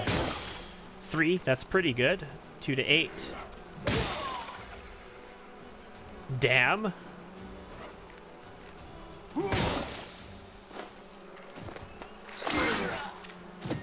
Yes, yes, hold on for a second. I'll burn you down in a moment. I found the clerics to be pretty good at tanking the Babus with not too much losses while the rest of the army dealt with the other rabble. Yeah.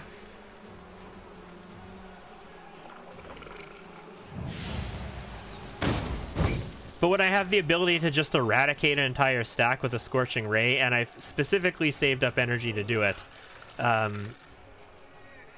we can kind of hold the position and burn them down to the point where they can no longer do enough DPS to us to actually threaten our infirmary. And once we get to that point, we can just, like, cheese them down. Just, like, little pecks at them, and they'll go down eventually. Normally, you want archers to attack these guys for sure. But I have melee people on them, so we'll use them for the time being. What are you affected by? You're affected by... confused. Well, that's not nice at all. If I was to heal with you. Sure. Kill? Nice. Perfect. This is actually going pretty smoothly. Like, we're gonna finish this with no losses again. I suspect. I could probably get by without casting any more spells. But if I can cast a spell, like if I have the resources available, why not, I suppose. Also, look at all these giant effing corpses piled up here. Let's clean this up. My confused clerics will move in.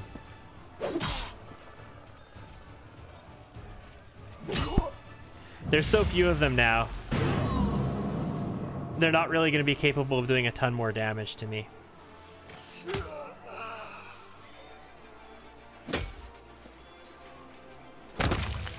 Okay, so we have successfully made it to Dresden without taking any losses. The only losses we took were the losses to the events. Like, there's one event where the army takes a little bit of loss, like percentage loss of everything.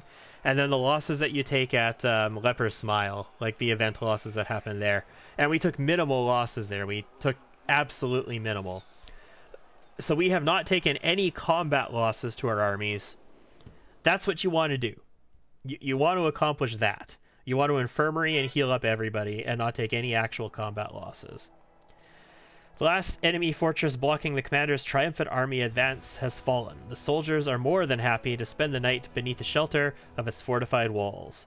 The road to Dresden is clear. So, there's 3 ways we can enter Dresden.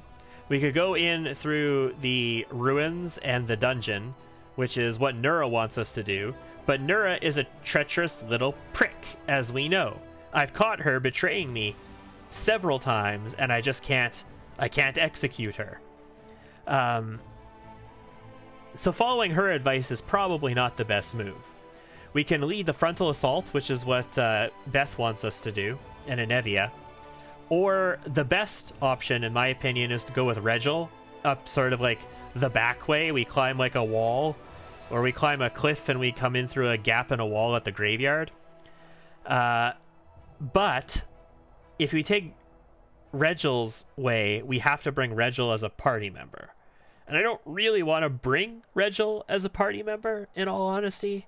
Especially since in Dresden, not in the city, but underneath, like, there's 2 maps in Dresden. There's the city and then there's the Citadel. In the Citadel, at the Forge, there's this really hard fight against either this woman or the demon that she's summoning. I don't remember her name. It's like Chris something something, and the demon she's summoning is named like Blightmaw or something like that. Either one of them is a ridiculously hard optional fight that you don't have to do, but they're also really rewarding, and we want to do them. Like, compare them to in Pathfinder Kingmaker. You remember the Lich in the secret place that we dimension doored into, and then like just destroyed with walls of elemental energy at level whatever it is. Compare that to that guy. That's what this is in this game. Like, it's a tough fight, and I do want to take it. So I kind of want to have my party for it. So I don't know exactly how I'm going to handle that yet. In any case, we have a level here. Fireball, Haste, Slow, and Bear's Endurance.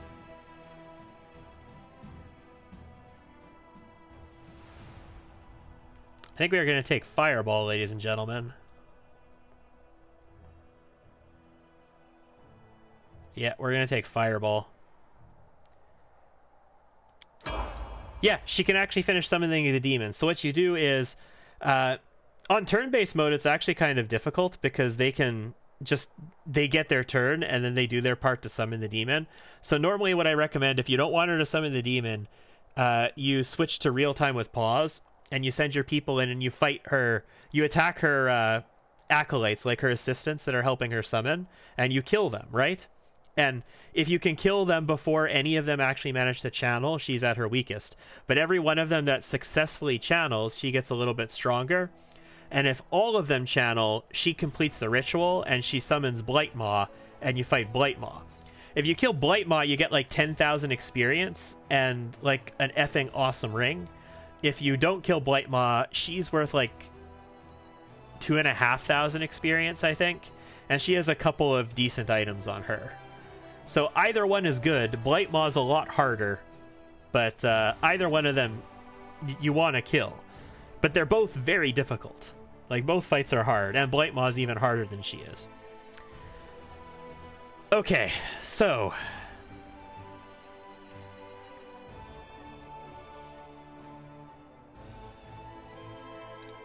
let's move up to camp.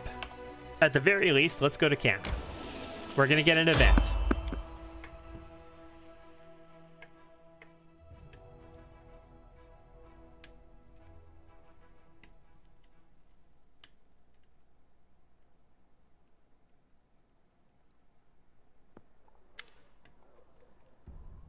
The anticipation is lovely. We halt on a hill. In the distance we see the walls of Dresden. It was once an unassailable fortress. Luckily for us, the demons destroyed a lot of the defenses when they stormed the city, and in 70 years they haven't gotten around to mending them. But this isn't going to be easy. Unfortunately, most of the walls are still standing. The gates are old and rotten now. We can get through them with a ram, but then there will be street fights. It'll be a hell of a fight in Dresden. Luckily, somewhere in the city there's a sacred banner, the Sword of Valor. It's in the Citadel, so it's not going to really help us for the city fight. Iomede's holy relic wouldn't fall to corruption, like, ever. It's going to fall to my corruption when we're done with this. The demons just kept it as a trophy, a sign of our disgrace. And Staunton Vane and Minago are in there. May I say something? May I? I have a plan. Go fuck yourself, Nura. Regil has a suggestion. What are the Eagle Watch gonna do? Same as everyone else. Die for nothing. Beth! Beth! Dude. No. No. None of this shit. Who are you lying to? Yourself? Each other? The gods? You all realize we're gonna die. We're leading our people to the slaughter. Our army was almost defeated by a swarm of gargoyles. We won't last 5 minutes in Dresden. Yeah, so Beth is starting to break. And this is the result of putting an upstart in command of everything. This is the result of taking somebody who is good at what they do, but they don't have the decades of experience and the knowledge of the world, and putting them in charge of essentially the entire future, which is what Beth was sort of in charge of before we came along, kind of thing. Like, this is what happens. It doesn't matter what we do. The lad hanging on the hook next to me didn't want to die, but what could he do to fend off death? What could I do? We're all doomed. Only a few of us are willing to admit it. By this time tomorrow, we'll all be dead. Remember, Canabris, despite everything we won and stopped a catastrophe.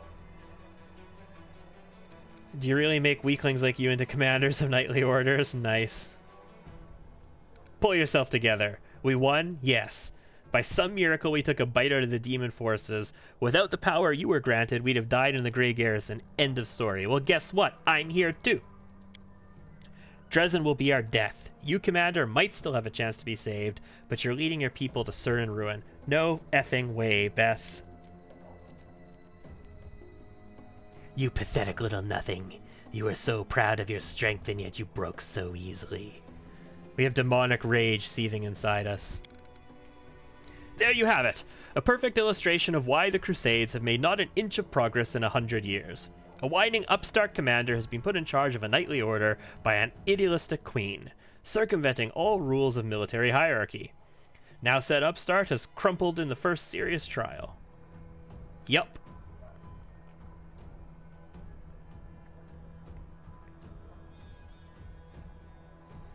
We can surrender to our inner demon. Arrest her and hold her till she comes to her senses. Do we surrender to our inner demon, ladies and gentlemen?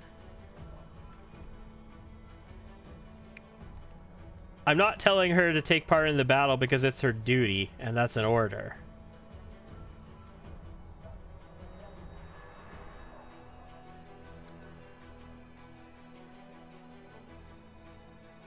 Or should I? I take very few lawful choices in this playthrough, guys. Because we are a track star. We are very chaotic. But I almost want to tell her just to do her damn job in this case. Let's think of it as it's not me being lawful, it's me interacting with somebody who's lawful. So to get a person who is lawful to do as I say, I have to stoop to their lawful level.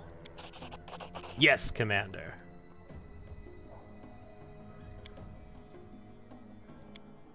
What are we gonna do? What are the Eagle Watch Knights gonna do? And I don't want to hear that they're gonna die this time. They're the most experienced Crusaders in the army. They'll set an example.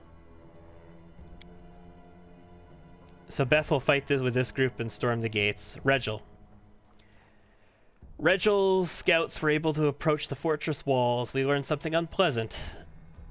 So the demons have giants who can shoot alchemist fire from the catapults. Sometimes even worse. So taking Regil's approach, we get to take out the giants first. We sneak in the back door, go after the giants. Finish them off before they inflict any serious damage on our army.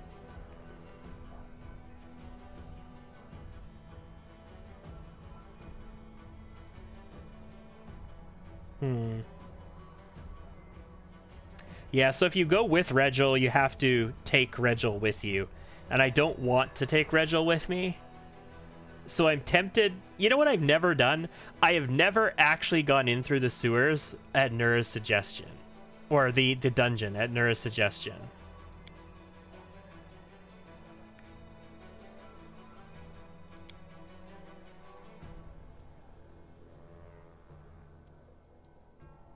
Nura, what's your plan? Oh, my plan is great. It's a magnificent plan. Here, take a look. The ace that'll bring us victory. This is a secret passage that leads to Dresden's dungeons. An entire army can't go through. But they won't be expecting you, except when you betray us.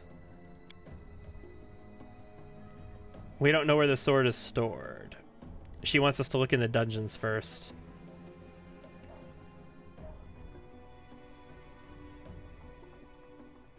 We attack tomorrow at dawn. Begin preparations. You did that? Haven't regretted it? Like, I feel like the best thing here is to go with the Hell Knights and attack the giants. This is the optimal choice, in my opinion. Having done this battle, you know, several times. But I have literally never used Nura's map to go through the dungeons. The first time I did this, I was like, okay, who's the traitor? I didn't catch Nura. Like, I never caught her on anything the first time. Like, I didn't go back into her tent. I didn't catch the perfume. I didn't catch her on anything, right? So I was like, who's the traitor? We obviously have a traitor. Who's it going to be? And I went through everybody, and Nura was one of my suspects, and I think I had like 2 or 3 suspects, and she was one of them. And the first time I went through it, I was like, just in case, you know, I'm going to assume that it's Regil or Anevia or Nura. It's probably not Regil. So is Anevia actually betraying us? Like, is she not quite on our side? Is this going to be a conflict between Beth and Anevia later in the campaign sort of thing? Because Anevia is not on our side. because she's like kind of pushing us to like lead this personal charge. Or was Beth somehow corrupted? No, that's not possible. Paladin of Iomade and all that kind of thing. And I was like, I'm pretty sure Nura's probably the traitor, and going through the dungeons is probably not smart, so I didn't do it. And then I've taken both of these options before, but I'm tempted. Yes, maybe we will use Nura's map and go through the dungeons just to experience it. What's the worst that can happen? Well, we'll meet Arushale even earlier because we're going in through the dungeons.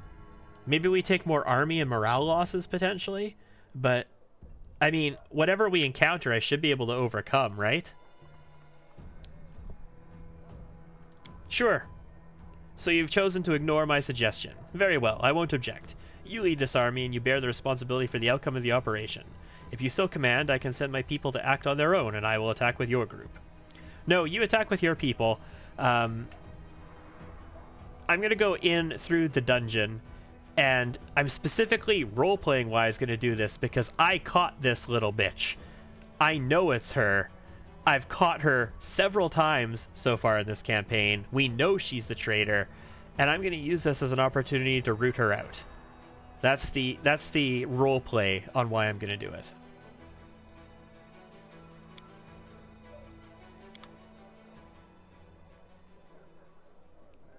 All right. Let's go take care of our merchant business and whatnot. Since I'm carrying an entire inventory worth of stuff, I am overloaded for one person, in fact.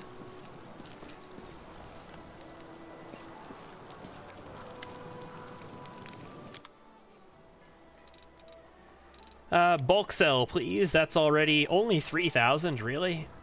Breastplate, armor, this guy. We'll sell honorable judgment as well. This warhammer. All of these cold iron masterwork longswords, they're worth 200 a pop. The blaze of disaster, very nice. I'm going to keep that cloak for a moment. Hand axe, flail of false hope goes away. A book! Throwing axe, yeah, this is worth 10 grand for just the axe. It's a very good throwing axe. We'll keep that belt because somebody's going to be able to wear it. Remove paralysis. We get rid of this one, though. These three. All of our scrolls. I don't have anybody who can learn from scrolls, so...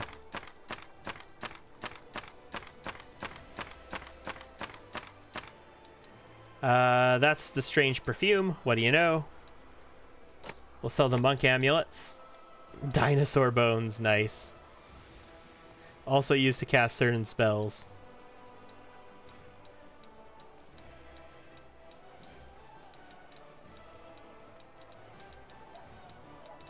Okay. That's 61,000. I mean, that's not cheap. That's pretty decent, I would say. Let's gear up a bit. Who needs a... No, not you. You can use... You know what? Yeah. Tell you what. Cloak of Resistance +2. Congrats. We'll replace that +1. And then I need a Constitution belt on somebody. So I have Dex Strength. You've got Dex. You got nothing. You've got Strength Constitution. You've got like double Strength. And you've got Dexterity. So I guess Sela, you're gonna get Constitution. It's not really good for you, but it's something. It's better than not wearing a belt at all. Let's put it at that. I want to bring Radiance with me because we're gonna get the scabbard for it. Follow my lead. And then we'll go to the chest and we'll dump whatever stuff we don't need in the chest. We're gonna check our spells as well real quick. Oh, I should have sold that. I'm stupid. We're gonna dump this book. Dump these guys, including the wand. I don't need that. I don't need to be carrying this many jade on me. And definitely not this many diamond dust, but who knows? Maybe I'm gonna need to cast a crap ton of restorations because we get a lot of negative levels or something. And I'm gonna have access to a bunch of them because Darren has access to restoration now. Okay, that looks good. Spells. I leveled up, remember. Let's take a look at our spells. Nenio. give me 1 C invisibility. So I got 6 hastes and a C invisibility. And at this level, a cure, and nothing else here. Okay. Seela doesn't have spells. Darren is a spontaneous, a spontaneous caster. And Camellia, you get another spell at this level. Vanish is not blur. Vanish is not really useful to us. Reduce person for more AC, maybe?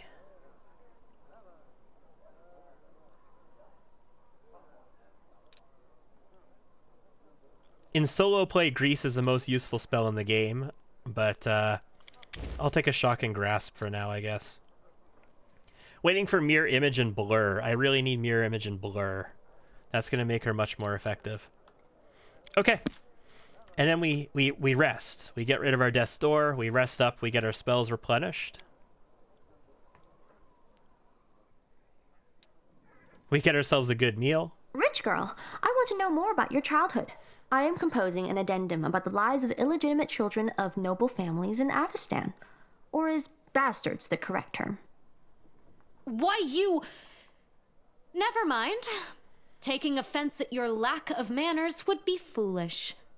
But one day, we shall take a walk somewhere free from listening ears, and I shall tell you everything. More than you could hope for. That is so ominous and so... Like, knowing who Camellia is, that is just so brilliant, man. The commander becomes a host to anomalous force, and his dreams are filled with strange visions. He feels the space around him distort, and his sensory organs are flooded by false images, bred by distortions of light and air. Reality itself tries to expel the commander into some dark tunnel. At the end, a grim figure awaits. His body resists this crude attempt to wrench it from reality, but the unknown force finds a tangle in the commander's soul, one made of demonic rage and destructive desire. Ooh. Stare intently. It conceals the stranger's appearance, but something can be glimpsed. A massive set of bull's horns crowning a head, the tips glinting malevolently. I don't know why I replaced that N with an S. That is so stupid. Is it getting late? Not really. It's only 2 a.m. Arcana, I only have a +6, but it's only an 18, so it's just a 12. Do I try to understand what's going on? Sure. We succeeded. What's our roll? 15. Not bad. Not bad. He needs a moment to figure this out. The commander is being summoned.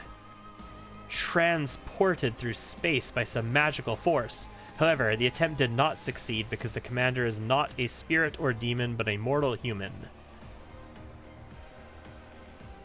Do I unleash the dark and unbridled part of my soul? Use every effort to suppress the tangle of rage in my soul? Or take comfort in the knowledge that I am human, immortal, and no one could ever break the will of this stubborn species? Yeah. By force of will, I pour my anger down, as deep into my soul as I can. The apparition recedes.